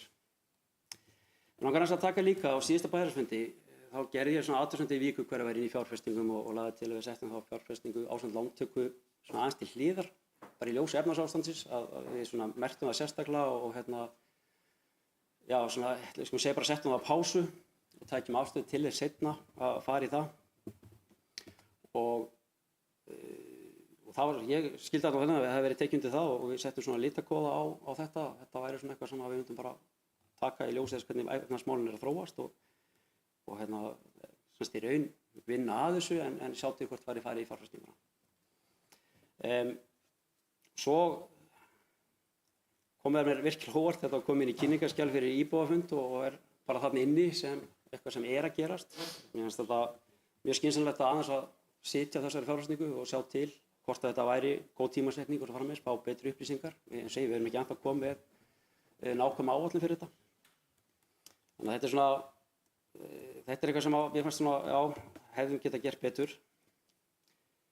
Og svo svona í ljósi þess hvar við erum núna þá, af því að það var náttúrulega fundur í gær sem kynnti þetta, að ég held að þó sé gott að íbúafund og kynna þetta, þá er ljóst að þessi íbúafundur ekki til þess að þau hafi áhrif á það svona seint í ferlinu. Við ættum að klára þennan fund fyrst og hafa svo íbúafund. Og ég tala ekki að þau gögn sem eru kynnt á fundinum að maður kannski geti farið yfir það og sammælst kannski ákveðna hluti. Það verður mjög gott í framtíðinni og sérstaklega ef ég er svo sammála því sem þar kemur fram, þá þarf ég ekki að koma upp og röfla svona yfir þessu. Ég ætlum ekki að hafa þetta mikið lengra, ég ætla að fá að koma bara með bókun í lokin. Þetta var ekki öll bókunin Jakob eins og ég kem alltaf með svo langar og alltaf kvart yfir þessu. Þetta var meira röfl. Ég held að hafi komið alveg fram hjá mér og Jakobi þessi megin lykiltölur sem skipta mjög miklu máli að við höldum utanum og sem hafa áhrif á okkar rekstur og hvernig þurfum að bregðast við og ég tek það aftur fram, það er mikil óvissa, við þurfum að vera á tonnum. Það getur verið að þetta þurfa að breytast þessar áætlun sem við erum með og skiptir bara mjög miklu máli. En það sem ég er mjög varkármaður og mér finnst bara að þegar ég set svona áætlun fram þá bara þarf ég að geta staðið við hana og vita hvernig hún er og eins og þetta hefur þróast að þá er nú svona ástand þannig að mér finnst þetta er gott verkefni með Víkurhverfið og allt það en mér finnst svolítið óþægilegt að hafa hana af því að það er bara fast undir og auðvitað kannski sömu tölunar sem eru langt fram í tímann sem að maður svona veit ekki hvað sem maður tristir vel. Þannig að ég ætla að setja þessa bókun undirrituð telja að núverandi fjárhagsáætlun skjóti fyrir ofan marki í fjárfestingum og lántökum í ljósi efnahagsástandsins. Og munum við því sitja hjá við afgreiðslu fjárhagsáætlunar en að öðru leyti er vísað í fulltrúa íbúalistans á bæjarstjórnarfundi. Einnig þakka undirrituð bæjarfulltrúum, starfsfólki og endurskoðandi sveitarfélags fyrir sitt framlag við gerð fjárhagsáætlunar. Undir þetta er skrifað íbúalistinn Haukur Garðarsson, Ragnheiður Harpa Sveinsdóttir og Ragnar Már Ragnarsson. Þakka þér það fyrir.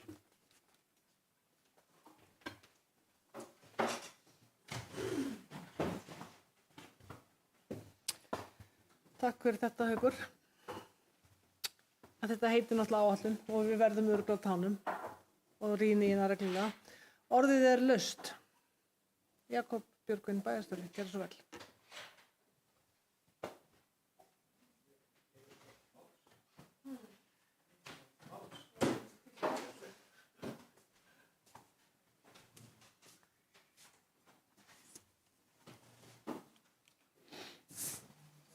Forseti, ég vil þakka Hauki Garðarsyni bæjarfulltrúa fyrir sína yfirferð og sína og ílistans á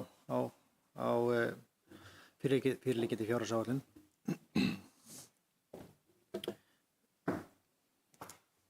Nokkrir punktar svona sem hann varpaði hérna fram sem ég ætla svona að aðeins að fara yfir. Sérstaklega hvað varðar hérna vinnulag. Ég held að það sé kannski ekki endilega neikvætt að það séu mikla breytingar sem eiga sér stað á áætlunni frá fyrri umræðu til síðari umræðu. Það þarf ekki að vera neikvætt því að á þessum tímabili er náttúrulega fjárhagsáætlun í vinnslu og fjárfestingaráætlun í vinnslu og það fara fram skoðanaskipti og forgangsröðun á þeim tíma líka. Þannig að það í sjálfum sér er ekki neikvætt. Fastanefndina líka, þeir nefndi það að því þær fá fjárhagsáætlun umsagnar.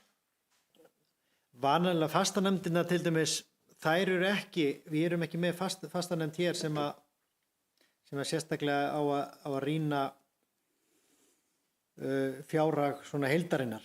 Heldur eru fastanefndir einblín á sinn málaflokk. Þeir fastanefndir til dæmis hafa ekki skoðanir á verðbólgunni, bara sem dæmi, eða heildar fjárfestingunni.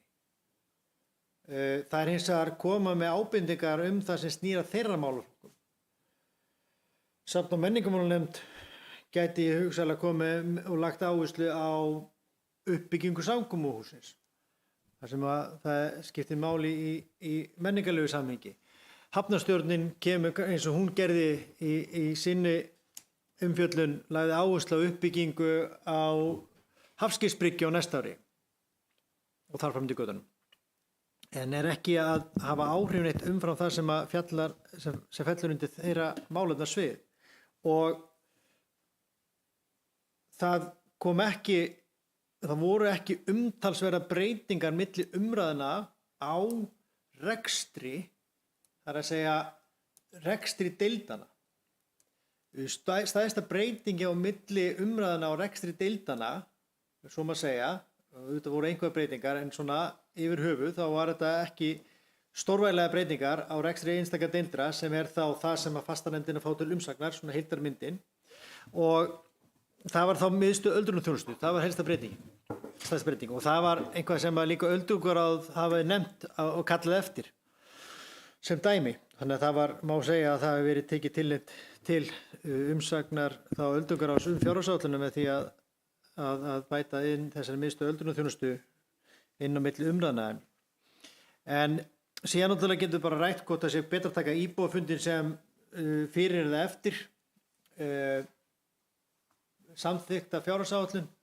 Hugsunin náttúrulega svo ef að kemur sterkt ákall eitthvað sem að vantar inn í áætlunina, þá hægt að bregðast við. Það er hugsunin að hafa þetta fyrir, en ég skil alveg þetta að það sé kannski bara lítill tími til stefnu og kannski ómögulegt að breyta áætlun, en það er ekki ómögulegt að breyta áætlun ef það er einhver sem að mætti betur fara eða því maður veit aldrei, þetta gæti verið kannski einhvern veginn aðeins fyrir, en þetta er bara einhver sem við getum fengið samtal þetta eru rök með og móti, en áætlun var kannski ekkert óeðlilegt að þessi íbúafundur sé haldið fyrir svo sem bæjarstjórn fundin, þannig að íbúar hafi einhvern kost á því að hafa áhrif á áætlunina áður en samþykkt endanlega. En svona hvað varðar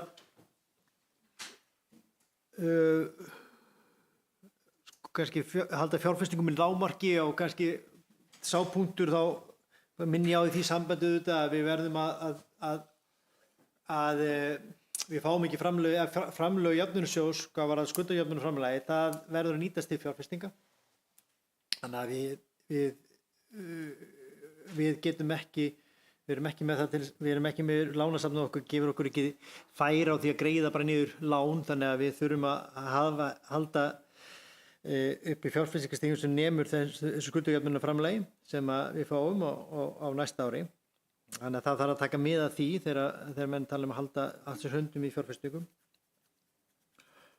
Og ég svo sem tek alveg undir það með bæjarfulltrúanum Hauki Garðarsyni að það er líklegt að verðbólgan verði hærri en 5,6%, svona vísbendingar það, en aftur þá, og við þurfum bara að vera vakandi yfir því og ég held að við sem bara fara yfir það var gott sko, en sveitarfélög almennt eru bara til þess að halda halda til þess að geta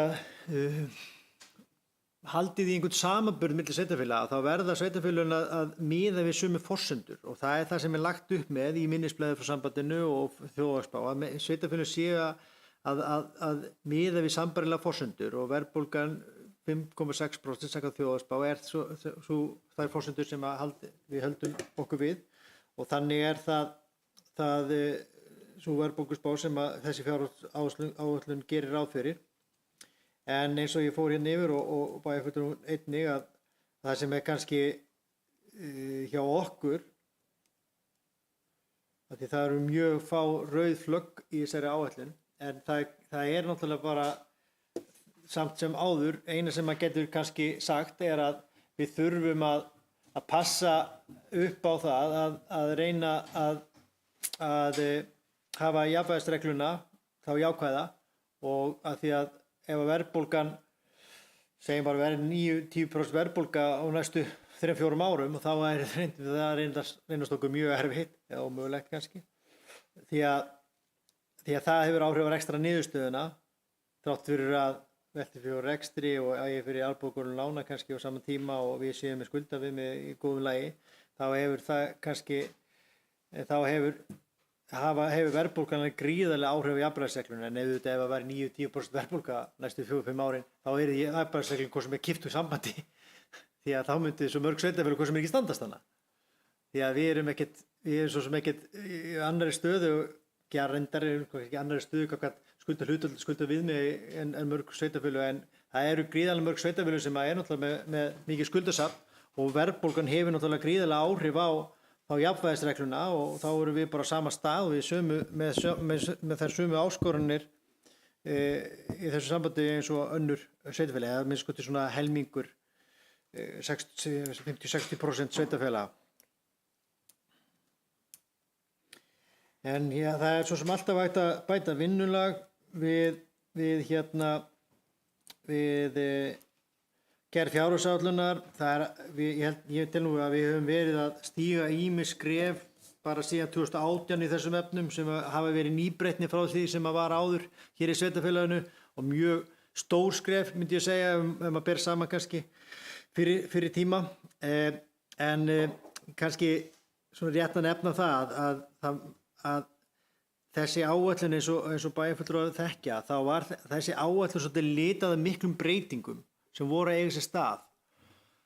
Bæði hvað var það að taka inn eins og Haukur Garðarsson bæjarfulltrúar nefnir, Náttúrustofu Vesturlands. Það þurfti að útbúa þar ekki einungis fjárhagsáætlun fyrir næsta ár, heldur þurfti að útbúa fjárhagsáætlun næstu 3 ára eftir og það var bara ekki tilbúið og það þurfti að vinna. Það þurfti að vinna fjárhagsáætlun fyrir félags- og skólaþjónustuna fyrir næsta ár og næstu 3 ára eftir og það hefur aldrei verið gert. Og það þurfti líka að vinna og það var bara ekki tilbúið og allt þetta er verið að bíða eftir frá kannski öðrum þriðja aðilar er komin í okkar áætlun til sem hefur áhrif á allan heila pakkan og þetta er bara að vinnast á þessum tíma því að tími líður og þetta þarf að koma inn í áætlunina og fyrir utan það erum við með sameiningu hérna sem hefur líka áhrif og var að hafa áhrif á hvernig líkanið okkar eða vinnu grunnurinn virkaði og allt þetta gerði að verkum að við vorum kannski með skjöl sem voru ákveðnir voru kannski ekki samræmi við sko loka skjali sem er hér undir þessum fundi en svona þetta hafði kannski mest áhrif á kannski fjárfestingar, hreyfingar og lántökur frekar en endilega sko og einhver hluti náttúrulega á rekstra niðurstöðuna en náttúrulega hefur lítil áhrif náttúrulega og hefur engin áhrif svo sér á einstaka deildinu og þann hluta fjárhagsáætlunar sem er umlega sko heildar og hjarta í allir starfsemin er náttúrulega bara rekstur allir deildana. Þannig að svo það sé nú sagt. Þannig að var kannski ákveðin hluti af stóru myndinni sem var bara rosalega erfitt að festa fingur á vegna þess sem að var að eiga sér stað í samhliða að gerð þessari fjárhagsáætlun.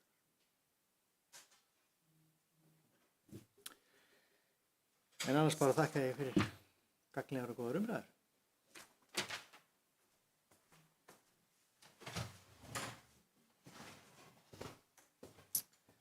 Takk Jakob. Orðið er hlaust.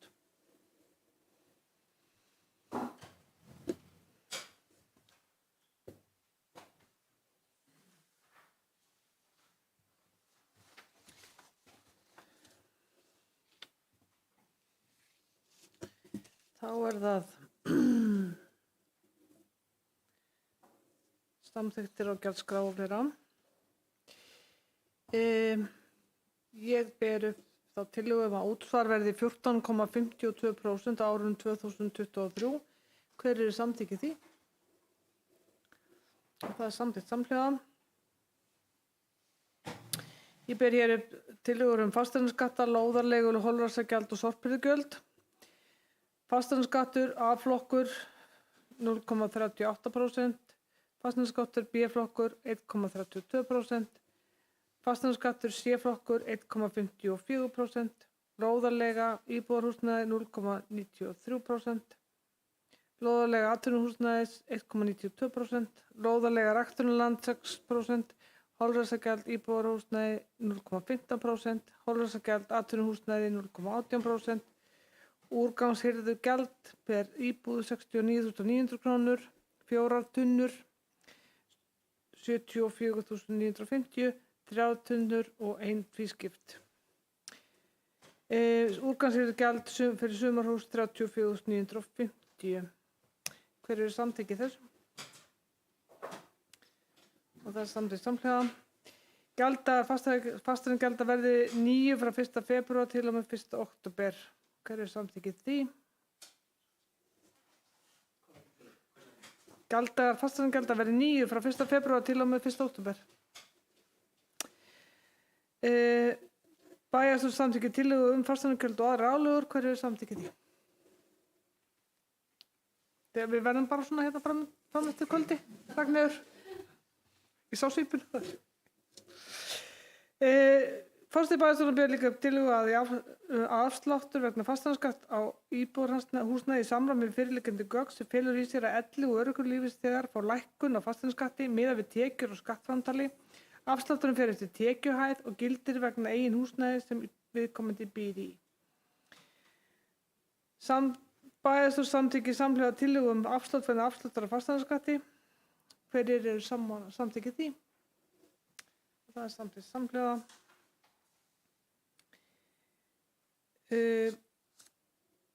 Forseti bæjarstjórnar ber gjaldskrá Stykkishólms hafnar fyrir árið 2023 upp til atkvæða. Hverjir eru samþykki gjaldskrá Stykkishólms hafnar fyrir árið 2023? Samþykkt samhliða. Ég ber hér upp gjaldskrá fyrir slátt árið 2023 upp til atkvæða. Hverjir eru samþykki gjaldskrá fyrir slátt árið 2023? Ég ber hér upp gjaldskrá fyrir slökkvilið árið 2023 upp til atkvæða. Hverjir eru samþykki gjaldskrá fyrir slökkvilið árið 2023? Samþykkt samhljóða. Ég ber hér upp gjaldskrá fyrir fráveitu fyrir árið 2023 upp til atkvæða. Hverjir eru samþykki gjaldskrá fyrir fráveitu fyrir árið 2023? Samþykkt samhljóða. Ég ber hér upp gjaldskrá fyrir hunda og kattahald fyrir árið 2023 upp til atkvæða. Hverjir eru samþykkir gjaldskrá fyrir hunda og kattahald árið 2023? Samþykkt samhljóða.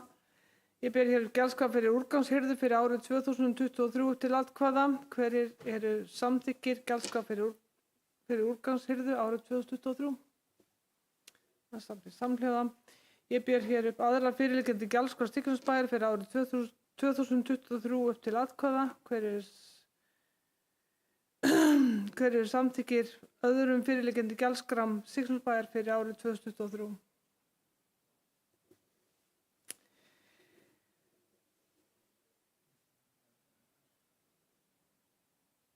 Allt í lagi.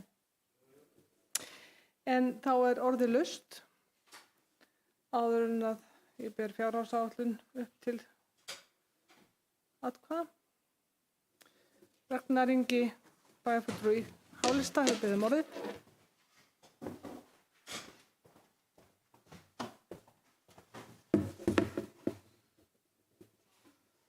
Forseti og aðrir bæjarfulltrúar. Ég ætla nú bara að vinda mér beint hérna í bókun vegna fjárhagsáætlun sveitarfélagsins. Það getur verið að koma neinar málalengingar fyrir það. Fjárhagsáætlun sveitarfélagsins 2023 og 3 ára áætlun 2024 til 2026 er unnin í mikilli og góðri samvinnu allra bæjarfulltrúa þó að hana hafi ekki myndast þverpólitísk samstæða. Við viljum þakka nefndarfulltrúum, starfsfólkinu í Ráðhúsinu og endurskoðendum fyrir sína vinnu og bæjarfulltrúum og bæjarstjóra fyrir góða samvinnu. Hálistinn telur að áætlun endurspegli þann metnað og sóknarhug sem býr í samfélaginu og þá þörf sem fyrir liggur til uppbyggingar samfélagsins. Á þeim grunni stefnt að því að fara í vel valdar og arðbærar fjárfestingar sem skapa svigrúm til eflingar samfélagsins á svæðinu.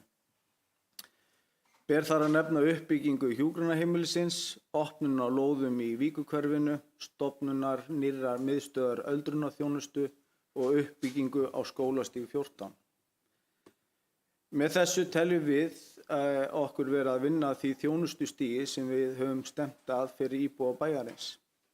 Með fyrirhugaðri uppbyggingu í Víkurhverfi vill Hálistinn að sveitarfélagi leggi sitt á mörkum í samræmi við nýundirritaðan rammasamning milli ríkis og sveitarfélaga að auka framboð íbúða á árunum 2023 til 2032.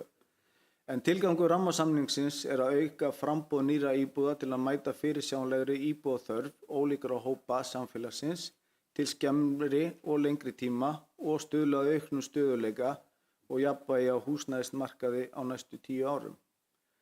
Hálistinn leggur áherslu á að draga ekki úr grunnþjónustu, standa vörð fjölskyldur og fyrirtæki, sækja af ábyrgð fram með mikilvægum fjárfestingum innviða á sama tíma og stefnt að því að tryggja að skuldaviðmið og skuldahlutföll sé að lækka á tímabilinu. Hálistinn fagnar jafnframt þeim jákvæðum áhrifum sem farsæl sameining Stykkishólmsbæjar og Helgafellssveitar hefur á fjárhag hins sameinaða sveitarfélags og samfélag okkar í heild. Bæjarfulltrúa Hálistans vísa að öðru leyti til fyrirliggjandi fjárhagsáætlunar, greinargerðar bæjarstjóra með henni og samantekt fjárfestingar áætlunar 2022 til 2025. Undir þetta rita Hrafnhildur Hallvarðsdóttir, Ragnar Ingi Sigurðsson, Þórhildur Eyþórsdóttir og Viktoría Líf Ingibergsdóttir. Takk fyrir.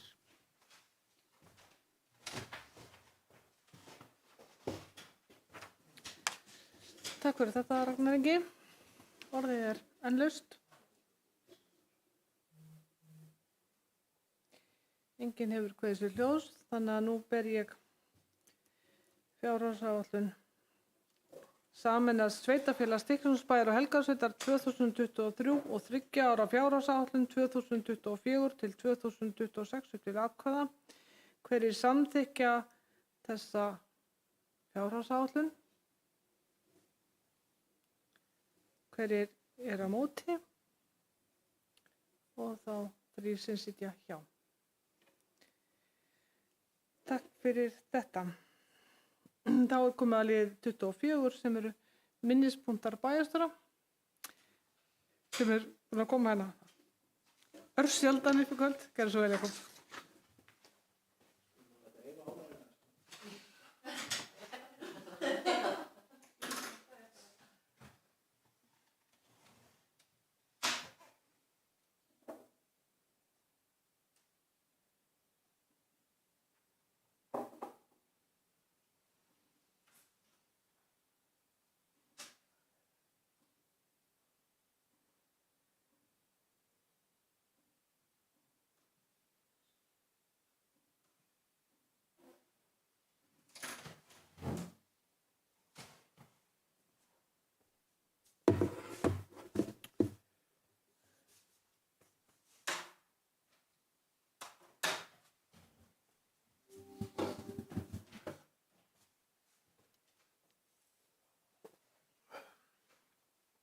Forseti.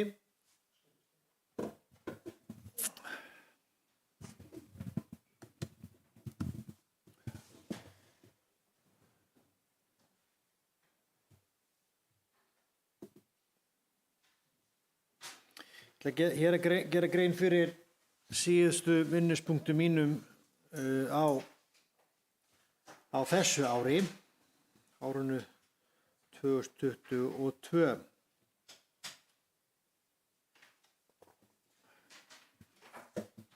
Og sem einskorar svona við desembermánuð og síðustu 2 vikunir í rauninni og hugsanlega hvað er framundan, því að það er nú stutt síðan síðasti bæjarstjórnarfundur var haldinn. En þann 30. nóvember var haldinn opinn fundur í fundarsal á 3. hæð í Ráðhúsi í Stykkishólmi. Á fundinum kynnti Haraldur Benediktsson, alþingismaður, samfélagsvegi, nýja hugsun í vegagerð með sérstöku tilliti til Skógarstrandarvegar. Ásamt Haraldi tóku einnig til máls Gísli Gíslason, fyrrverandi stjórnarformaður Spalar, og Ómar Örn Tryggvason, forstöðumaður sértæka fjárfestinga á Summu. Það var góð mæting á fundinn og svona 30-40 manns sátu þennan fund. En hún var jafnframt strengt og má finna á vef sveitarfélagsins.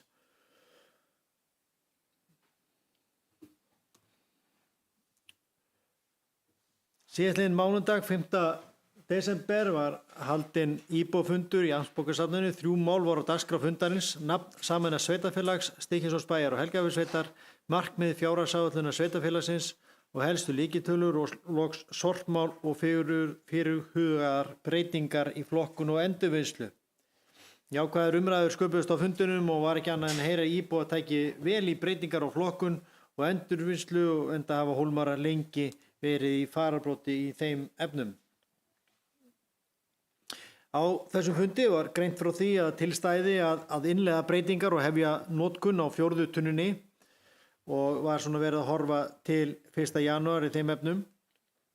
En að loknum með umræðum og þessum samráði sem við áttum þarna við íbúa var ákveðið á þessu fundi að flýta því til 21. desember næstkomandi, en þá verður græna tunnan tæmd næst. Fyrir þann tíma verða starfsmenn Íslenska gámafélagsins búnir að bæta 4. tunnunni við, sem er þá ný plasttunna, og eftir að græna tunnan verður tæmd 21. desember geta íbúar þá strax hafist handa við að flokka í 4 tunnur. Það er að segja, í stað þess að setja plast og pappa saman í tunnu fer nú plast í aðra og pappi í hinna. Þannig ætti að gefast nægt pláss til þess að flokka eftir jólin. Munu íbúar geta átt von á þessu á dreifibréfi þar sem þetta er skýrt nánar og þar sem er farið yfir þessar breytingar og farið yfir flotkunarleiðbeiningar og verður plastununni dreift svona frá 15. desember fram til 20. desember. Og þá mun svo tunna sem er núna þessi græna tunna sem við þekkjum verða fyrir pappan.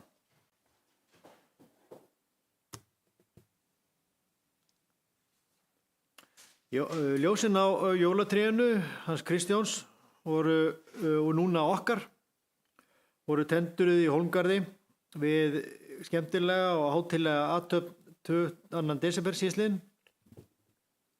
Undanfarin 2 ár hefur ekki verið hægt að halda viðburðinn með hefðbundnu sniði vegna sóttvarnar aðgerða. En í ár tóku íbúar upp rótgrónasiði og nutu samverunnar. 114 manns tóku þátt í kosningu jólatréð og völdu þar af 92 sittgagnrýnið sem að áður stóðu mitt í þá garðinum hjá Kristjáni Daðasyni.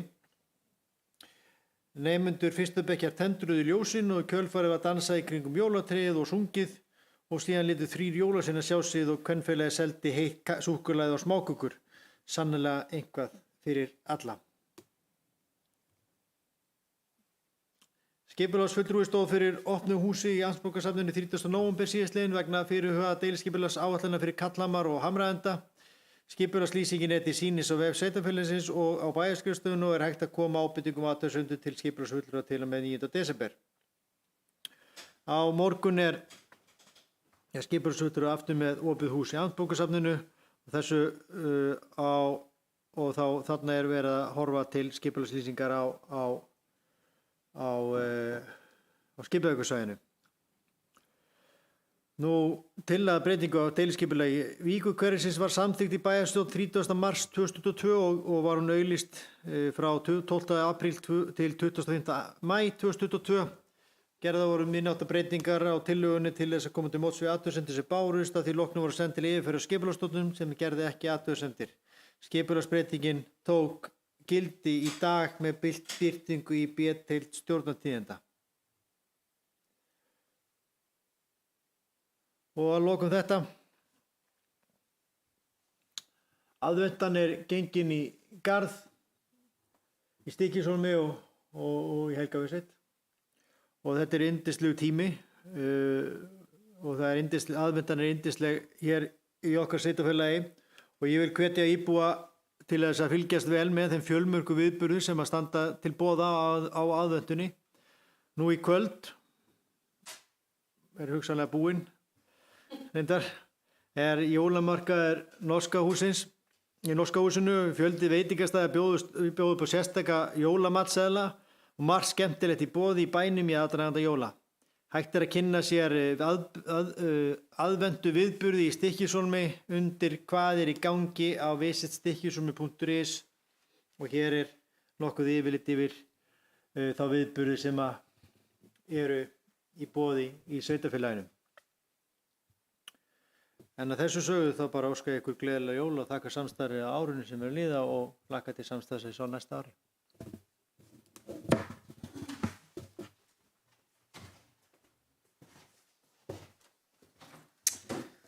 Takk fyrir þessa minnispunkta, Jakob. Orðið er laust undir þessum lit.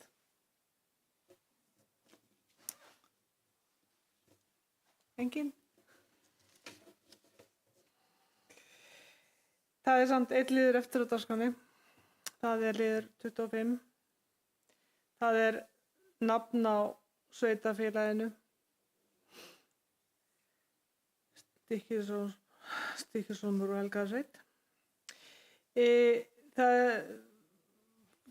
Lögð hefur verið fram umsögn örnefnanefndar þær 8 tillögur að nafni á hið sameinaða sveitarfélag sem að bæjarstjórn samþykkti að senda til umsagnar nefndarinnar á öðrum fundi sínum 30. júní 2022. Bæjarráð samþykkti á 3. fundi sínum að boða til íbúafundar vegna nafns á nýja sveitarfélaginu og íbúafundur fór fram 5. desember síðastliðinn og var ágætlega mætt á þann fund. Bæjarfulltrúar eru sammála því að 2 nöfn kæmu til greina. Það er að segja sveitarfélagið Stykkishólmur eða Stykkishólmsbær. Málinu er því vísað til næsta bæjarráðsfundar og bæjarstjórnarfylgið, næsta bæjarstjórnarfundar sem að verður á árinu 2023. Hver er sammála því? Samþykki því? Og það er samþykkt samhljóða. Og þá er komið að fyrirgefið. Ég sá á svipnum á fólki að það langar engan að tala mikið meira, en orðið er laust.